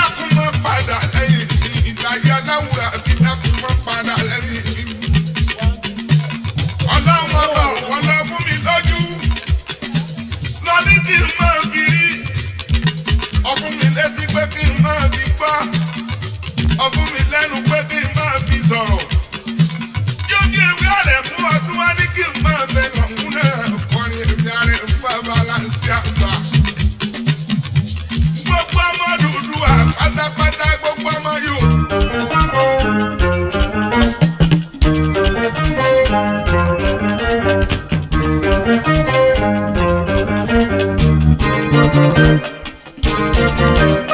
Kìíní máa fi sóore rẹ̀. Ọba ògo. Kìíní máa fi sóore rẹ̀ fún ọ. Ọba ògo. Kìíní máa fi sóore rẹ̀. Ọba ògo. Kìíní máa fi fi sóore rẹ̀ fún ọ nítorí ìgbà tọ́ta mi ń balẹ̀ ìwọ ló kọ́ lọ́gbọ́n kò jẹ́ kọ́ mọ̀ báyọ̀ fẹ́ lé mi máa yọ wọ́kọ́wọ́ àtìgbà yìí ni mo ti ń rògò rẹ nínú ayé mi májò máa yọ máa rá bàbá fún ọ ọba ògo.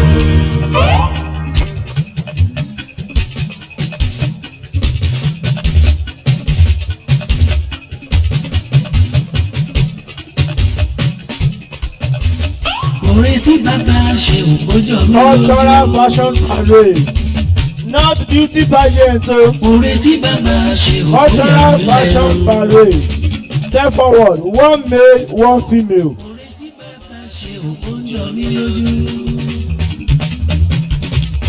àní oore tí bàbá ṣe òkójọ mi lẹ́nu. bàbá olóore ò ọpẹ́ lórí ẹ̀rọ. kìíní máa fi súnmọ́ fún ọ ọba ògo. kìíní máa fi sóore rẹ fún ọ ọba ògo. kìíní máa fi súnmọ́ fún ọ ọba ògo. kìíní máa fi sóore rẹ fún ọ ọba ògo. èmi máa fi sán fún ọ bàbá o ọba ògo nítorí wípé ìgbà tọ́ta mi ń balẹ̀ ìwọ ló kọ́ lọ́gbọ́n kò jẹ́ kó mọ̀ fáyọ̀ fẹ́ lé mi wáyọ̀ wọ́kọ́wọ́ àtìgbà yìí ni mo ti ń rògbò rẹ nínú ayé mi májò máyọ̀ máa rá bàbá fún ọ ọba ògo. ọba tí ń gbénu wúndí aṣọ náà.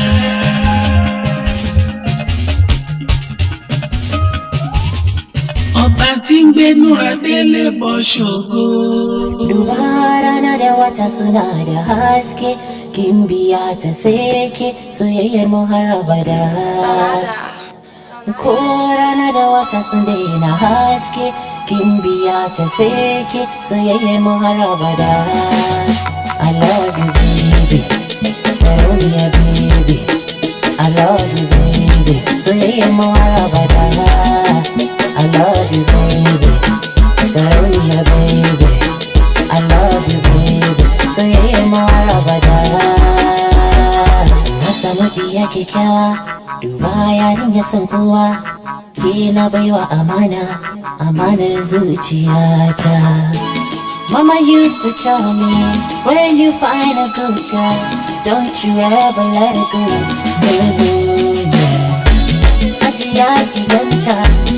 ita ce sarauniyata ai gimbiyata ɗanɗano da zuciyata. Wanna show her to the world, tell everyone of our love is here to stay. This love will never die. Rana da wata suna da haske, gimbiyata seke soyayyar mu har abada. Ko rana da wata sun daina haske, gimbiyata seke soyayyar mu har abada.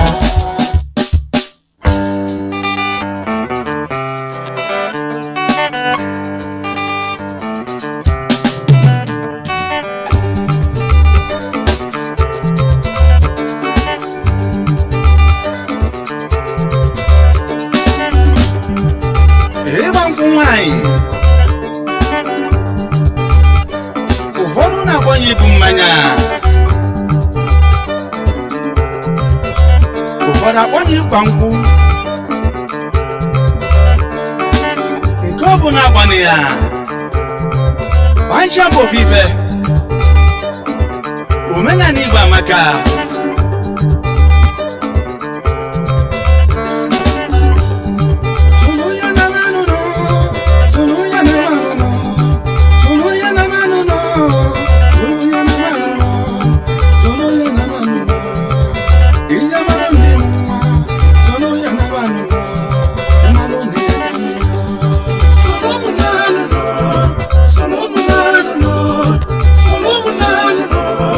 Solo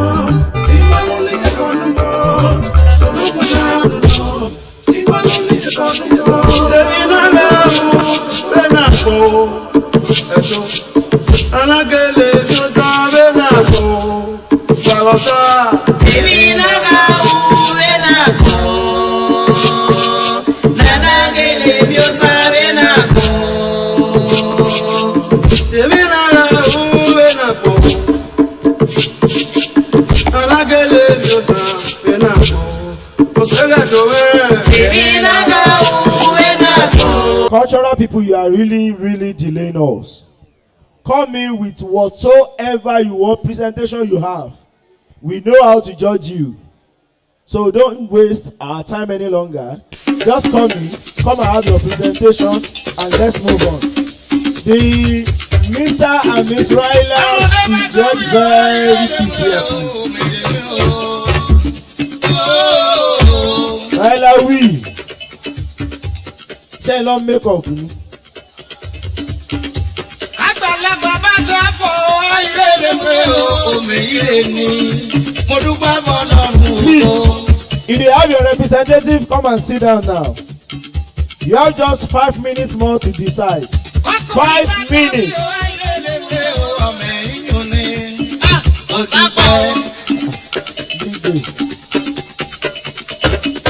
Ọ̀rọ̀ lè mú ré koko,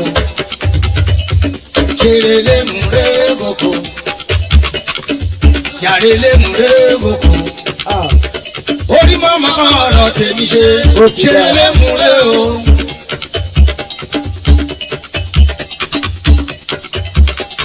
Kàbínú ni kò bá tẹ́wé o, ilé lè mú ré o, ẹ̀mí ìjọba ọ̀tá pọ̀ o. Àti ìbíta bára yéyé. Ibi bẹ̀rẹ̀ mi máa ní òkìlẹ̀ mi gbà lọ. Kí máa ti ṣe yìí sí o Èkìtì kété.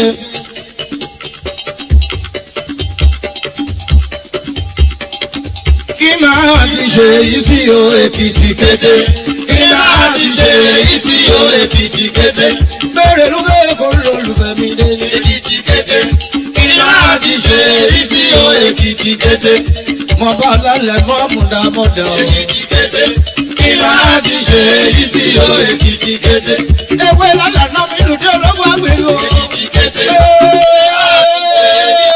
Èkìtì kété. Lúbúlúbú ta ni ó lọ ọjà tó bá dalẹ̀ o. Lúbúlúbú ta ni ó lọ ọjà tó bá dalẹ̀ o. Owó bá ń rajà olóòkan bọ̀ kó bá lọ. Owó bá ń rajà olóòkan bọ̀ kó bá lọ. Kí ló wá dé? Kò dé sẹ́. Jẹ́ ogún mọ́ òògùn ní jẹ́ mọ́. Adé ní jáde.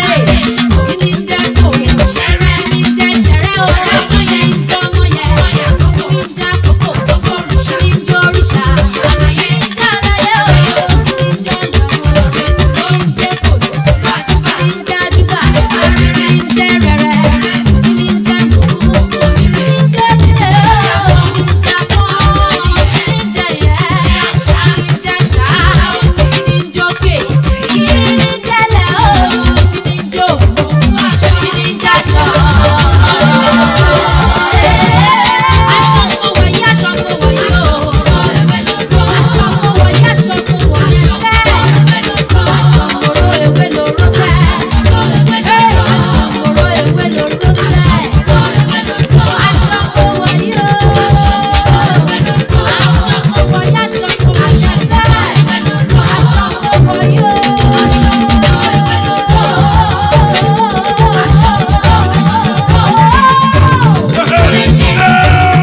padà wá o.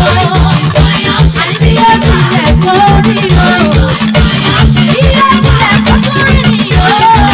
Yóò tilẹ̀ kórí o. Yóò tilẹ̀ kórí o. Thank you. Ryla we. Ryla we. Ryla we.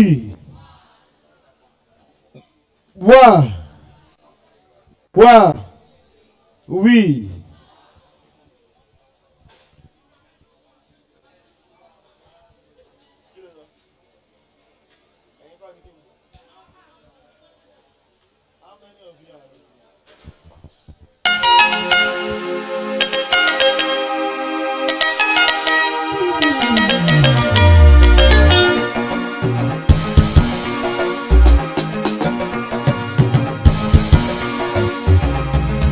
Fada alkhairi gaskiya jari ko kaki ne ko kasuwani ne gwanja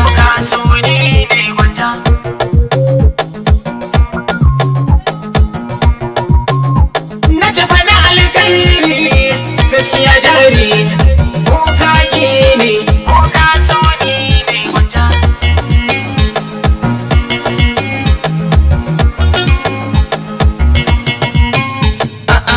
na ji daɗi ya fi na saba an shirya ya fi an saba tafiya rima na yi na caba tuni sun karba magadar waƙar wanda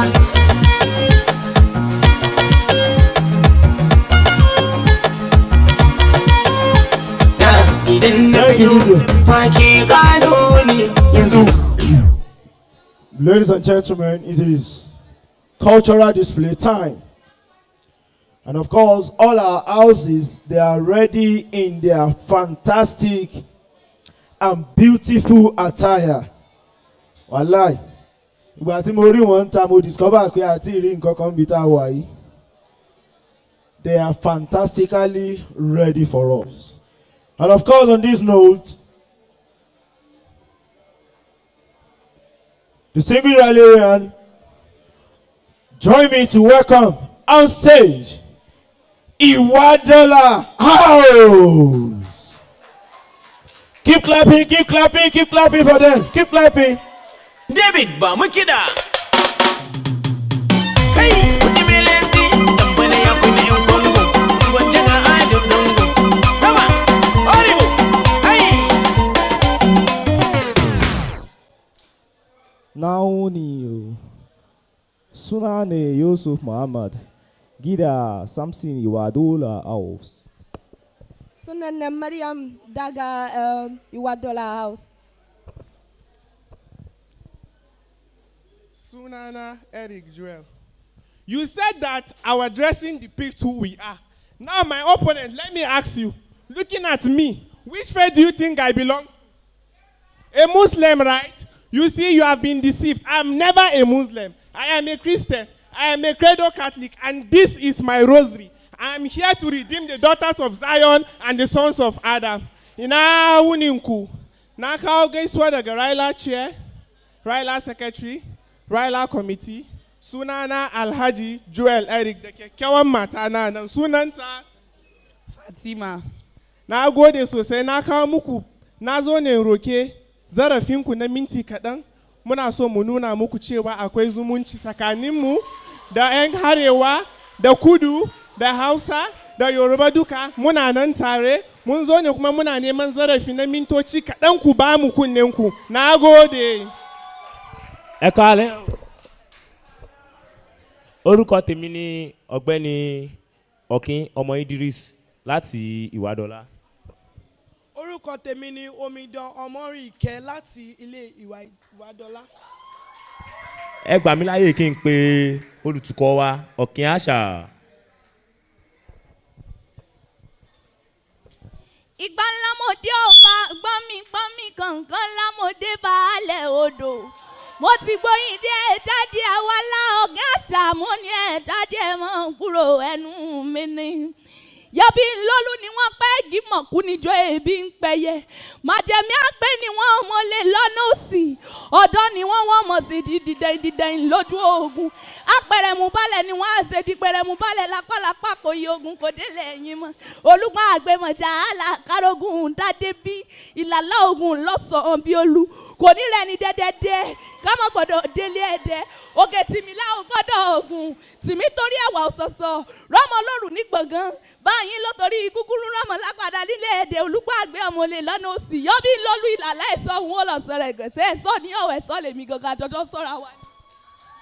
kábíyèsí o kábíyèsí dòun ò dákà ọba onífẹ́ àbúrẹ́ ọmọ pápá owó rẹ̀ mọ́ ìpè ọ̀ọ́ni ẹ̀rù jẹjẹ ẹ má dúró ká tó kí wọ́n nífẹ̀ẹ́ ọ̀ọ́ni àìdédé bẹ̀rẹ̀ kí wọ́n nífẹ̀ẹ́ oyè lágbo tó ká tó ń bẹ̀rẹ̀ lá kí wọ́n nífẹ̀ẹ́ òǹtólú bá kí wọ́n nífẹ̀ẹ́ àyè tábẹ́rẹ́ ẹbọ ni wọ́n fi mí ṣe ni mo ní irọ́ ni wọ́n pa àṣà wa ò lè parun.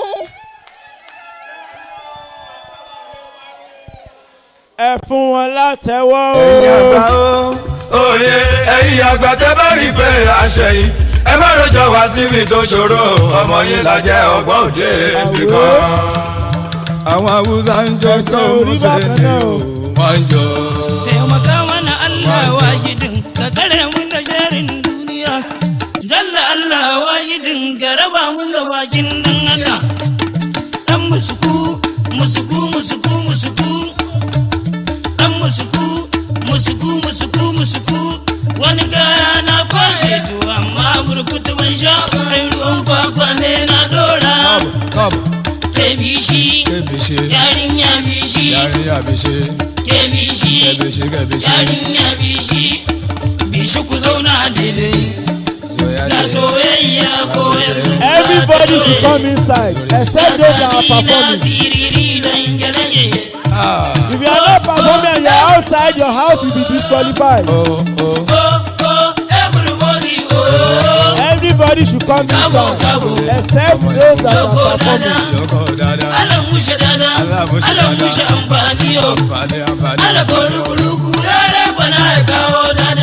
If you are not performing and you are outside, I will disqualify your house. Thank you, DJ.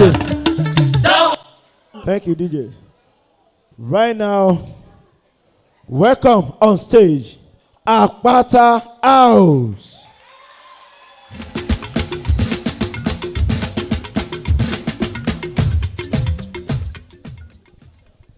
ẹ̀sìn wa dé Ìlọrin o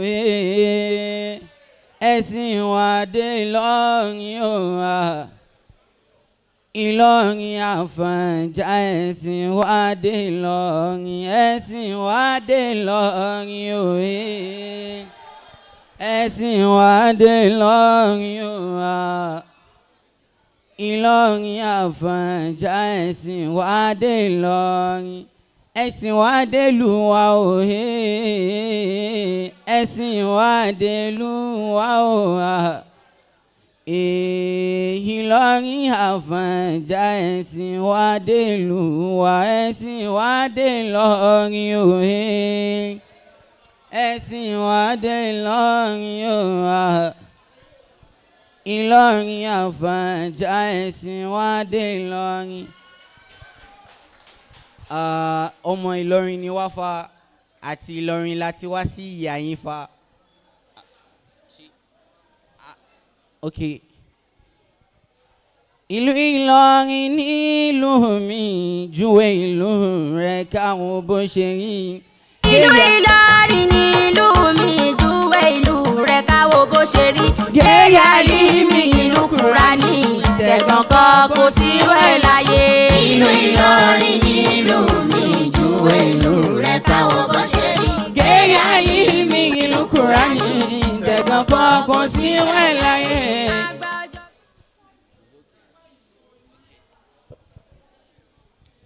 ẹ kú déédéé wòyí o ẹ sì kú déédéé wòyí gbogbo àwọn ẹgbẹ́ Rotaract pátápátá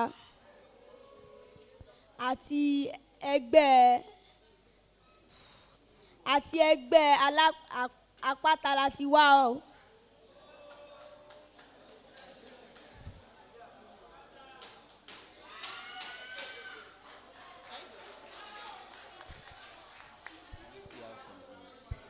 We still have some minutes, right?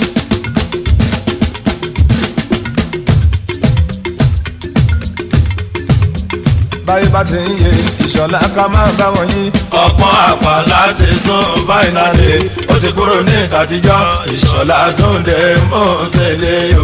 àìlámi joshua o ẹ jọ̀wọ́ ẹ bá mi dà lóbólẹ̀ àlùjọ níbi àmọ́sá. báyé bá ti ń yé ìṣọ̀lá ká máa bá wọn yín.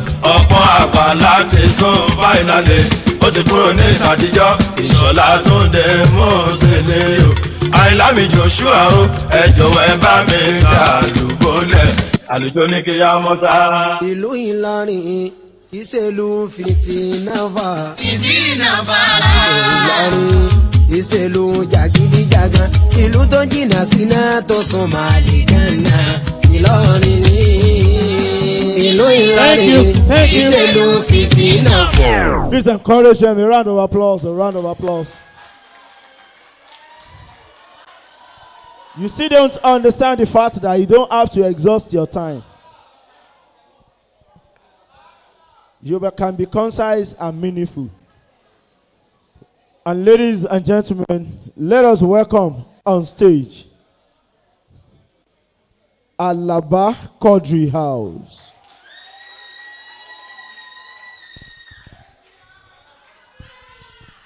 Ìbà ooo ìbà. Ìbà ní fún Ẹlẹ́dùmarè ọba ṣẹ̀dá ayé, ọba olùdáńdá tó dóhun gbogbo, ọ̀dádàndá ọba tó dá ayé pẹ̀lú ọ̀run. Ìbà rẹ ni mo ṣe ọba olùgbàlà tó rọmọ rẹ̀ láti wá gba gbogbo ẹ̀dá là. Bẹ́ẹ̀rù rẹ bá wọlé sí òjúbà lọ́wọ́ onílé, adẹ̀ràn múmú so ni. Bágùtọ̀ bá wòdẹ̀ tí òjúbà lọ́wọ́ ẹni tó lọ́dẹ̀, ó dájú pé ó dẹran àmúdẹ̀mọ́lẹ̀ ni ó padà wádà. Èmi wọlé mo ṣèbà fọlọ́run ọba mi, ọba tó ní kí n máa bẹ, ọba mi aṣòro ìdojú ìjà kọ, ọba mi aṣòro fìjà oníbú ọlá, rẹgbẹdẹ nínú ọlá, ọlá ńláńlá, abọ́láre rẹ̀ bí omi ni, ọba ọlọ́lá tí onípẹ̀kun, onípẹ̀kun ọ̀rọ̀ tó pọ̀ jù, ìwọ nìkan ni ọlọ́run ọba mi, ọba ńlá tí fọba jẹ, ọba tó tóbi ju gbogbo ọba lọ, ọba tí gbogbo ayé júbà fún ni lásìgbàdégbà. Orúkọ mi ni Omidan Mọ́ríkẹ́, mo wá láti ilé Alaba Quadri. Ẹ ṣé.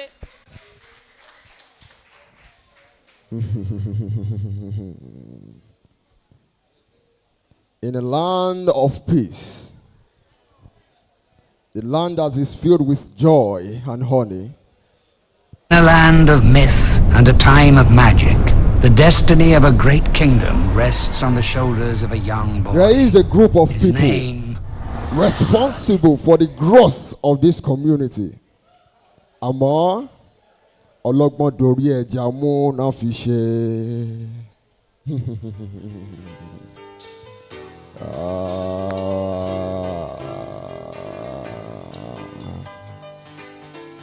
Orúkọ mi ni Àjàní ẹkùn ọkọ Àjọkẹ́ Ààrẹ Ọ̀nà Kakanfò gbogbo ilẹ̀ Yorùbá. Mo lè gbé ẹrù yìí. Àṣàkẹ́ Àjọkẹ́ ràn mí lọ́wọ́ kún mi lọ́wọ́ jẹ́ àjọ gbé.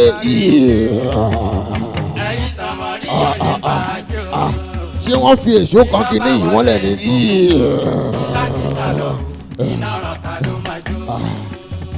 Ó ti fẹ́ sú mi báyìí, ó ti sú mi. Yóò wá Nagode Allah Sano my fellow Nigerian people, my name na Amina. Hey, the Nigerian matter na me go carry on. Yo wa.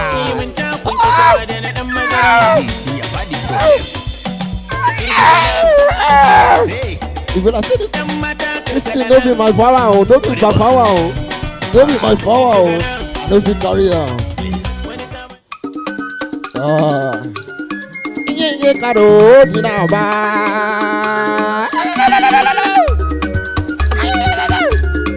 Igwe, na me go carry on. All the way from Calabar. Na me go carry on. My dear, Ochalogo. Go carry this thing together. Oh yeah. Go carry on together, John.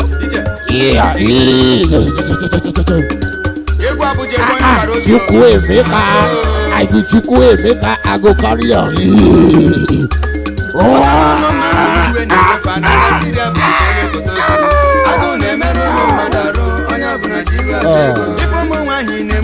My fellow people, they have forgotten. They have forgotten. We have forgotten.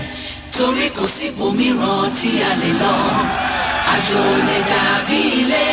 Ẹ̀yin ò mọ̀ wípé ọmọdé gbọ́n àgbà gbọ́n la fi gbọ́ lè fẹ̀ ni. Àjòjì ọwọ́ kan ò lè gbárù dórí. Ṣé ẹ̀yin ti ríbi tí òṣìṣẹ́ ọwọ́ kan ó ti lè gbálẹ̀ mọ́ rí? Ẹ jẹ́ a jọ gbé kínní yìí. Ẹ jẹ́ a jọ gbé. Ó yẹ ẹgbẹ́.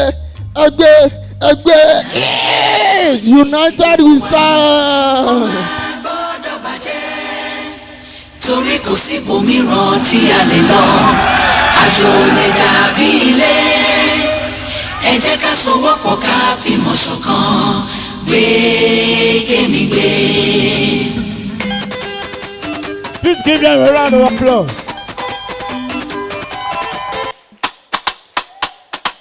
Yeah.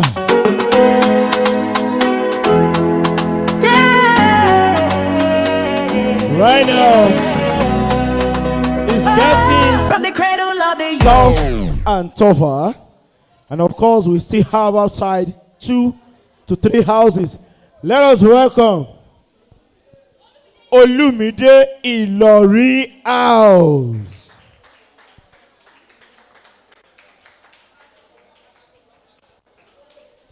Gbogbo yín a ṣe ń gbẹ́rù kiri ẹ.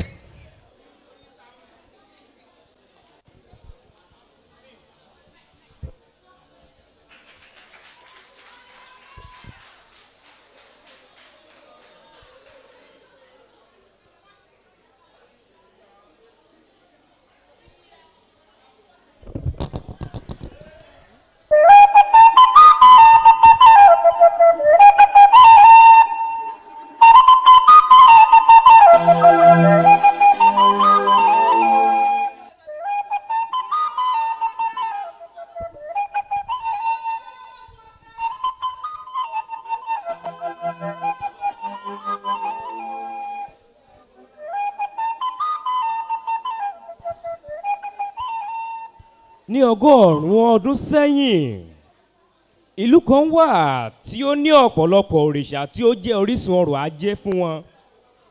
Orúkọ ìlú náà a máa jẹ́ Ìlọ̀rí. Alágbára kan wà nínú ìlú yìí tí orúkọ rẹ̀ ń jẹ́ Olúmídé. Ẹ máa bá ń ká lọ. Ní ọjọ́ kan náà lọ́hùn-ún, àwọn adigunjalè tọ ìlú náà wá láti jí òrìṣà orísun ọrọ̀ ajé wọn. Bí wọ́n ṣe wọ ilé òrìṣà náà, ara fún kábíyèsí pẹ̀lú ìgbésẹ̀ àkọ́kọ́ tí wọ́n gbé láti jí ọ̀kan lára òrìṣà ọrọ̀ ajé yìí. Kábíyèsí pàṣẹ, ó sọ fún àwọn ẹ̀ṣọ́ rẹ̀, ó ní pé kí wọ́n lọ pe balógun ìlú náà wá. Lẹ́sẹ̀ kan náà ni balógun sì jẹ́ kábíyèsí níhò. Kábíyèsí sì pàṣẹ fún balógun náà wípé kí ó kó àwọn ẹ̀ṣọ́ rẹ̀ kí ó lọ mú àwọn adigunjalè yìí tí ó gbìyànjú láti jí ọrọ̀ ajé ìlú náà.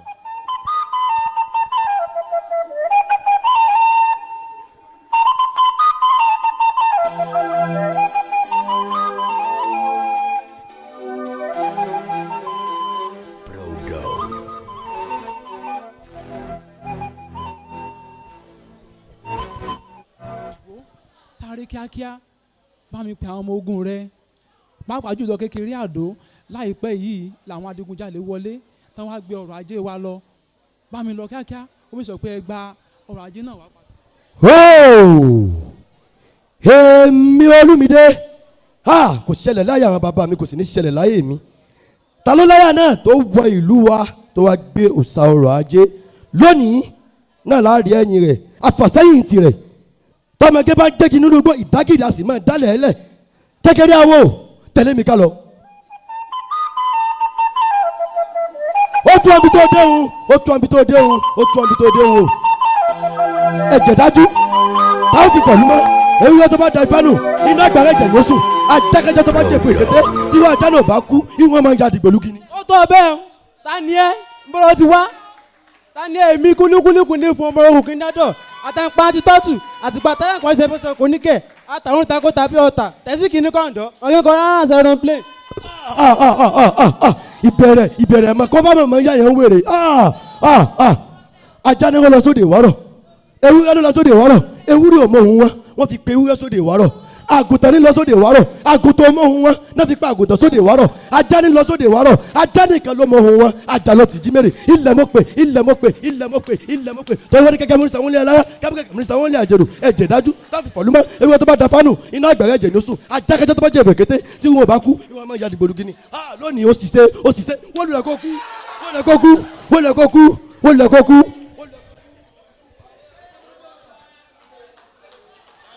èèyàn bá gbé kí n má ṣe tèmi bí kí n bá ju àfàyà ẹ̀kọ́ bí jàpá bá ju àfàyà ẹ̀kọ́ má gbẹ̀yìn làgbá lèdì ń dún má ṣẹ́gun ọ̀tá má rẹ̀yìn òdì. Àlàbá Kọ́dírì. ikú bá ń pa wọ́n lẹ́wọ̀rọ̀. ọkàn mi wà lọ́dọ̀ yìí. Olúmídé ẹ̀yin lọ gbélégbèjì àdó wá. Ladies and gentlemen, please put your hands together for them. And right now, we have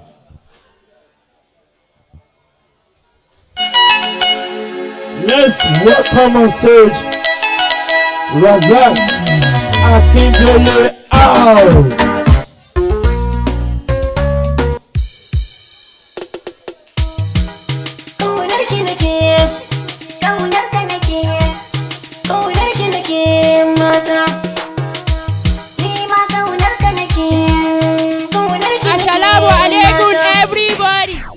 Sunana Ubeida from Abdurazak Agidele Group. We are here to present our Awusa dance for Una. God bless you, fala as you listen to us.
ọtụtụ ụmụ mmadụ n'iwe na-ewefa na Naịjirịa bụzikwa onye kotoburu agụụ na-emerụ ụmụ mmadụ arụ onye ọbụla ji iwe achọ ego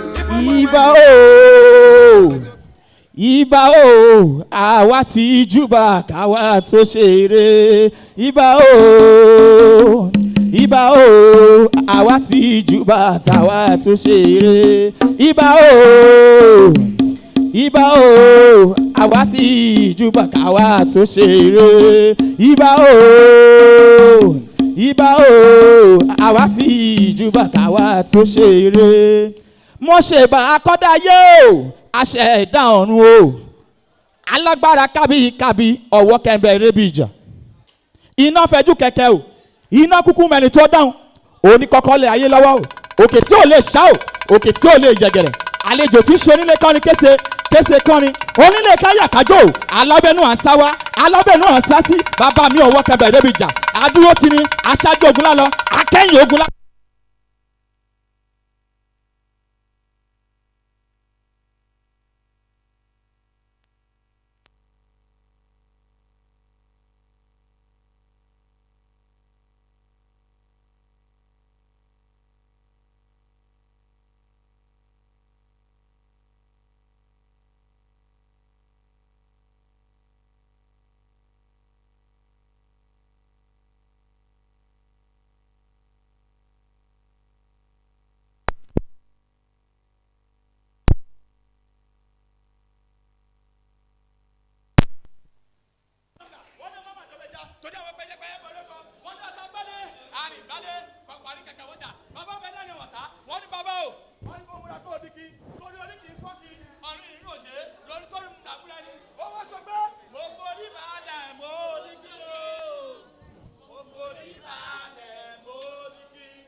orí kì í fáwọn ẹ̀dọ̀ kì í rúgbìn òtútù kì í mẹ́ja lálẹ́ odò àìkó dídí mọ̀dẹ kó kú rọ́jú bígi bá rọrùn ó ní láti bá gbógbé iwájú iwájú lọ́pàá ibì tí ń ré sí àyùn lọ àyùn bọ̀ lọ́wọ́ yẹnu àtẹ̀gbé lẹ́sẹ̀ ń tẹ̀nà koríko tẹ́rin bá ti tẹ̀ àtẹ̀gbé ní láyé èpo rógbó òun ló ń bàṣírí orógbó bẹ́ẹ̀ ni èpo bí ní bàṣírí obì èpo atare ní bàṣírí atare àwọn ọlọ́tẹ̀ tí wọ́n dìde rógún wọ́n ránṣẹ́ padáhùn ṣe wọ́n bẹ̀rù oníṣègùn lọ́wẹ́ wọ́n yọ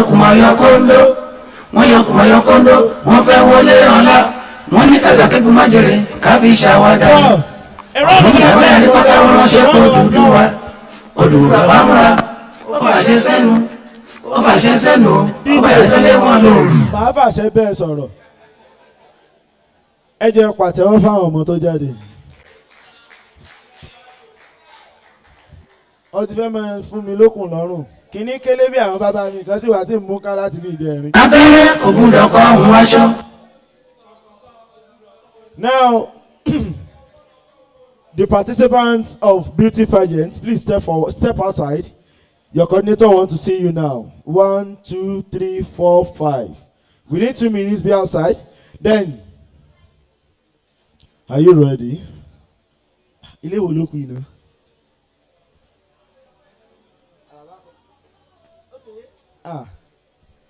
Ladies and gentlemen, we still have Ìlọrí Olókoṣẹ́ House. Please a round of applause for them.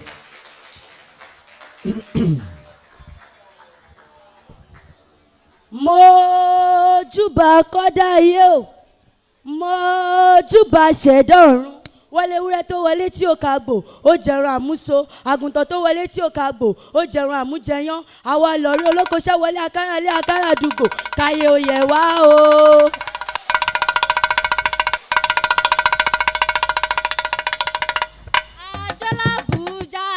Fọ́ba wa. Àwa la jàlú ìjó ìjìwà. Àwa la jọ àdán àjò fún ìgbà wa. Àwa ti gbà lù ìjó fún tiwa. Àbújá àjò níjọba. Àwa la ìbọ̀ àdán àjò. Àwa ti gbà àwé ìjó ní tiwa. Àyíkọ́ balóró àyíkọ́ balóró wa bí a bá fẹ́ràn bá fi òwe bí a bá fẹ́ràn bá fi òwa orí ìkúnlẹ̀ là ti ń kọ́ba orí ìkúnlẹ̀ là ti ń kọ́ba orí ìkúnlẹ̀ là ti ń kọ́ba. Ìbẹ̀rẹ̀ mo wà ìbẹ̀rẹ̀ mo wà ìbẹ̀rẹ̀ mo wà ìbẹ̀rẹ̀ mo wà ìbẹ̀rẹ̀ mo wà ìrékọjá mi ìbẹ̀rẹ̀ mo wà ìbẹ̀rẹ̀ mo wà.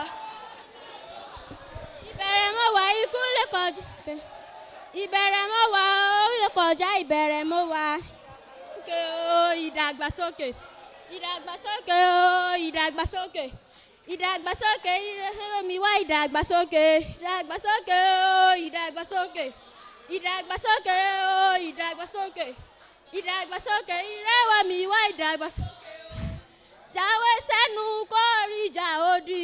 Fàyà gbọ́lẹ̀ kórìíjà ejò nà mí oríjà yèyé mi bóyá jẹ́gbẹ́ o. Ẹ kọjú síra yín ẹsẹ̀ dídé tètè ẹ̀kẹ́yìn síra yín ẹsẹ̀ dún ní tètè kò lè rẹ̀ wá ó nílùú ló máa rẹ̀ ó jókòó tó ọ̀la fìdí tó.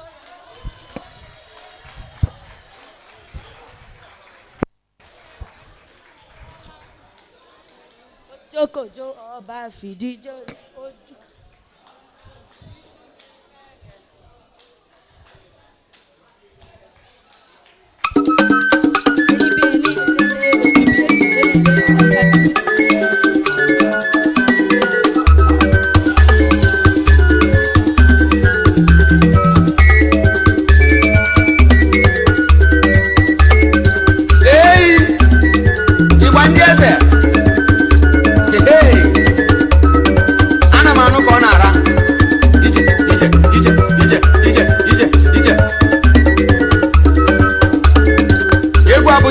gbara obi o na so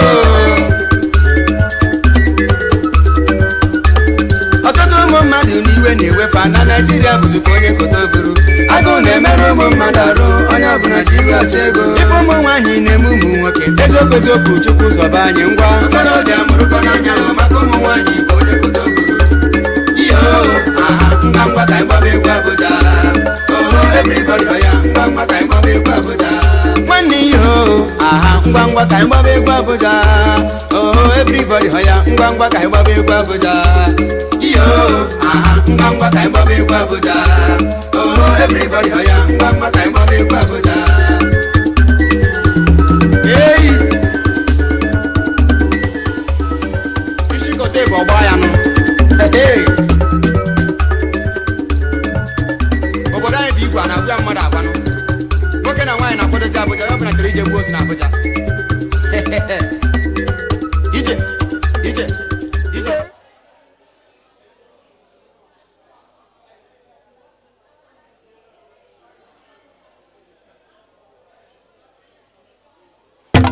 ewelere ọkọ ya o ọkọ ya ewelere ọkọ ya kò sóòsà tó lè pé ó sí ewelere ọkọ ya ewelere ọkọ ya ọkọ ya ewelere ọkọ ya kò sóòsà tó lè pé ó sí ewelere ọkọ ya ewelere ọkọ ya ọkọ ya o ewelere ọkọ ya Ṣàngó kò séèyàn tó lè pé ó sí o ewelere ọkọ ya ewelere ọkọ ya ọkọ ya ewelere ọkọ ya kò sóòsà tó lè pé ó sí ewelere ọkọ ya. adarí bí Aláàfin ọ̀run arábáhùn bí àríkọ̀tà ṣẹ́gun iná lójú iná lẹ́nu iná ló lé lẹ́ni ọba kò so. Ṣàngó amẹ́wẹ́lẹ́ o. èsì iná là ń dá láyé arábá bí iná bẹ̀ lọ́dọ̀ ọba kò so àbùrùmú jìnnà sùn abètè ìsàlẹ̀ ìjìnlẹ̀ èrú bùkẹ̀bùkẹ̀. Ṣàngó amẹ́wẹ́lẹ́ o. lágìrì lágìrì ọ̀làgìrì kàkà fi gbẹ́dùn bọ̀ ewé nísì ọba ìbí ọmọ kúkú kú arúgbó lódó iná ní gbé fífi gungi bí ààrẹ yìí òkè kára kékòrò ti sọ lọ́rọ̀ díjìnjìnì. adálápá fókún lórí ọmọ Yemọja oníbàtà ẹtù láti ọba àkóso. èèwọ̀lú baálẹ̀ ń dín sáárá bá ń ẹ dín sọ́kọ́. pàtẹ́wọ́ fáwọn olókoṣẹ́ o. àtẹ́wọ́ yẹn ò rí lẹ̀ ẹ má sọ̀tẹ̀ ara yín ẹ má sọ̀tẹ̀ ara yín àwọn olókoṣẹ́ ṣe dáadáa ẹ pàtẹ́wọ́ fún wọn. àwọn áùsì tọ́gà àwọn ò tí ì fowó ránṣẹ́ ni ò pàtẹ́wọ́ àní ẹ pàtẹ́wọ́ fáwọn olókoṣẹ́ ó dẹ̀ pàtẹ́wọ́ fúnra yín Àlàbá Quadri ẹ pàtẹ́wọ́ fúnra yín o Razak Akíndélé ẹ pàtẹ́wọ́ fúnra yín Àpáta Pààrà ẹ pàtẹ́wọ́ fúnra yín Olókoṣẹ́ ẹ pàtẹ́wọ́ fúnra yín Ìwádọ́là ẹ pàtẹ́wọ́ fúnra yín tọ̀.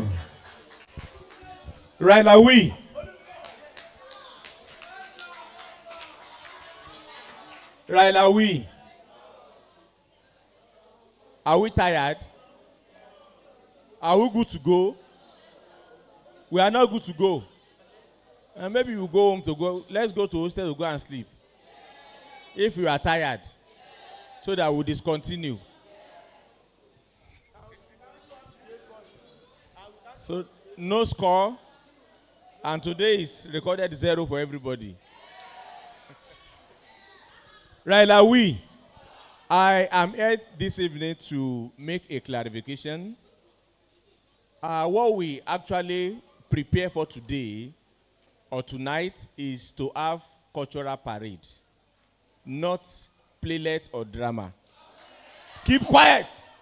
Who asked you to make noise? I will disqualify your house. If I thought there is what you do understand, I expected you to make clarification and findings. Are you getting it? The expectation is you make your representative to wear whatever cultural attire you want them to wear, walk up to the stage, tell us the name of what they are wearing, and make some explanation. Tell us what we need to know about that culture, including the food the way they dress, and all lot of things, probably some festival they have in that culture. Hello? But now, tonight, about 5 houses has come out to do play for us. Small play as in playlet, isn't it? But Akpata House has not done theirs. Now, the information they had was that they are going to display the culture. Other houses now has come out to give us a playlet. They also have their playlet. In order to be fair to all concerned, the first display they made will be cancelled, and they come on stage to give us their own playlet, so that every one of us will be on the same page. Thank you very much. Please, just 30 seconds. We cancel it now. I am the chairman, ma. Let them come on stage for their playlet. Thank you.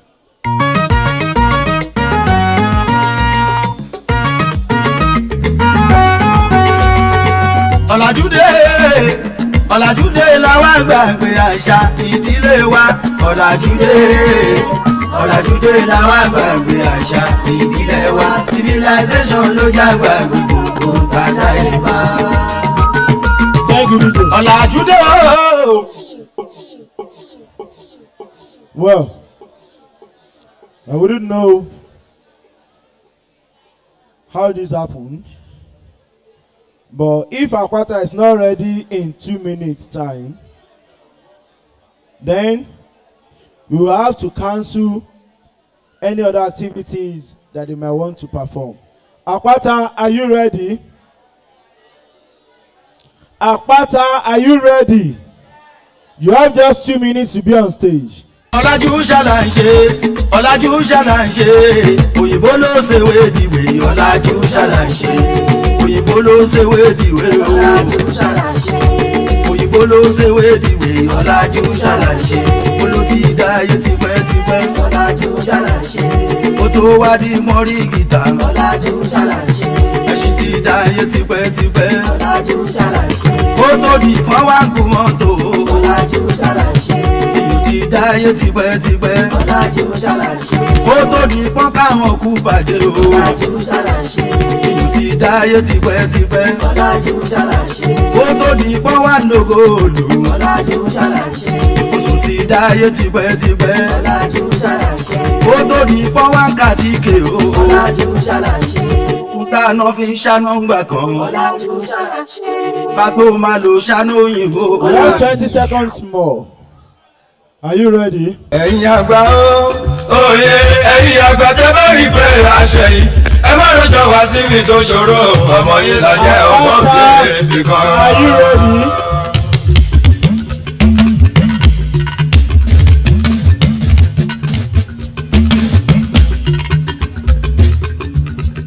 Ọmọ yìí là jẹ́.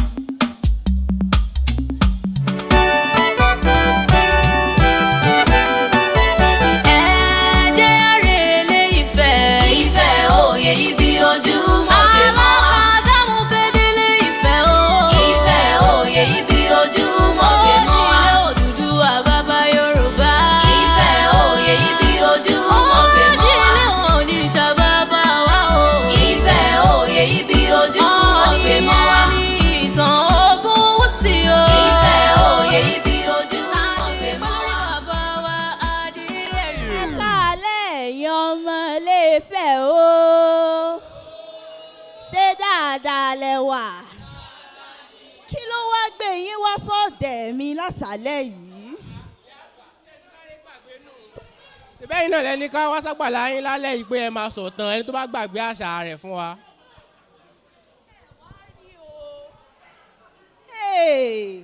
Ìgbàgbé mọ̀ ṣe bí ẹ̀yin ọmọ yìí.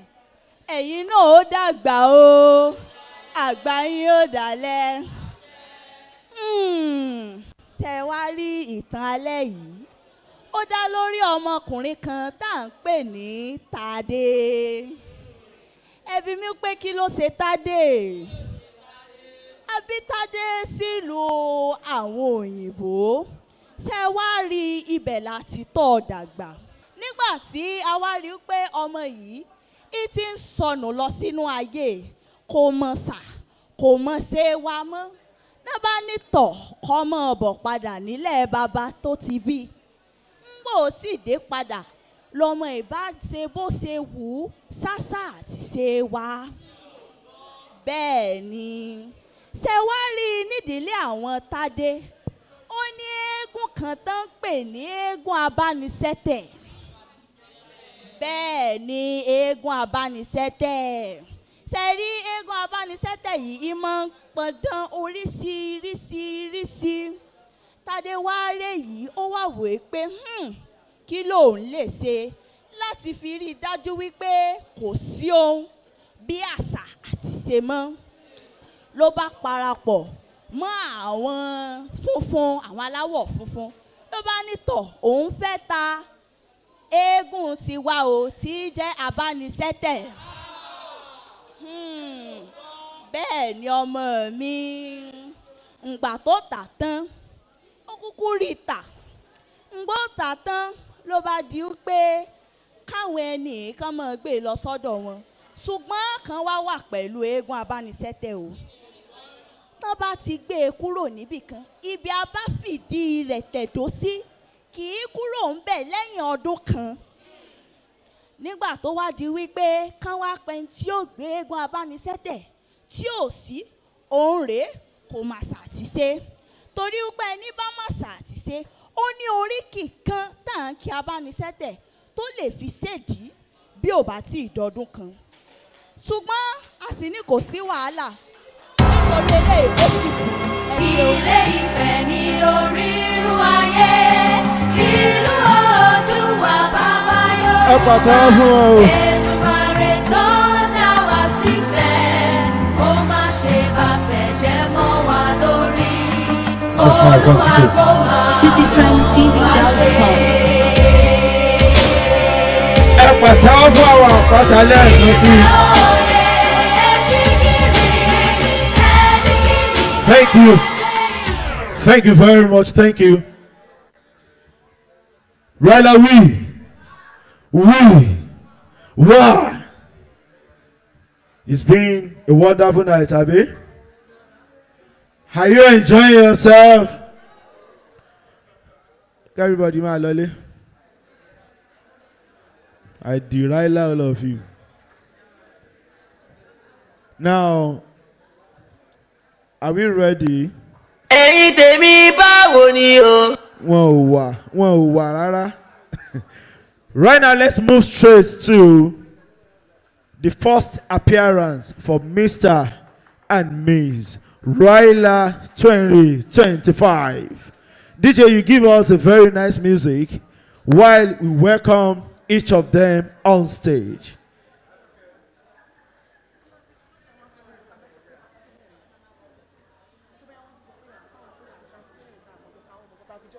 Now, before we call the participants to come in, let me hand over the mic to the coordinator to give us the conditions, the rules, and what we are expecting tonight. Thank you.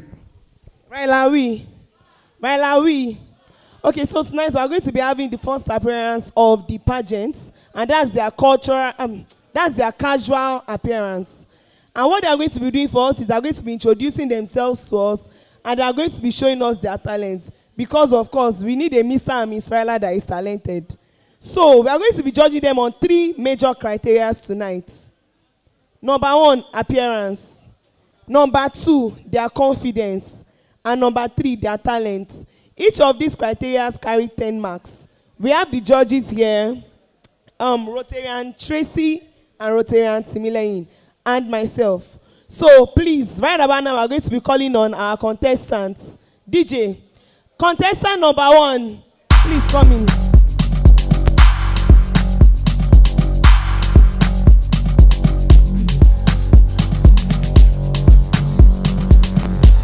Take it. Now who do the beat, Jazzy? Another banger.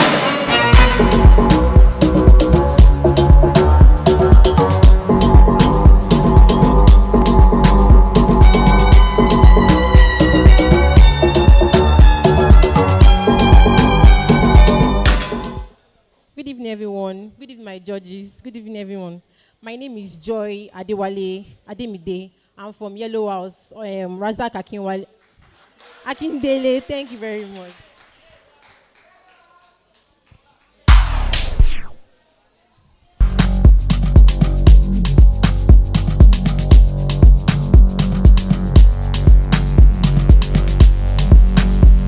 Oh shit.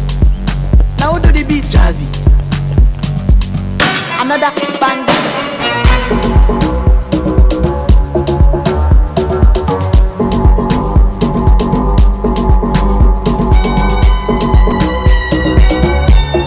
Contestant number 2. Girl, I'm in love with your booty bounce.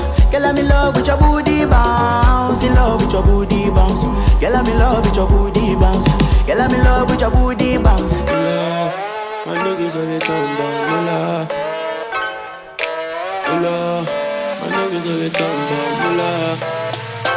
Pull up, pull up, pull up. I told all my soldiers, stood up, stood up. She think I'm playing when I say I'm a ruler. I ain't playing with no stop. Got the ice on my 6. If you try, they gon' drop you. Pull up, pull up. My niggas on the tumba, mula. She had my son, now she want my sugar. Big man, sweeter than sugar cane. But when she hear it, she gon' run away. She tell a grown nigga hush. She really want that lit nigga shit, but I flush. Shorty want suck my soul while my Good evening, everyone. My name is Obazi Michael, and I'm here to represent Rasak Akindele's house. Yellow House. Shorty want beef smoke, shorty want Contestant number 3. No going back now, no going down now. Never. Like my hidden with them hard and I stand out, I don't.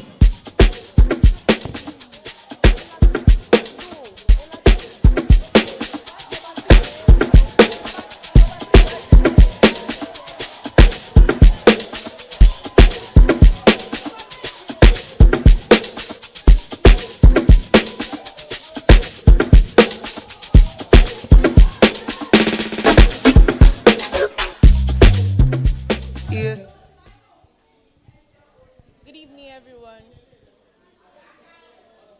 Good evening, the Ryla chairman. Good evening. Okay, my name is Akinwale Tosin Victoria. My name is Akinwale Tosin Victoria from the Red House, Samson Iwadola's house.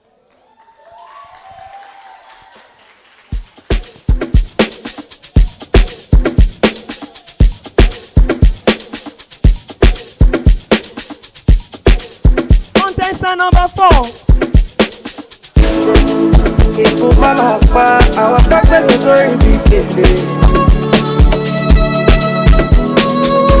Bí bá ló jẹ́ sí ọ̀sìn àlẹ́ tẹ̀fẹ̀tẹ̀fẹ̀.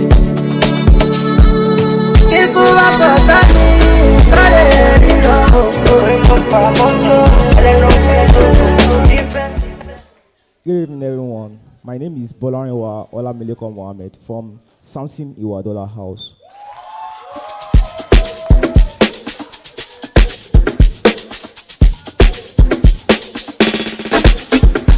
Contestant number 5.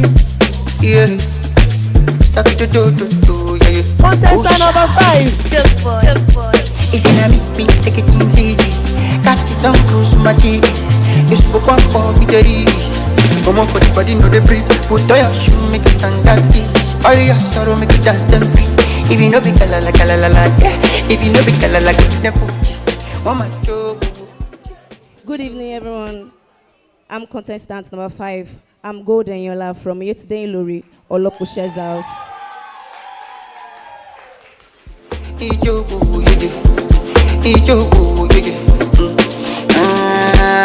What you want, my jojo? Contestant number 6. You my jojo, and if you know the color like it's the food. Odupa, Oluwa, yeah.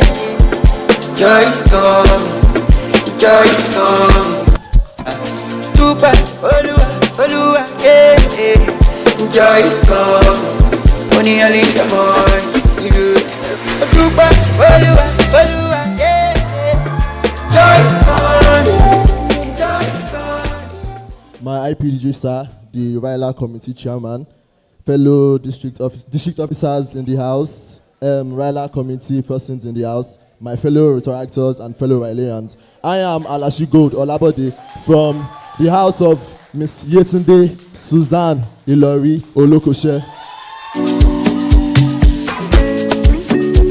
Contestant number 7.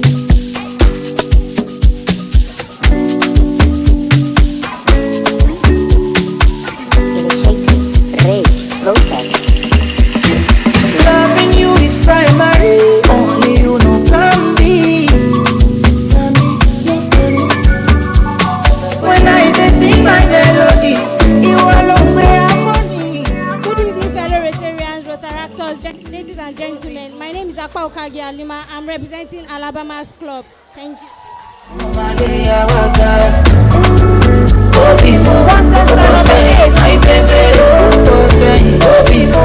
everything for my baby.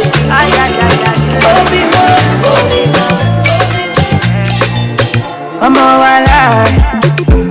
If the point got to my head, say make I deny you. I go tell them, say lie, don't be lie.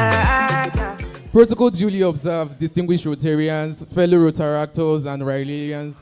My name is Sadiko Lawale Chukwebuka, and I am representing Alaba Quadri's house. Thank you very much. Mommy, anytime where I do with you, I want your heart and soul and your own body too. Let's go. I'm beginning to fall in love.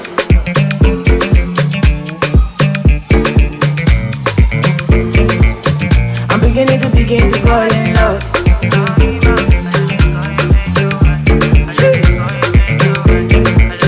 I'm beginning to fall in love. Good evening, everyone. My name is Alawiye Miriam Damlola.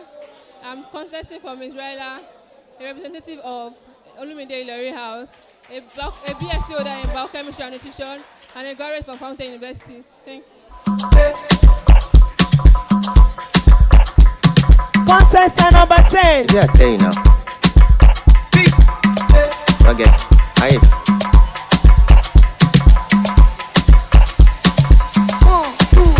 When I go, girl, I no go return. And in one night, girl, look it on. Relationship be like job, and I don't get to see you at all. And you know about though, I'm a ton. Good evening, everyone, and chairman, the committee, and fellow Rotarians. My name is Olawamiri Kelvin Onojobi, and I'm representing Olumide Ilori's house. Thank you.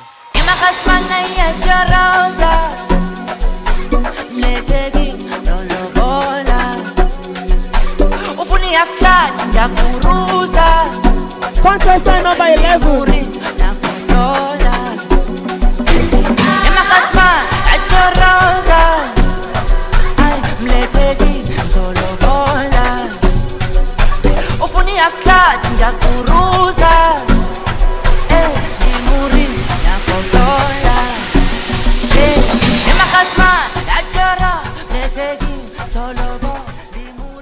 Good evening, Rotarians. Good evening, distinguished Rotarians, Rotaractors, fellow Rylarians. I am Rotaractor Oshatime Karimat. I'm honored to be a representative of the Babatunde Zapata's house.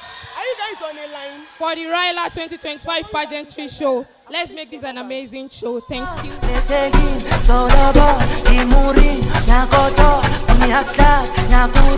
Contestant number 12.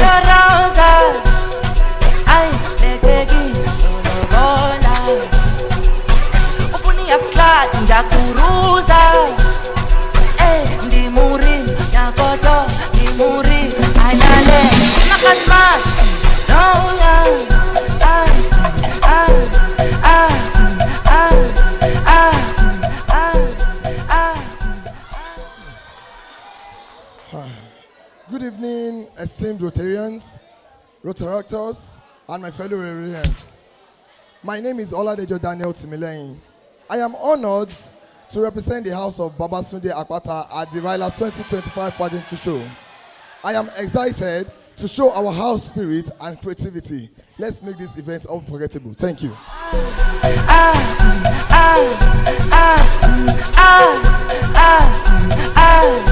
Thank you very much.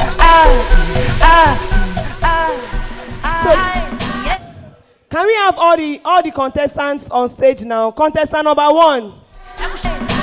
Contestant number 1. Contestant number 2.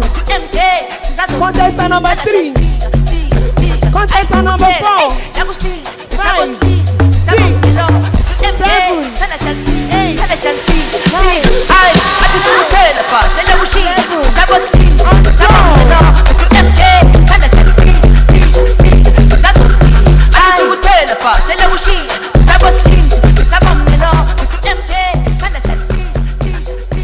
Have we seen them? Have we seen them? Can we clap for them? It's not easy to be fine in this life. It's not easy to be fine. Thank you very much, our contestants. You can now take your leave.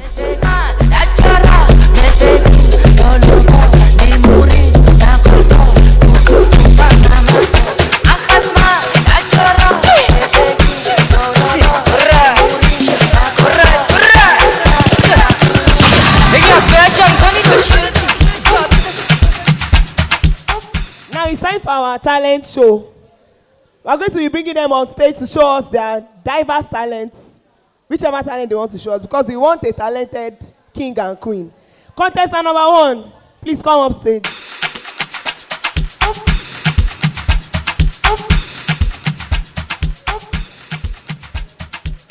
Good evening, everyone. My name is Joy, like I said. I will just be dancing. Thank you very much.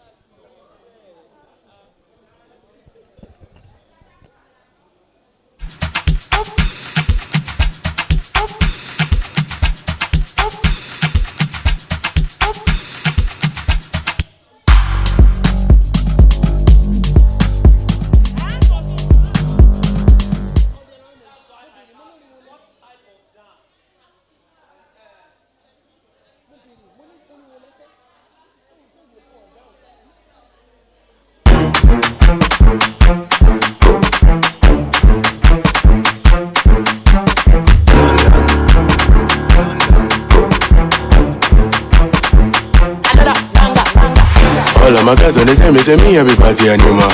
Who be that girl with the shake and keep it for bag me and one tie like that? Whether the EKB in a real or fake, I bet just say back come. How you go send me money, then I spray the money, then you can't take back You know, since I'm a young guy, the rock, I bet no they match up. You will be area boy, they do my things like a sneaky, saga. And I'm a what is the matter? I go prove to them, say somebody matter, somebody wicked, I go do my best to make all of you vex. No come out for my side, I don't get that sense. I can put the game for research, say you want get kicked, cause I be jump fence. Thank you very much. Thank you very much. Thank you. Thank you very much, contestant number 2. Contestant number 2. Contestant number 2. Pull up. Go. Pull up. Head down. Just hold on. Maintain composure.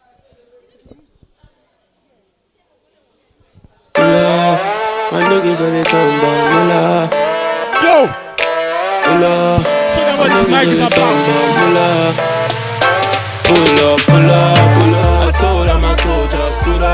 She think I'm playing when I say I'm a ruler. I ain't playing with no soccer, got ice on my 60 day. Try they gon' drop your pulla. My niggas on the tumble, mula. She had my son, now she want my sugar. Big man sweeter than sugar cane. But when she hit it, she gon' run away. She tell a grown nigga hush. She really want that lit nigga shit, but I flush. Shawty wanna suck my soul, I'm a look. Shawty want big fuck, shawty want puff. There's no going back now, no going down now. Like my hate away, I'm hard and I stand out. I don't need your crown clown. Get me a try to some big drip king, water king. Tryna nigga dumb, nigga man and on. I can't be crying, I'm mopping up on my pains and something that can't change enough. I push her like my mama when she bothered with me. Can't block.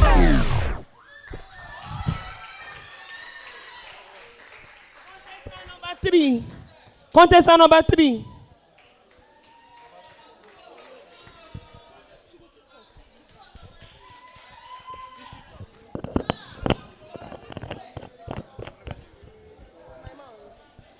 Good evening once again. I am Akinwale Tosin Victoria from Iwadola Samson's house, like I said earlier. My talent that I will be displaying here is miming. Thank you. She's miming, don't worry. Beauty is my crown, yet is deeper than the skin. Fashion paints the grace of the soul within. Culture is the rhythm that makes me whole, a timeless thread woven into my role. Together, the shine, the essence of my soul, the unique blend of culture, beauty, and fashion. Thank you.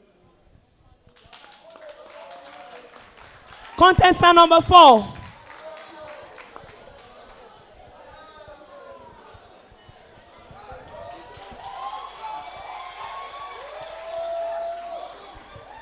Evening once again, fellow Rylarians. My name is Bolarewa Mohammed from Samson Iwadola's house, and I'm here to perform a song by Justin Bieber, Intentions.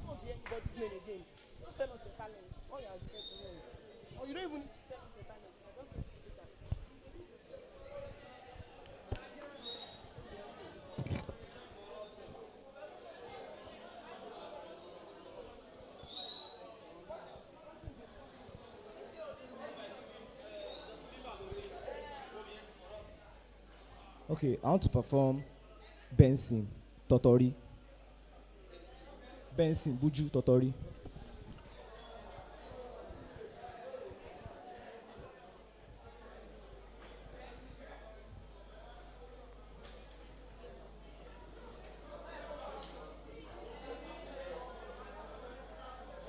What is suffering? What is suffering? What looks corrupted? What is suffering? What is suffering?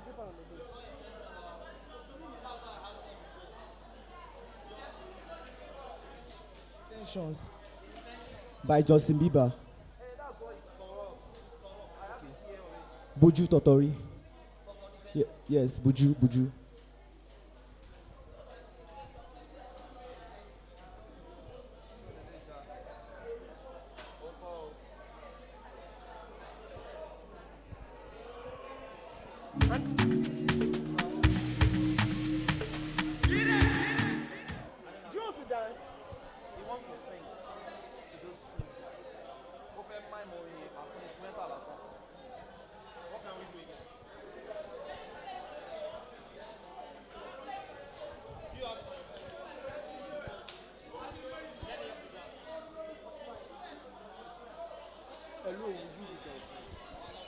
Just 45.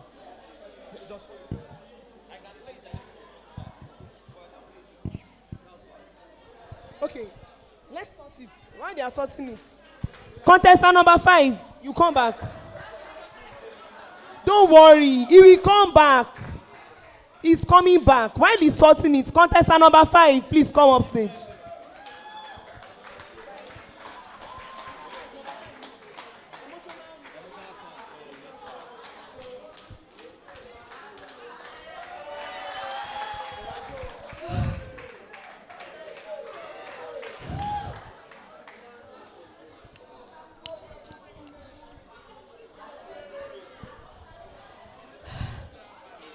It's been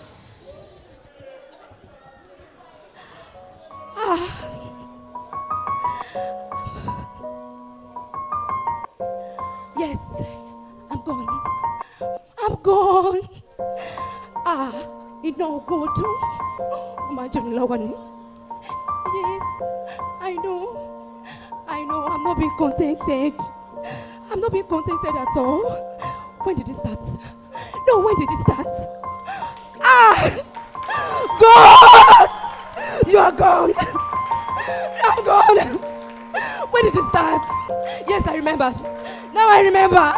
It was in 400 level. Peer pressure. Yes, it was peer pressure. Now I'm addicted. Oh, this is not me. Yes, this is not me. This is 7 years. 7 years. I'm 28. I don't know what to make of my life.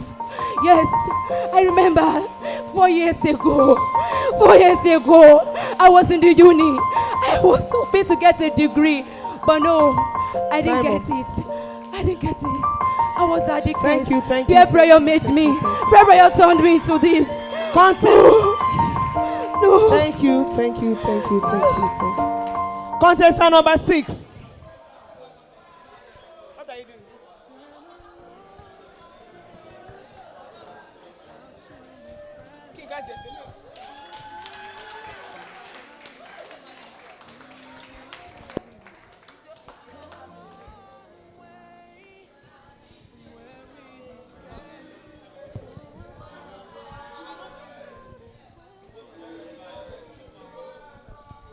Okay. Ulama, I dey on my 10 toes. And I come back, you tire, make we day like extra cool. Oh, can we go back to the time when this love is share. You know I love you, but I'm always on the road. Girl, now you put me in the mood. And I know you want time too. And I carry shoulder down for you, Joe. My me, I don't make my spinal loose. You don't make my spinal loose. I just carry shoulder down for you, Joe. My me, why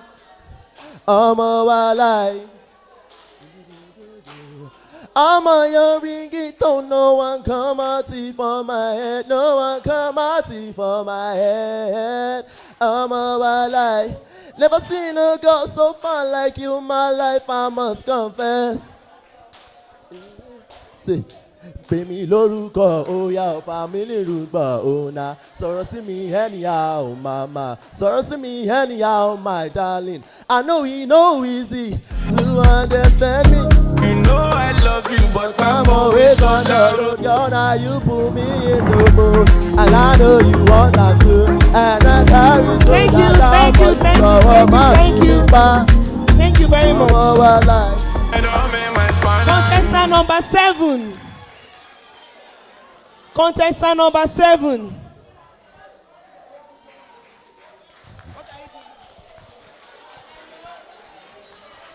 What are you doing?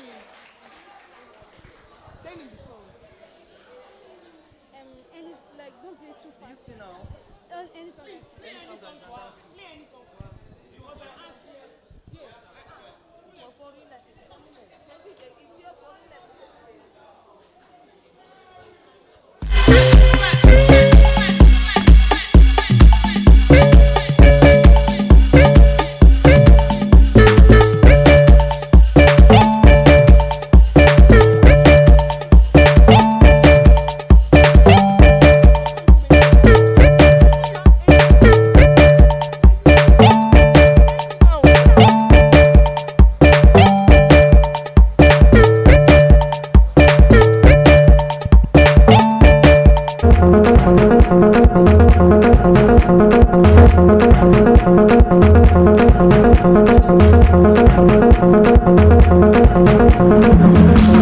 Exclusive from sloganonline.com.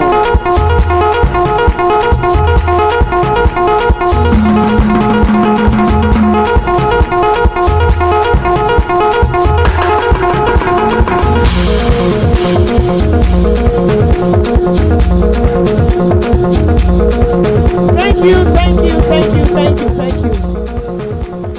Contestant number 10. Sorry. Number 8.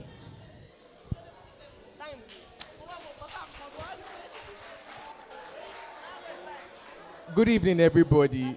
So my talent today is writing, but apparently I can't show it. So all I'm going to do is just to teach, and I'm going to make that very, very, very brief. So in Nigeria of today, there's this little misconceptualization we have about a particular legal term, which is assault, right? People see that to mean you inflicting pain on somebody, but in the legal sense, that is not what it means. There's what we call battery under the law, and that is when you actually inflict pain on somebody. That is what people actually misconceptualizing assault to mean. That is that for that. So they are both different terms. Assault actually means you putting fear, you causing apprehension on somebody. Me raising my hand and trying to slap somebody constitutes assault. My hand touching the person is what constitutes battery. So that is it. Thank you very much. Contestant number 9.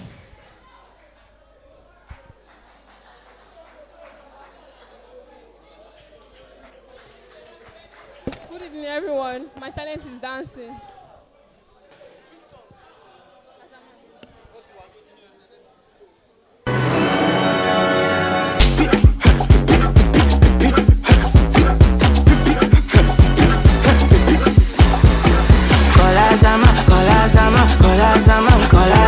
I demand money, that's in a Shazam. It in my body, para. Break up my rubber, Remina Baba. When I see money, attack. down, I did not go down, I did dollar. Come me, I go pull up with my spada. Oh shit, without back out. Let me get me daddy soda. They spend the money and no send the ledger. Hey, try it, I'm down, nigga. Can't see me, John Cena. And I go to na baba. Elu melu na baba. Ose dollar na baba. Alors, lady. Thank you very much. Contestant number 10.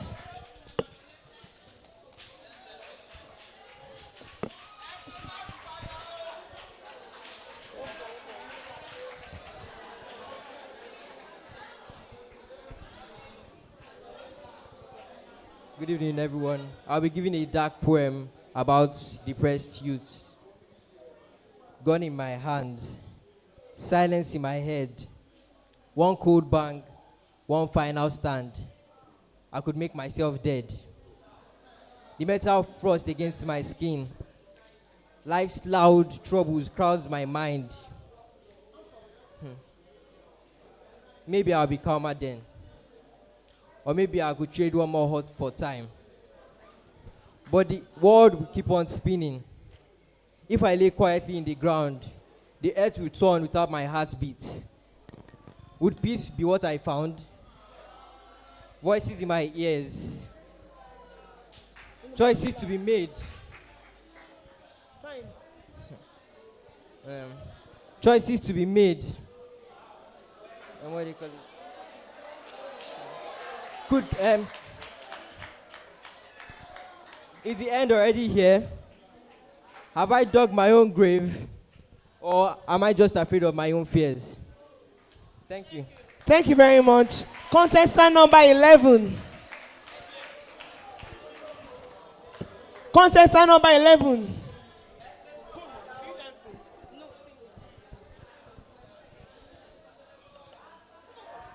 Hello.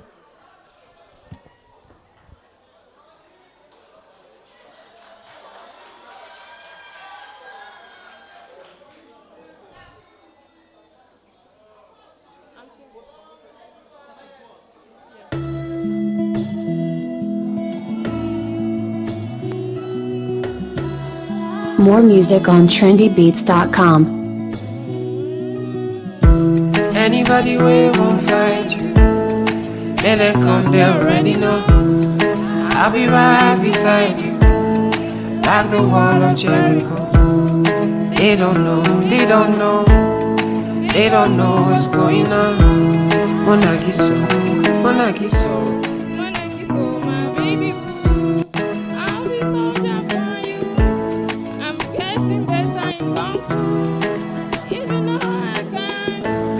And you don't need to get into. I'll be right beside you. I'll be right beside you. Running to you. I'll be running to you, running to you. Like the wall of Jericho. Thank you very much. Contestant number 12.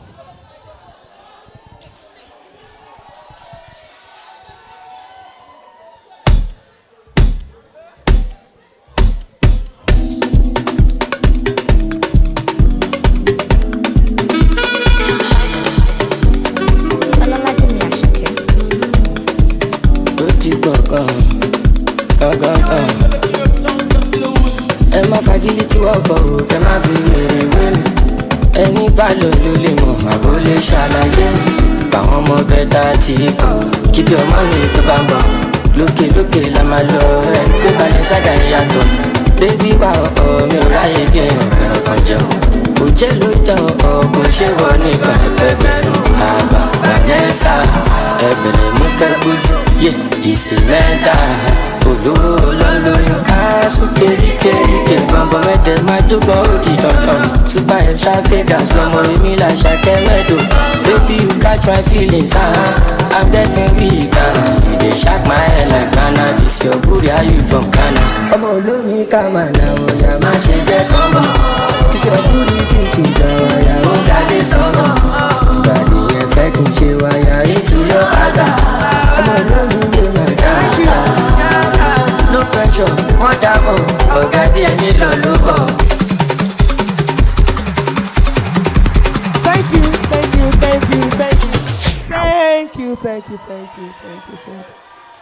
And finally, what's his number? Contestant number 5. Let's have you again. So I'll be using my voice to sing the song Intentions by Justin Bieber. Picture perfect, you don't need no filter. God just make him drop dead, you're a killer. Show me with all my attention. Yeah, these are my only intention. Stay in the kitchen cooking up, got your own bread. Heart full of equity and asset. Make sure that you don't need no mentions. Yeah, these are my only intention. Already passed, you don't need no approval. With everywhere about the refusal. Second to none, you got the upper hand now. Turning the purpose now, you're the spec now. Come on, my Colorado. Got the ring, just like Toronto. Carry now, carry once tomorrow. So I feel. Act like you know that you are picture perfect, you don't need no filter. God just make him drop dead, you're a killer. Showing you with all my attention. Yeah, this are my Thank you. Are we enjoying it? We should not come back tomorrow. Should we come back tomorrow? We should stop tonight. People are confused.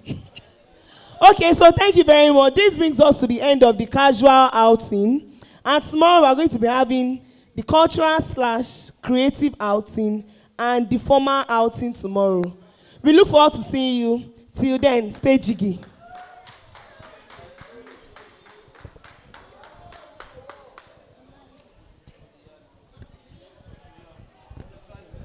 Ryla we. Ryla we. Ryla's we. Wá. We. Orun ti ń kùn yín. Ó ti rẹ orí everybody. Now this is what we are going to do. Before we go home. DJ, are you ready? Are you ready?